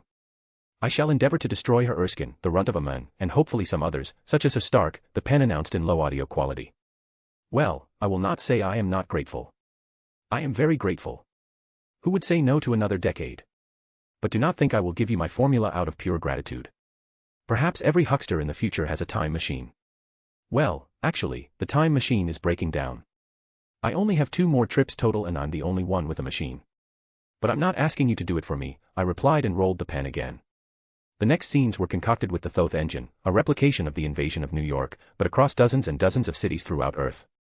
Erskine looked increasingly grave as he saw Thanos stormtroopers, as best I could remember them, clearing streets and dividing people in half and murdering them. This is my Earth, right now. Brutal subjugation of cities, one after another. Military alien overlords, stronger than us, faster than us, and more technologically advanced than us. And we need help. Erskine frowned. Look, I want to give you this tech upgrade stuff. But if I have to negotiate with Brandt instead for samples of Rebel Knight and his ilk, I absolutely will. Siding with the SSR wasn't exactly as easy a choice as it might seem. For all its faults, the United States government was legitimately elected, except for the Jim Crow South, and the SSR really was a cabal of super soldiers. But I decided that siding with the SSR was the better choice. Why send justice to a vote? Erskine thought for a long, long time. I got the formula, I said, unclicking my helmet as we landed on the platform. And I'd only had to make a half-dozen very false promises about how I would use it, only to liberate Earth, to get it. How long did it take? Victor asked, looking at my unshaven face. Subjectively. About a month, including the post-war check-in. Objectively. A little less than a decade. Good Lord, he said. Well, at least you got time to think about your engagement. It didn't help, but thanks. I said, showing him the sheet of paper that Erskine had written his formula on. Victor smiled and shook his head. Do we have a planned subject for this stuff? I want Dale and Stacy to look at it more closely, see if I missed something about it. Then who will you give it to? It depends, I said, stripping out of the damn leapfrog and swearing it off for a few months at least. Erskine proved it had a fairly broad range of potential subjects and I'm not sure, in full honesty, that he didn't take it himself. Or maybe a prototype version. He was 74 and 43. But he was very selective about personalities and even so they managed to turn the SSR. Like Captain America did in your timeline, Victor said. One thing the serum does not seem to do is imbue you with a sense of humility and a respect for the democratic process. Well, why would it? It's all a crock anyway. My kingdom for just one person in this damn universe who believes in good government even in principle and likes me. You know I'm running for Senate next year, right? Sure, he said. It makes sense for you to run. You need the political power to be able to do the things that need doing. And that's just my point. Why should people like you and I have to scrimp and bow for people who don't understand the most basic principles of science or logic? My God, some of these elected officials don't even believe in climate change. They can't see what's right in front of their face. I wanted to argue, but I didn't have it sincerely in me. Brandt had been, well, I wouldn't characterize him as particularly bad for his era. He'd been a replacement-level senator in the 40s. A bit bigoted, a bit of an imperialist, a glory hound, and an unreconstructed believer in American power and the cause of capitalism. He tried to have me taken into custody, yes, but I would have done the same. I was an invaluable resource. As far as I could tell, the modern array of senators were even emptier and more venal. Brandt had been shaped by the war, but this current crop were a bunch of late imperials that could no more imagine sacrifice for any cause beyond their own personal advancement than they could the end of American hegemony. Chapter 34, Micron Particle Work. Properly applied, my shrink ray lasts approximately 24 hours. Alright, we're going to need to add to the stabilizer here, I called out to the room full of worker drones. Dr. Zola, I had a few survivals, and I don't see any reason for your experience to be any less successful than theirs, but you know I can't guarantee your life. Killing Arnim Zola had not been a hard choice. You can't advance in Hydra by killing your superiors. The internal system is incredibly wonky, but it does in fact provide that benefit. There is no Hydra bank account, you can't get Stern's Senate seat by killing Stern, control over S.H.I.E.L.D. by killing Pierce, or the credit line of my financiers by killing them. Any amount of murdering your superiors means reducing Hydra's resources. No heads come to prominence without power and influence of some sort. You certainly couldn't get anything of Zola's from him. But I wasn't killing Zola for advancement. That is all right, Mr. Trent, Zola said from inside of his screen. I am prepared to risk much to live in the world once again. In Zola's case, the power he offered, much like the power I offered, was his mind. Zola was not the commander of any substantial resource when he had come to the US in chains that would be lost in the event of his demise. His primary property, so to speak, was the bunker in which his mind resided. And from my perspective, his mind was the problem, not the solution. Someone had designed the Project Insight program and, given everything I knew about Zola's expertise, I knew he had probably done it. All right, the stabilizer should hold you at a portable size, I said, discreetly pouring the shrunken vials that contained my homegrown magnetic tape-hungry bacteria. When the shrink process went through its first phase, they would stay small but the ray effects would wear off and the size of the shrunken bacteria would become appreciable again. I'd finished my research on shrinking machine minds and the answer seemed to be that it was basically fine. A few euthanized Hydra machine minds, however, had allowed me to increase to implication of risk. Building a wheelchair for Werner von Braun wasn't the worst thing I'd ever done, but it also was very far from how I wanted to spend my time. Thank you, Mr. Trent, you have done an old man a great favor, Zola said. It made my stomach squirm a little. I'd never actually known someone I was killing before, but the idea of not killing him was too absurd to contemplate. However beautiful and unique Zola's mind, Project Insight had to be stopped. Just giving you a wheelchair, that's all, I said with my best smile. All right folks, that's the last setting, everybody let's get the outer case on this thing. I leaned over Kilgrave's body in a morgue set aside for my use in Sydney, Australia. He looked exactly like David Tennant and I had finally nailed him through a credit company that a Hydra agent worked for catching a cluster of anti-confirmed suspicious splurges in his standard spending pattern. Sent Andromeda over, had her mute her headset and then slit his throat. Easy enough.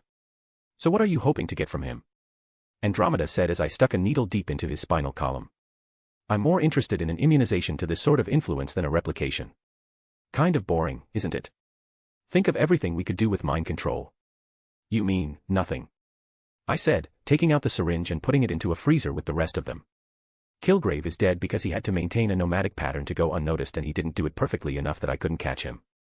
Look, if I just wanted to be rich on the move, Kilgrave's power is very useful.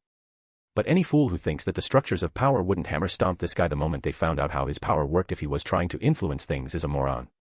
We could use mind control to carry out high-profile assassinations, she pointed out. A few times, I admitted as I grabbed a knife to cut Kilgrave open. But being body-controlled, probably the more accurate term, is not subtle. People would start to recognize the testimonies of victim assassins or the murder-suicide pattern would get suspicious. And then, once again, everyone with any stake in anything would come down on the users like a ton of bricks. Unless you want to mass disseminate a mind control drug, that would be us. Andromeda pulled a face, fair enough. The sheer amount of trouble the plebs would cause with such an ability is probably not worth the marginal benefits. What I didn't tell her was that in fact I did intend to figure out how to replicate and propagate the effects. As a self-defense mechanism, it was a convenient form of neutralization for anyone who closed the distance to me. It might also be useful for crowd dispersal or as a replacement for drone strikes, if I ever reached a prominent enough level in the US government to use it. But nonetheless, Kilgrave's power was intense. I couldn't remember if the power from the show was the chemical one or the biological one, but it looked like it was a viral one now that I had it in hand. A viral delivery at a much higher load might give me persistent control for long period of times, but it could also be used to control me for long periods of time, so that was a problem that needed fixing before I considered any other path. Looking forward to my session with Stern and your uncle, I said. Hopefully they can give me some useful organizing advice for running a campaign. Jonathan Stern and Keith Strider were the two highest elected officials in Hydra. Stern sat committee chair for the Democrats on Armed Services as senator from Pennsylvania. Strider was the Republican governor of Louisiana. Neither of them had much in the way of personal charisma or funds. They'd been buoyed by Hydra membership and a deep connection to their state's party machines. That was somewhat opposite to the way that I intended to take California, but any insight that they have would be useful.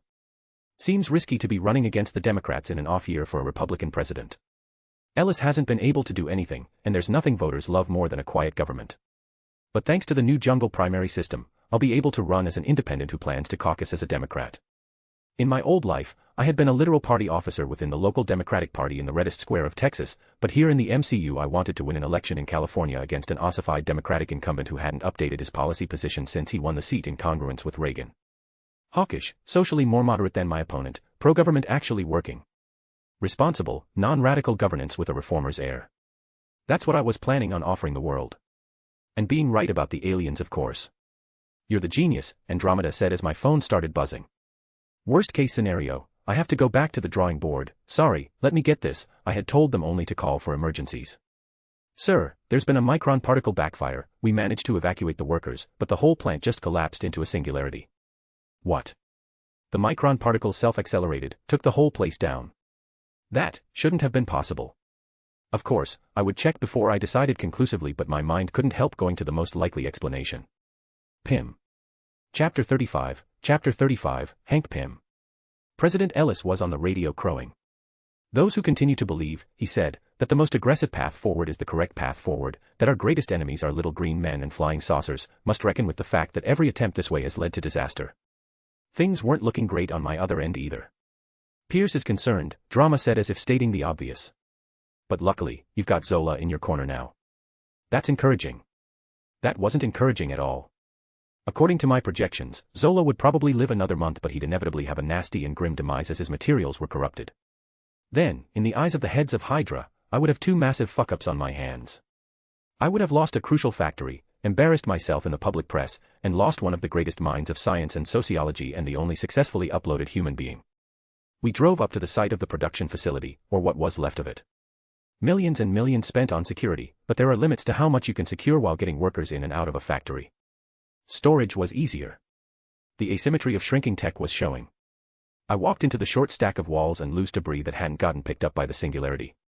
Shrinking singularities are remarkable bombs, they leave no traces, they disappear with their materials, they scrap months and months of productive work, and nobody can question it. As a military application, a singularity was a lot more expensive than a normal bomb. Not particularly worthwhile, especially when you can shrink and unshrink a normal bomb. I had a few launchers discreetly placed around Stark Tower in the event of an attack for those big space whales. But there wasn't much use to it in terrestrial combat. On the bright side of this attack, I could probably pass the launchers off as research now. Say some local researcher had clustered them urgently. Yeah, that seemed likely to work. Instead of using your own Pim particles, setting off someone else's supply. Like igniting an oil refinery. I'm sorry babe, Drama said, wrapping her arms around the trunk of my chest and resting her head on my shoulder. I breathed, letting the moment pass through me. I reminded myself that this was only a moment. That I would survive it, one way or another. Nothing had been lost that couldn't be rebuilt. In 10 years, I would look back on this moment and see it as a bump, a difficulty that led to many blessings. Or I would be dead and not have anything to worry about. Unless God was angry with me, of course. The claims had all been much more plausible before Hydra. So I focused on the feeling of Drama at my side, the warmth of her body against mine even in the midsummer heat. The pleasant knowledge of her loyalty, as steady and absolute as any I would need. We'll survive this. It's one obstacle, that's all. Do you think they'll find any evidence for sabotage? A bomb like this is, by nature, pretty clean, I said, my eyes giving one last glance over everything before kissing Drama's forehead. What it does spit off, loose micron particles, are exactly what you would expect at a micron particles production facility.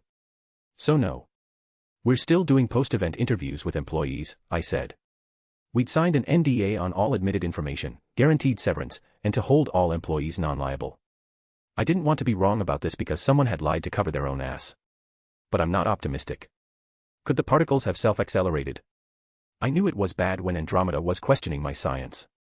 I haven't ever seen them do anything like that, the electrical stimulation process is fairly specific. Gonna need to be more persuasive sounding for the congressional hearings. I let out a long groan, I know. Hey, she said, pivoting on my chest to be looking me right in the eye. You're a sexy Benjamin Franklin. You'll get through this. What's the worst case scenario? A few years of delay on this, some setbacks in Hydra. In the long run, you'll be fine.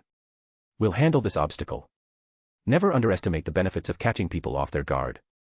Mr. Pim, I said politely as I sidled up next to Hank Pim in the grocery store. Hank Pim looked at me and, for just a moment, his eyes dilated. But he tamped it down very quickly. I'm sorry, do I know you?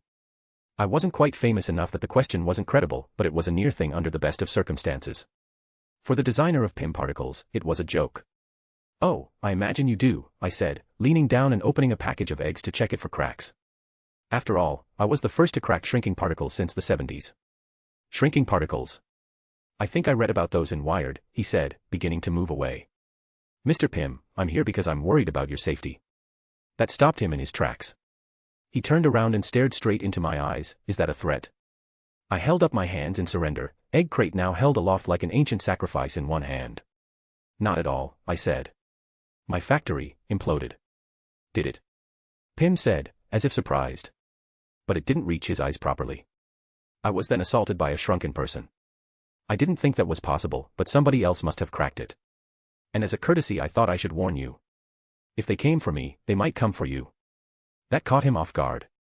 It was a lie, of course, but we hadn't found any suspicious financial activity in anyone from the factory, so an Ant-Man was the best option on the table.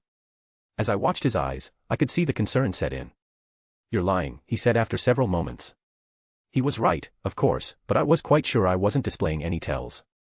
Mr. Pim, I'm a patriot, and I appreciate your service to our country. There's not much more to it than that. You're a thief, he said. You stole my work.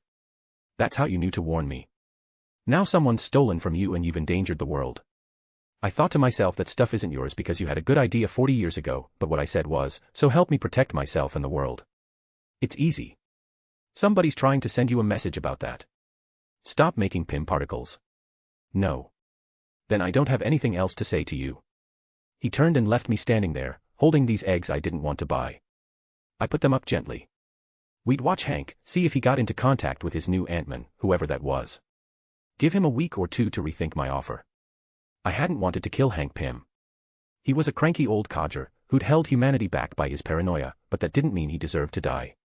But if he wouldn't reconsider this vendetta, it looked like I might have to vanish him. Chapter 36, Senatorial Meeting. I was staring at the page of options, exhausted. There wasn't a good defense against Ant-Man, fundamentally, that meant that there was a permanent asymmetry between Pym and I.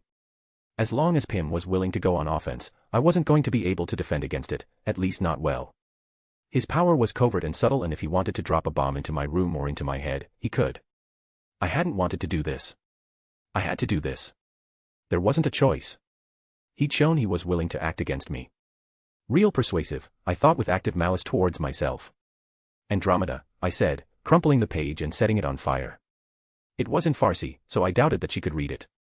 Yeah. I need you to get rid of Hank Pym. One benefit of being exorbitantly wealthy is that you can bribe a lot of the right people. Such as Russians with tapes of the old Ant-Man. Senator Grace Farfield was the Republican senator from West Virginia. That made her somewhat idiosyncratic and a relatively small dog in the Senate, but she was the ranking Republican of the Subcommittee on Security within the Commerce, Science, and Transportation. It was no exaggeration that the coal unions had burned me in effigy. As a Republican, Farfield was no doubt relishing the opportunity to get them fully on side. Mr. Trent, she said, holding up a file for C-SPAN, you've given us a bunch of data on the process for activating the micron particles, pointing to sabotage. Could you point me to an independent researcher who backs up your findings on activation? This was an obvious play. We have a proprietary right to the developmental process, the micron particles.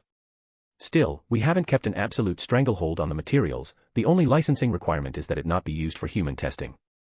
Functionally, anyone who defied me would be risking their license. But I highly doubted that Farfield had read the contracts, and I also just wasn't suppressing any research on this front. If any researchers have had different findings, I haven't heard of it. We have offered some to the US government for free, in case it wants to verify my findings on activation. We may do that. She helpfully turned on the recording of my plant's implosion on a large demonstration screen. Mr. Trent, do you feel it is appropriate to have built a facility that can explode in an inhabited area? Our facility, I said very carefully, imploded. That means that it got smaller. The only risk was to my own staff and workers. We had thorough safety procedures in the event of sabotage or an accidental activation, which proved adequate to the occasion. That Hank Pym had thoughtfully avoided a single moment singularity was something I left out. Regardless, I continue to believe that sabotage is the most likely culprit. And then it was on to the next senator. I had no idea how these kind of hearings were supposed to be productive. I could talk circles around any kind of real critique. I was smarter than they were and I knew the science better. The main reason I was here was that I needed to make sure that my name remained intact and we kept the restrictions on Pim Particles to a minimum. Mr. Trent, do you have any evidence anyone other than you possesses the knowledge of the process for the micron particle? Stern asked. This wasn't his primary committee, but he managed to show up and be well informed most of the time. Hydra, at least they do their damn homework. This would have been easier if this universe had a sane FOIA equivalent, but unfortunately in a world of mimetic threats, freedom of information wasn't a treasured national value. If you look over at our demonstration screen, I said, pointing to the TV with a wizard tablet. We have strong evidence that shrinking live specimens induces psychosis. A few weeks ago, I was attacked by a miniature man. I played the old videos from the Cold War of the Ant-Man. Somebody cracked that problem in the 1970s, working for the United States government. I had reason to believe that someone, either that person or somebody else, had cracked shrinking again. Unfortunately, I said, clicking over to the next video clip of my conversation with Hank Pym, I don't think the original was involved. Suing Hank Pym, dragging him before a military tribunal, would have been satisfying. But just about the only thing I remembered from the Ant-Man movies at this point was that Hank Pym's obedience to legal restraint was functionally zero. I could take away his stuff, but that would have made an enemy.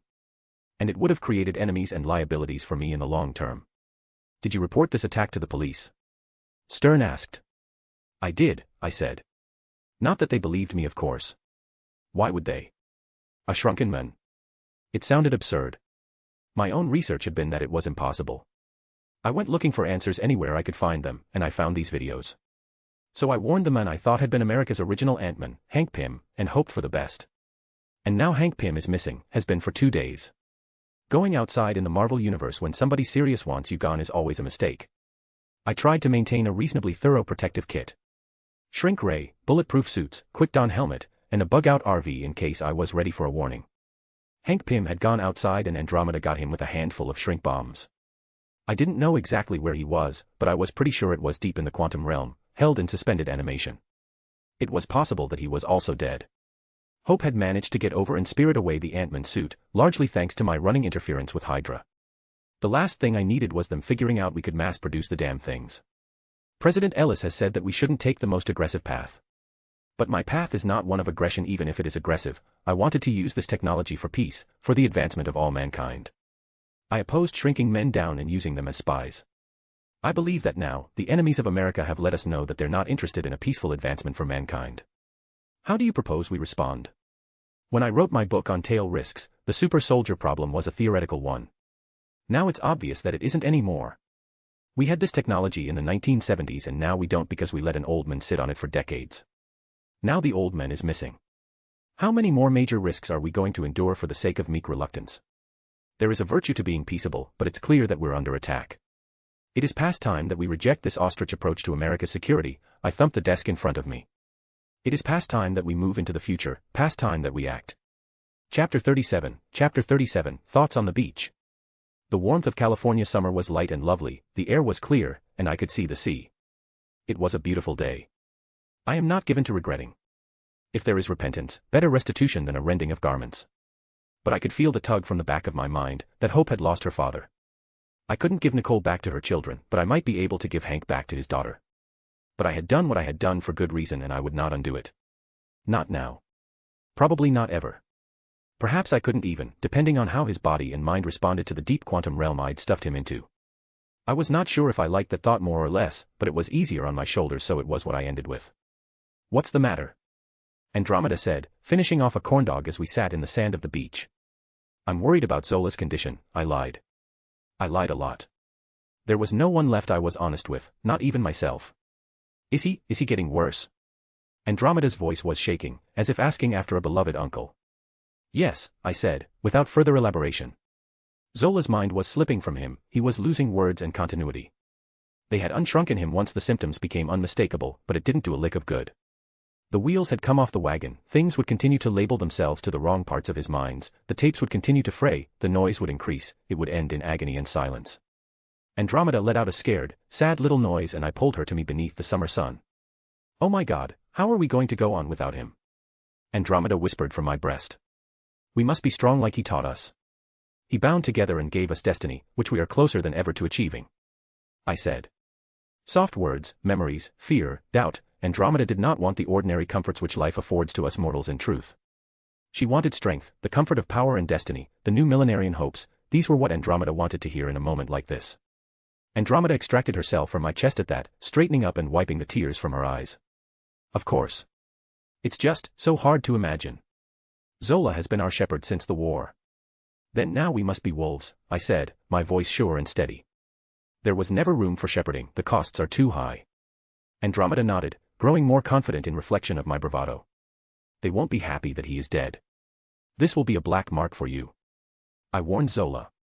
If he had been satisfied with a basement, he could have lived forever in a basement. But he is Hydra, nothing less than the world could satisfy him. I will answer for my choices, but I will not answer for his. He is Hydra, Andromeda affirmed. Of course, Andromeda was easy to convince. When I answered to Pierce, it would probably be different.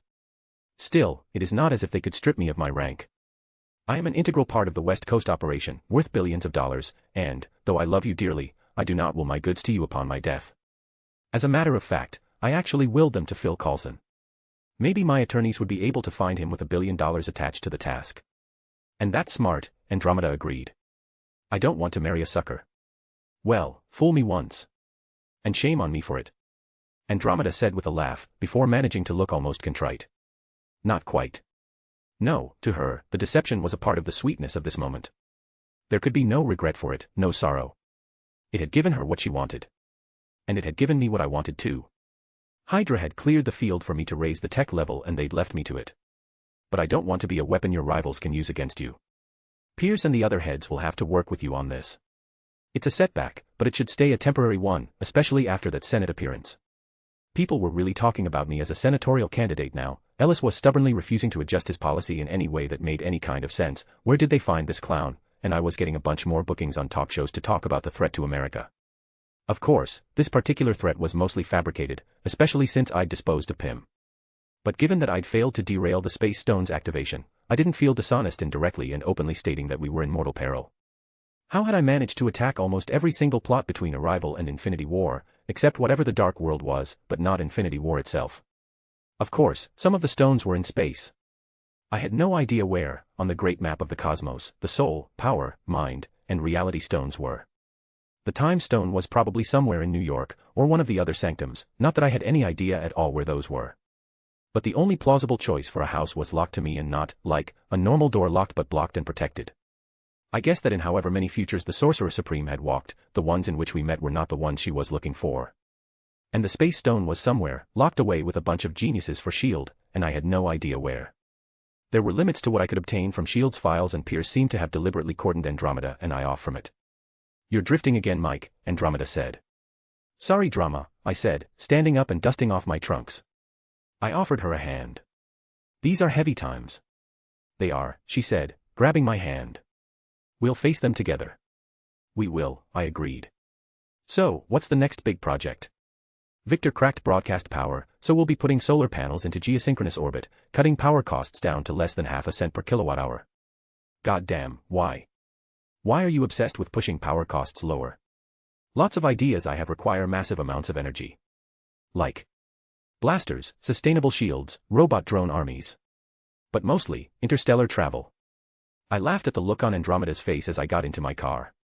Chapter 38, Pitch Meeting. A lot of moments had led up to this moment, as I rose through the Triskelion to the office of the Secretary of S.H.I.E.L.D. Maybe all of the moments since I had come here, if that wasn't too much destiny, had led to this moment. I had to explain myself to Hydra's strongest head, Secretary Alexander Pierce, whose influence by law and by power spread across the world. I had killed his mentor, his friend. I had killed Arnim Zola. I needed to convince him that I should not be relegated to the backbench if I wanted more power within Hydra, if I wanted to do more than write checks and build gadgets. And, as far as he could see, I had blown one of my first big tests. Mr. Trent, Pierce said, standing next to his corner window in a room almost too sleek and new. There was no humanity here, no warmth, no pictures of his daughter or his niece, and there was nothing in here of glory or battle or songs. Like all of S.H.I.E.L.D., he had been scrubbed from whatever knowledge base my ROB had stripped my knowledge of people from. No fingerprints, no traces. A sharp and silent room that said nothing. The perfect place for the greatest spy master, the greatest criminal mastermind, in the whole world. Secretary Pierce, I said, standing calmly in my best tailored suit with a briefcase in my left hand. I hadn't been able to smuggle in any of my traditional accoutrements. S.H.I.E.L.D. had instituted a search policy that would have stopped me from bringing the shrink ray or my helmet or the pocket RV. Zola is dead, I ordered his shutdown this morning. That's unfortunate, sir.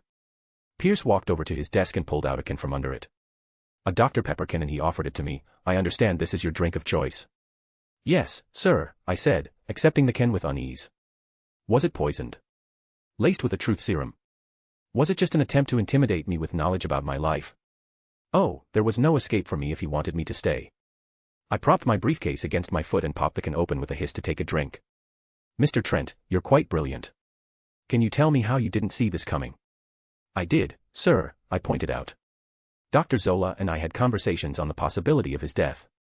There were many failed trials, and there wasn't any way of knowing if I had identified the proper exception.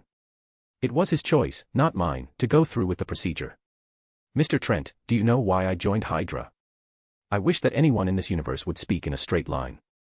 But some things are beyond even my excellent social skills to fix. To assure peace and security throughout the world. I hazarded. That's right, he said as he poured himself a short glass of whiskey. The world was full of chaos and violence, war in perpetuity. Do you know why? I did know why. I knew exactly the answer he wanted me to give. It was not an answer that would help my cause, not at all. But it was Hydra doctrine, and it was better to walk into the trap as it clamped shut than to be a heretic at this moment. Because people do not know how to choose what's best for them. He held up his glass in silence, looking at it with a sour face. You're right again, Mr. Trent. I breathed in and out.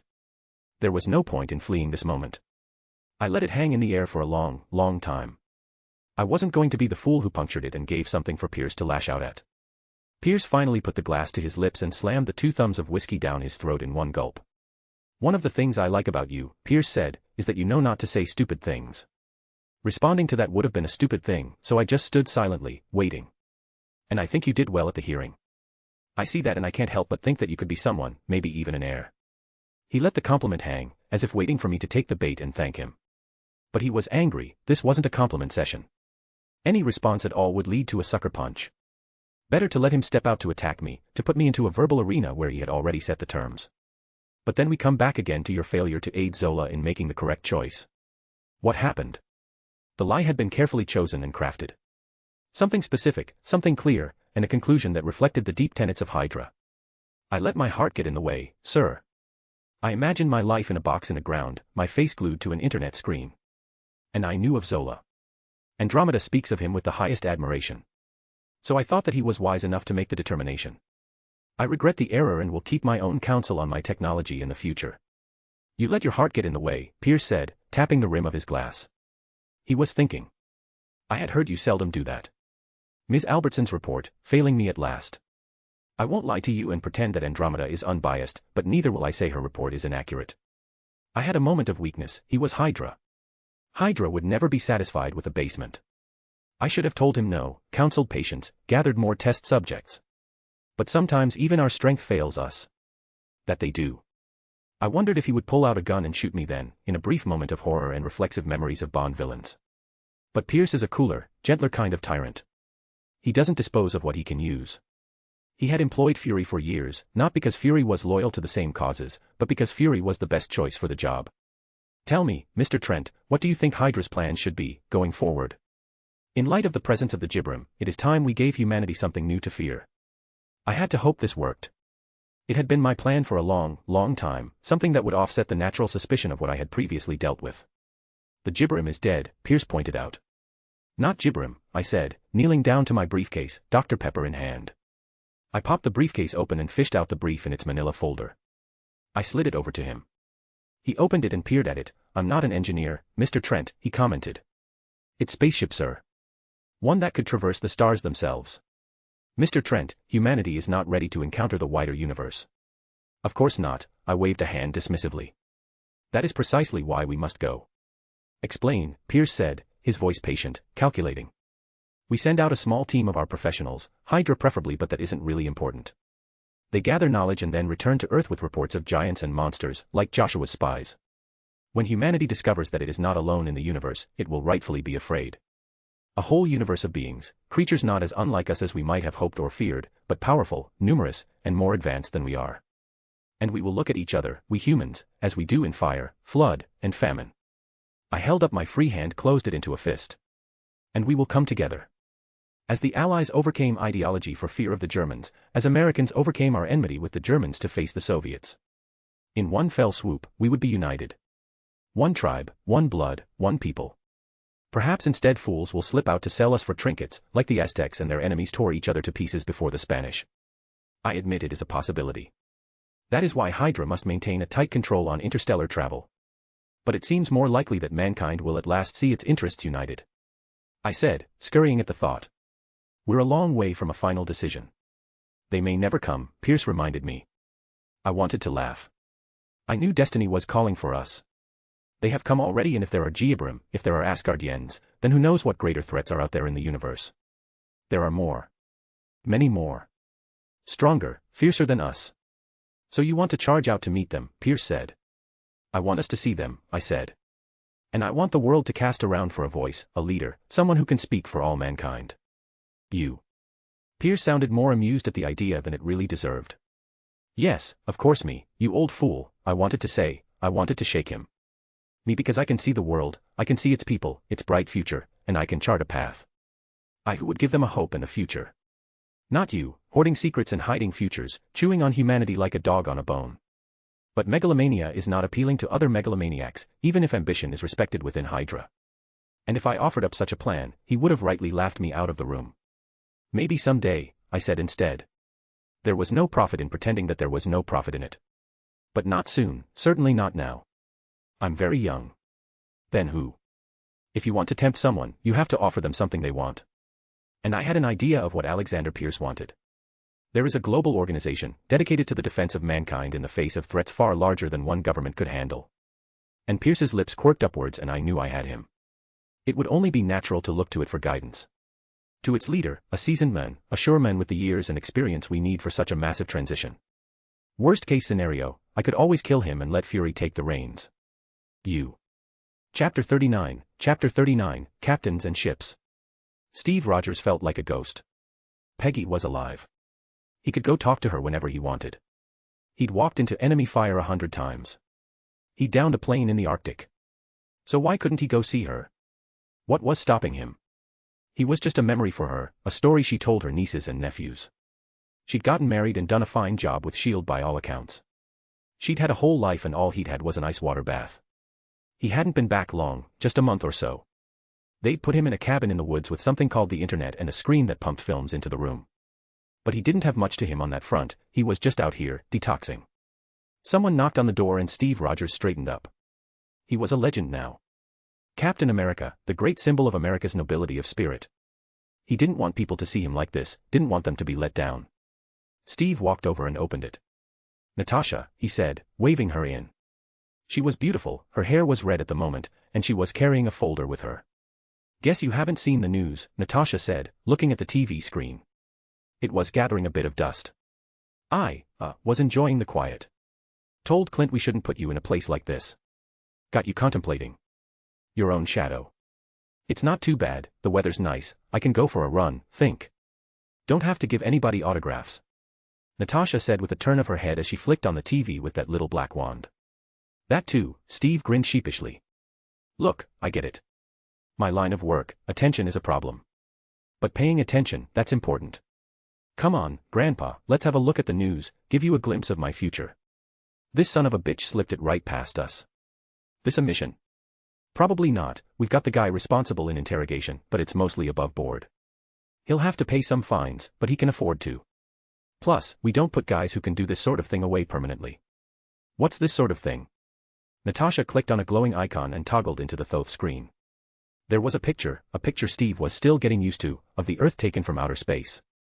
The future wasn't all bad, Steve thought, as she clicked play. People who can make the world a whole lot bigger. I felt the thrum of my ship beneath me, the design of the core was stable. I had performed this jump a dozen times with drones. From a safety perspective, it might be better to send someone else, but that would be illegal in a way I couldn't pay off with fines. This had been my plan in general, but Pierce's in particulars. I needed to publicize it wide enough, without S.H.I.E.L.D.'s intentional permission, that we got the response I needed. I was broadcasting onto the Thoth monitors world over. I turned on my screen and began to broadcast to the custom buoy I had designed to carry communiques. Fellow citizens of Earth, the lean-looking man said, his handsome face tinged with the beginning of frown lines and gray hair. You may not know, but my name is Michael Gideon Trent, and I am about to be the first human being to exit our solar system. The solar system. I thought we hadn't even made it to Mars. Steve had been a bit disappointed when he discovered that Mars had been a barren rock and not the romantic world it was in the pulps, if he was being honest. Natasha shrugged, you knew Stark, you've seen what these geniuses can do up close. He has a gift. Just wish he hadn't blown it wide open like this. Blown it wide open. I just wish that we'd had the chance to think before he made it public like this. There was a secondary viewpoint on the screen now, a vision of the outside of the cockpit, hovering over the pale blue Earth from a significant distance. As I depart from our mother world's warmth, Trent began, pressing a button on his console. Then there was a lurching, blurring of lights, a stretching effect, and the ship coughed out over a new planet, a brown one, world with red light and littered with drifting stones. If Steve was being honest, Trent looked a little sick on the viewpoint.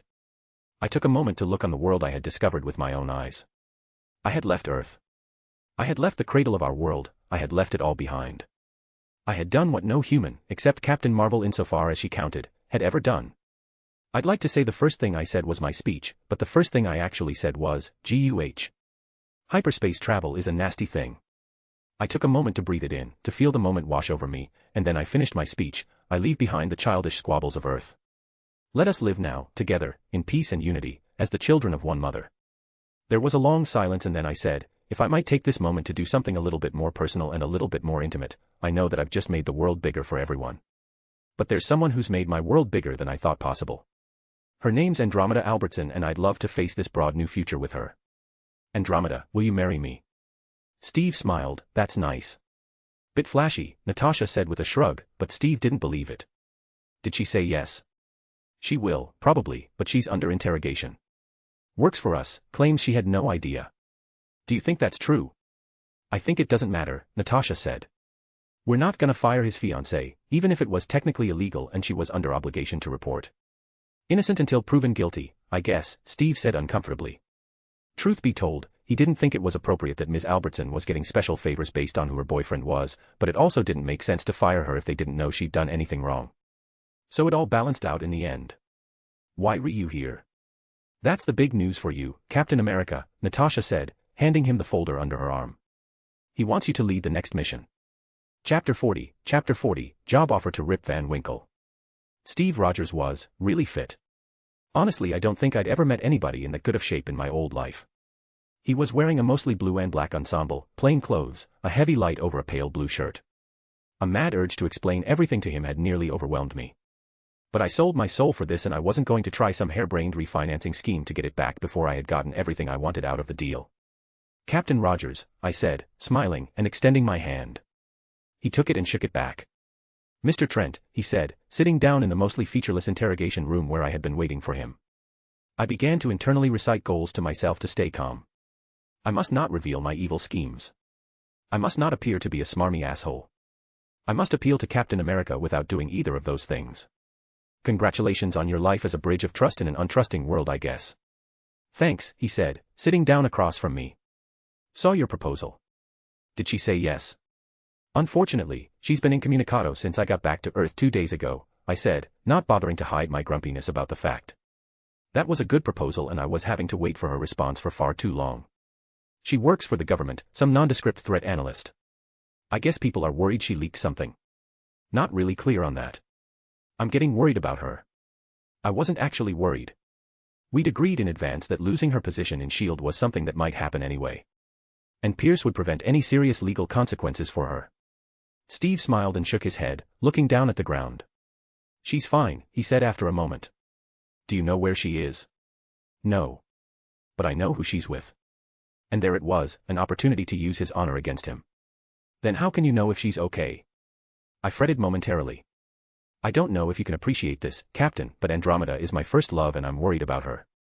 I understand that, he said, taking a breath and looking distant. Believe me, I understand. Oh. I'm sorry, I paused for space, I guess you left somebody behind when you left New York in '43. Steve laughed for a moment, not exactly. I'm sorry, I said sincerely. And I was sorry. We hadn't had the aging glitch in our time travel practices, but I was still conducting minor experiments hoping to get it going. If I did, I would be able to give Steve his true love and shield a figurehead that could rival Pierce in prestige. And then I could probably dose Carter with the super soldier serum and they could have 120 years. Look, I really like Captain America and Peggy Carter, okay? They're cool. Thanks, he said. I'll check on your hopeful fiancé after this meeting. So, they said you wanted to talk about me being your next captain. Space was, technically speaking, the province of all mankind, held in trust by a select committee appointed by the UN that was actually the S.H.I.E.L.D. board of directors. There are lots of those little select committees that are made up of the same people or their lieutenants because S.H.I.E.L.D., technically speaking, does not exist. Or rather, its extant forms are actually deputized agencies of national governments. S.H.I.E.L.D. exists to protect Earth from alien threats or from runaway technological chain reactions. Is it good at this job? For a while. But that shared interest was enough to knit together real concessions from the leaders of Earth's nations. Expanding on those concessions was the crux of the whole plan here. Sure, the deal's simple. I build the scout ship and shield staffs it with reliable people, you included. Together, we broadcast early exploratory efforts. Humanity takes its first broad steps into a wider world. I gotta ask, why'd you do it yourself? I didn't know that SHIELD existed, I said after a moment. But I knew that extraorbital space was held in trust for all mankind. And I don't trust people who think they know better than everybody else. But you know better than all the leaders of the free world. Yeah, I guess Cap would have a rosier vision of the United Nations since he just came from them being the strongest force against literal Nazis and Hydra terrorists. It's not about me knowing better. The world is full of people who try to rule by brooding over their secrets. I'm not trying to rule anybody, I'm just trying to lead. To show that there's a better world out there. I've never made a secret of my inventions or tried to leverage them without the consent and feedback of a free government and a free nation. But I'm not going to sit in silent reverie to laws written by bureaucrats when nobody was looking. If mankind wants to stay on Earth, well, they know they can leave. I've done my part. But you think they don't? You wouldn't be here if they didn't. I shrugged. Democracy is a beautiful thing. Now that, we can agree on. So will you do it? Will you be the representative of the free world into the wider universe? Why me? Steve asked. Seriously. I've spent almost 70 years on ice. I don't know how to work a computer or how to operate these modern telephones. Why put me on this ship? Well, I'm a big fan of yours, first of all, and I wanted to give you a chance to make a mark on the world that was as beautiful and peaceful as you deserved. I guess that's a silly reason, but I'm far from the only one. You're new to the 21st century, so I know you don't have too many allegiances. But all the reports I could find about you were that you were smart, kind-hearted, and brave. That you fought, not just for a flag, but to vanquish cruelty, evil, and privation in all their forms and to advance the cause of democracy on the Earth. I don't know what's out there. I hope that space is full of gentle-hearted geniuses who've outgrown our earthly foibles, but I'm afraid that there might be some stellar empire ready to turn us into slaves or a rubber colony or to slaughter our families and children and steal our homes. I want to send someone out there who can fight, who is smart, but I don't want to send someone to start a war. I want to send our best, and that isn't just you, obviously, but it definitely includes you. My stomach churned within me. The words were close enough to true. They could have been true, in another life, in another world. They could have been the reasons, all of the reasons, for doing this. But I actually thought that Captain America would always be at odds with life as a standard agent of SHIELD, a spy. Life as the leader of the first interstellar team would be different, and I didn't know how long the missions would be. That would keep Cap busy for anything I was doing. I think that the reports you're reading are a little too flowery, Steve said. And I'm flattered. But if there could be stellar empires out there, why go at all? It's not really very complicated from my perspective. If there are stellar empires, they'll come here one way or the other. There's no safety in the ostrich approach. Better to know and be able to act. Imagine if they came to Earth when we were in the middle of a world war, think of how dangerous that would be. Better to know the truth, make our decisions from there. Steve thought about it for a long moment and extended a hand across the table. I can work with that. I shook it and said, can you please get them to let my girlfriend go, though? I'm getting anxious about that question. Chapter 41, she said yes. Look, I was expecting her to say yes. Obviously I wasn't expecting her to say no. We'd had a conversation about it. But I'm not going to lie that when she jumped into my arms and gave me a very long, fierce kiss that I was not relieved when it ended. Of course I'll marry you, she said as I lowered her back to the ground. Would have disappointed people if you'd sigh dash. Andromeda put a finger over my lips, no quips, she said, her voice almost shaking. I smiled, pulled her against my chest and whispered, I'm glad you said yes, into her hair. We stood there for a moment, breathing in the smell and the warmth of each other. You ready for the press conference? Andromeda said after a too short forever hand, I demanded, and she put her hand into mine and I slid on a ring. I love to talk to the people, Andromeda, you know that. You're the best of us at it. That was certainly true. Everybody else had too much of a superiority complex to speak to the masses without seeming hollow. I held her hand and walked out to the flashing of cameras outside the Triskelion. I waved, totally confident. If there was one thing I trusted in this world, it was my ability to carry off a press conference just fine. There was a huge chatter and I held up a hand to quiet them. Let me just start with the most important piece of news for me in the past couple of days, and I lifted Andromeda's hand into the air. She said yes. That got a polite smattering of applause and laughter. All right, let's get started, hands up for questions. Mr. Trent, you've opened up a new front in science yet again. What's the next step for you? Gosh, the tech press could be fawning at times. I intend to hand over serious exploration to the nations of the world and support them in the decisions. Personally, I'm working with Nemo on some exciting efficiency improvements on power delivery. Though who knows, maybe next week I'll break out the super soldier serum. I expected people to laugh at that one. It wasn't particularly funny, but it was such an obviously ridiculous idea that I was waiting for the crowd. Instead, someone meekly put their hand up and I pointed at it. Really?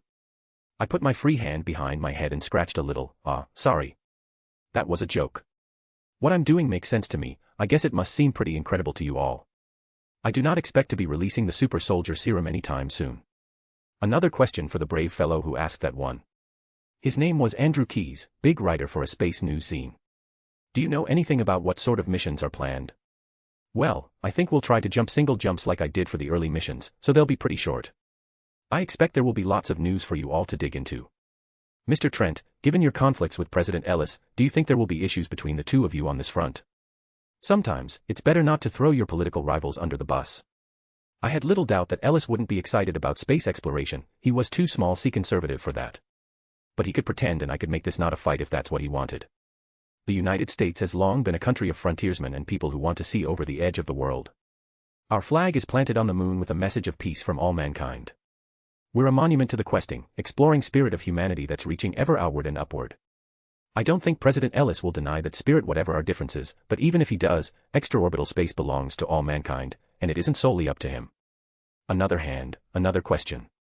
It went on like that for a while, talking about the specifics of the ship. It had a mild gravity field that helped it achieve takeoff. I had designed it personally. All reports of reappropriated alien tech were rumors as far as I knew. You get the picture. I tried to wear them down but there were too many of them and eventually I just wanted to go eat and change my shoes. Alright, that's a good set of questions. You guys are too tough for me. I'm going to make one final comment and then I'm going to go have a celebratory dinner with my fiancée. The reporter smiled at that. 2 days ago, I looked down upon an alien world and I thought, not of how strange and marvelous it was, but of how strange and marvelous this world of ours is. I thought of the freedoms that I had gotten, the education I had received, the kindnesses that had been done, this country that I love and this love that I have found. I held up Andromeda's hand like a trophy and she laughed a little. Such wonders make the marvels of planetary rings and alien stars seem small. There are those who will insist that this proves how small we are. But they are wrong. These are just our first trembling steps into a wider world. There is reason to be cautious, to be careful, to be wise. But there is no reason to feel small and pathetic. I have every conviction that our light will expand to fill 1,000 stars with all the wonders I have found here. Nothing can stop it. But because I want that light to spread brighter and faster, because I feel an even stronger bond today with my fellow countrymen and sojourners on this earth. It clarified some things for me. That I want to serve my fellow Americans in the best way that I can. So tonight, I want to announce my candidacy for the position of Senator of the great state of California, where I hope to bring my own unique perspective and skills to advancing our nation and the world. The chatter broke out again, but I grabbed Andromeda and rushed through the crowd to the limo waiting for us, climbing and grinning like a maniac. Wow, you almost sounded like you believed that, Andromeda whispered from her seat next to me after we told the driver where to go. I kissed her forehead and didn't say that I did believe it. Who knows, maybe I didn't. Chapter 42, A New Head. I cracked open a can of Dr. Pepper and listened to it hiss, savoring the early morning. Never let anybody tell you winning doesn't feel good. President Ellis was scampering, my position in Hydra was secure, pride answered to me, and I was now the richest man in the world by market evaluation. Winning felt great.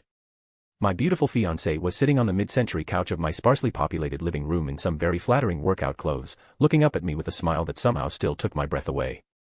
The world wasn't fair. There were so many people with so much less than me. But I was the guy sowing the seeds of prosperity for all mankind, an end to scarcity, to hunger, to want. This was just an early return on that investment. You know they say your body is your temple, she said, referencing when we first met. Well, it'll make you praise with a joyful noise, I replied with a wink. She laughed at that and got up off the couch, throwing her arms around me. Thank you for working on the dance routine with me. My dance skills weren't great, but it was important to her that we have a good dance for our wedding. I put my hands around her hips and started to step slowly to an invisible tune. It's basically the only thing I have to do with those planners you hired. Andromeda laughed, kissed my cheek and said, so glad I don't have to worry about the details. The invitations are basically written up by my mom, the planners handle all the stuff, and I'm wearing my mom's dress for the wedding. Very uncomplicated. I like things uncomplicated, Andromeda said, stepping up the tempo and forcing me to match her beat. You're a spy. I have desk duty now. I'm not sure I want to keep doing it. Would that be okay? I smiled at her. I'm richer than the pharaohs, unless you want to buy $1 million worth of prostitutes a day, it'll be fine. So $100,000 worth of prostitutes is fine. I would prefer no prostitutes. Andromeda gave a theatrical sigh. No prostitutes it is, then. May it never be said that I am not agreeable. I kissed her then, felt her body drawn up against mine, and then almost forgot I was feeling at all. Just her and me. It ended too soon of course, and we were back to slow stepping in my house. After a while, we separated. I, at least, had things to do today. I always had things to do every day. It wasn't as bad as building the ship had been. That had been an endless series of disasters I had to fix, but it was still something. Today, though, was worse. I knew you'd make head fast, but I wasn't expecting it to be this fast. Hey, I'm the man of the year, I said teasingly. Not a ton of other choices available. I was sitting at a large, long table, holding a Time magazine naming me Person of the Year.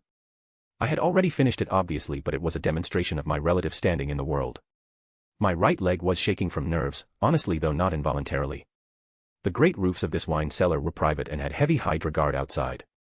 I've never seen you this nervous, Pierce said, leaning against the table and facing away from the door. You've never seen me acting this nervous, I corrected. It was a calculated display of vulnerability. I was now, effectively, Pierce's lieutenant. Or I would be, after tonight.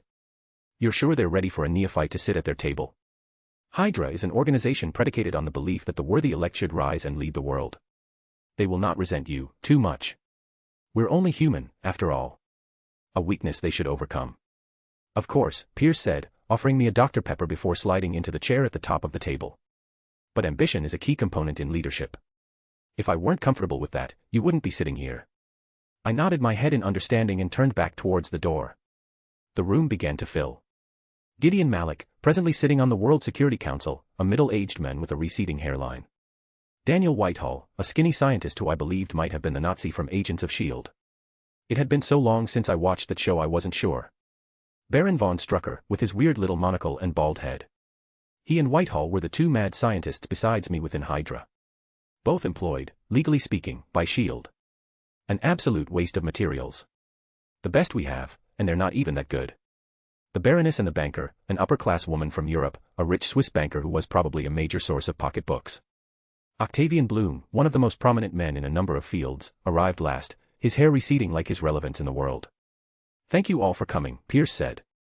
Things have changed a lot this year. Some for the better, some for the worse.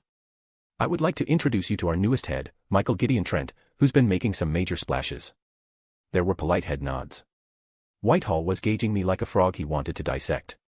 I could see that Strucker was particularly uncomfortable with my preference. His thumb had a very slight twitch that was suspicious. I didn't grin at them. Many of them were European and do not have the effusive face language that we Americans speak natively. I know his unconventional approach has at times struck us as reckless. But I think it's borne itself out in influence. Today, we welcome him as a head of Hydra. Hail Hydra. Pierce raised a drink and we all took one with a matching Hail Hydra. I felt a little silly drinking Dr. Pepper, but I don't like alcohol. It's only worse with my heightened senses, and I have no idea what it would do to my superbrain, so I'm not risking it. Mr. Trent, if you would, explain the initial plans of Operation Sword. The Starwood World Organization for Research and Development is the largest opportunity for Hydra since the Tesseract. Space includes a vast supply of materials for our use, and lots of space to move dissident populations ultimately. Earth seems to be a relative backwater for space travel, if our sparse archaeological records of contact are any indication. But we shouldn't be overconfident, I cautioned quickly. We all know that the capacity of non-terrestrial species that made contact with humanity was awe-inspiring. Indeed, I'm counting on it. Humanity is born to strife, to contempt, to war. Hydra has always understood this. Once, we believed that we could come to power by embodying that trait. But we learned better. So what humanity needs is something outward to target. And there will be many options. We will be ready with political and economic and operational expertise. People will flood to work at Sword and we will create its culture from the ground up, unlike S.H.I.E.L.D. One dedicated to humanity and the future, not the soft promises of comfort that our all liberal democracies have left. And how, Whitehall said, do you propose to do that when Captain America is leading a ship? We shouldn't view Captain America's presence as too much of an impediment. I simply want the exploratory vessel to have a viable chance of surviving encounters. That means sending the best. For extraction industries and long-term research, we can make more ideological hires. Strucker frowned. All of this is reckless. Pushing forward without thinking, it's incredibly American. We should be careful. Precise. There is no rush. Mr. Strucker. I tapped the table, trying to hold my anger in. The future is full of unknowns. It doesn't become less dangerous because we bury our heads in the sand.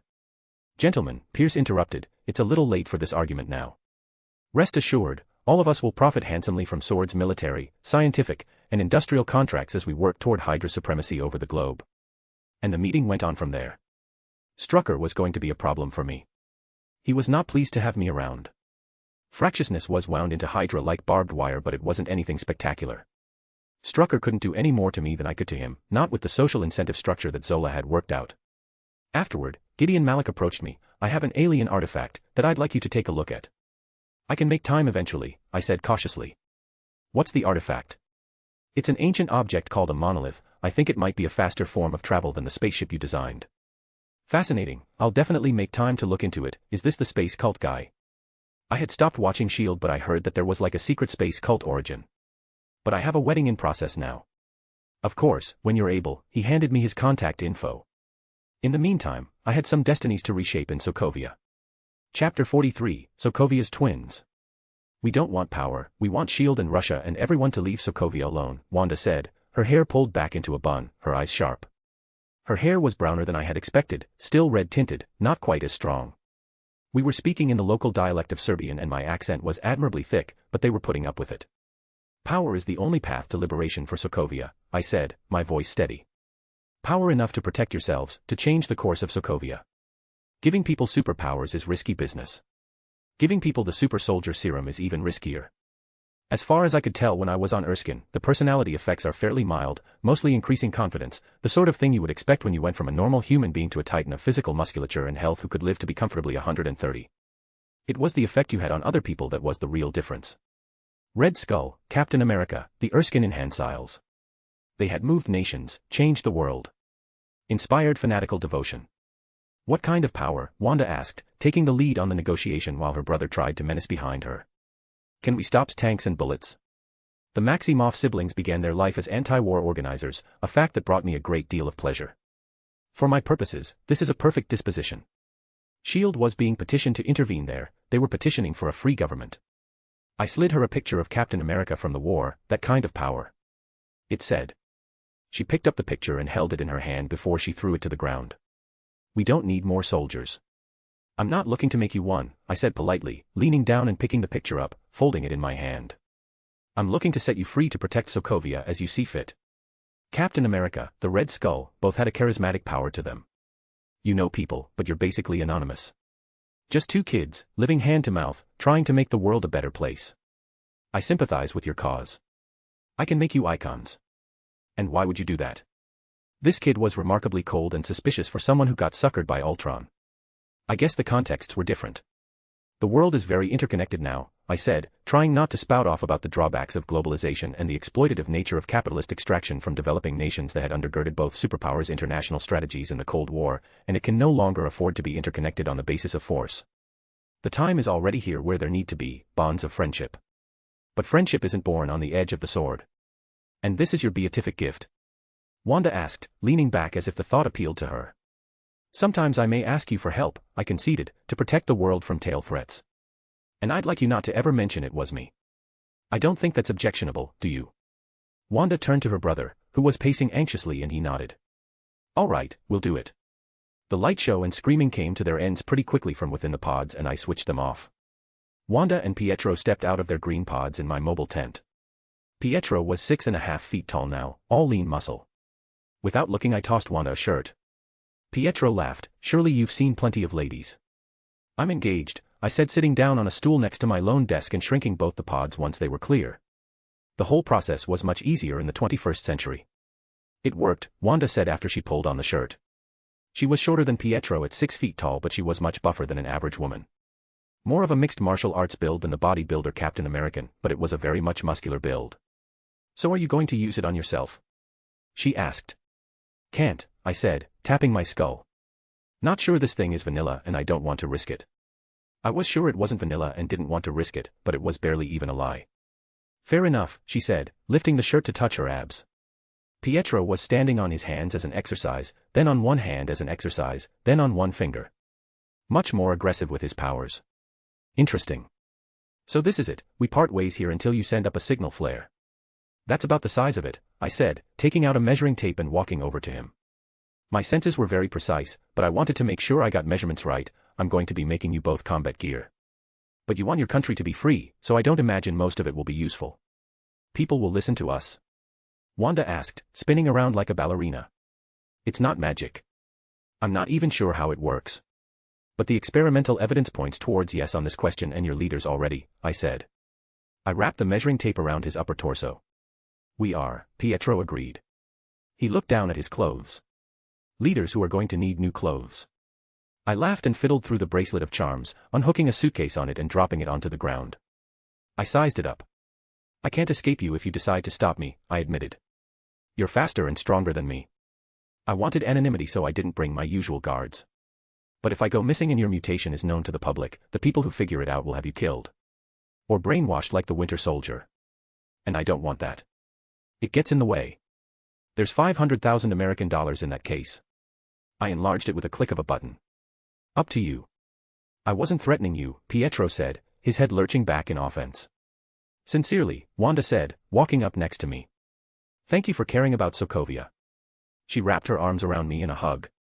I was so stunned that I froze stock stiff and she pulled back and looked at me cautiously. Sorry, she said softly. I didn't mean T-dash. I felt strangely naked, receiving unconditional warmth from the twins. I wondered if it was the charisma of the super soldiers or if it was just how different this was from working with Hydra. It's fine, I said, shaking my head clear. I'm just used to more cutthroat environment. You're welcome. Eventually I left, but that stuck in my mind.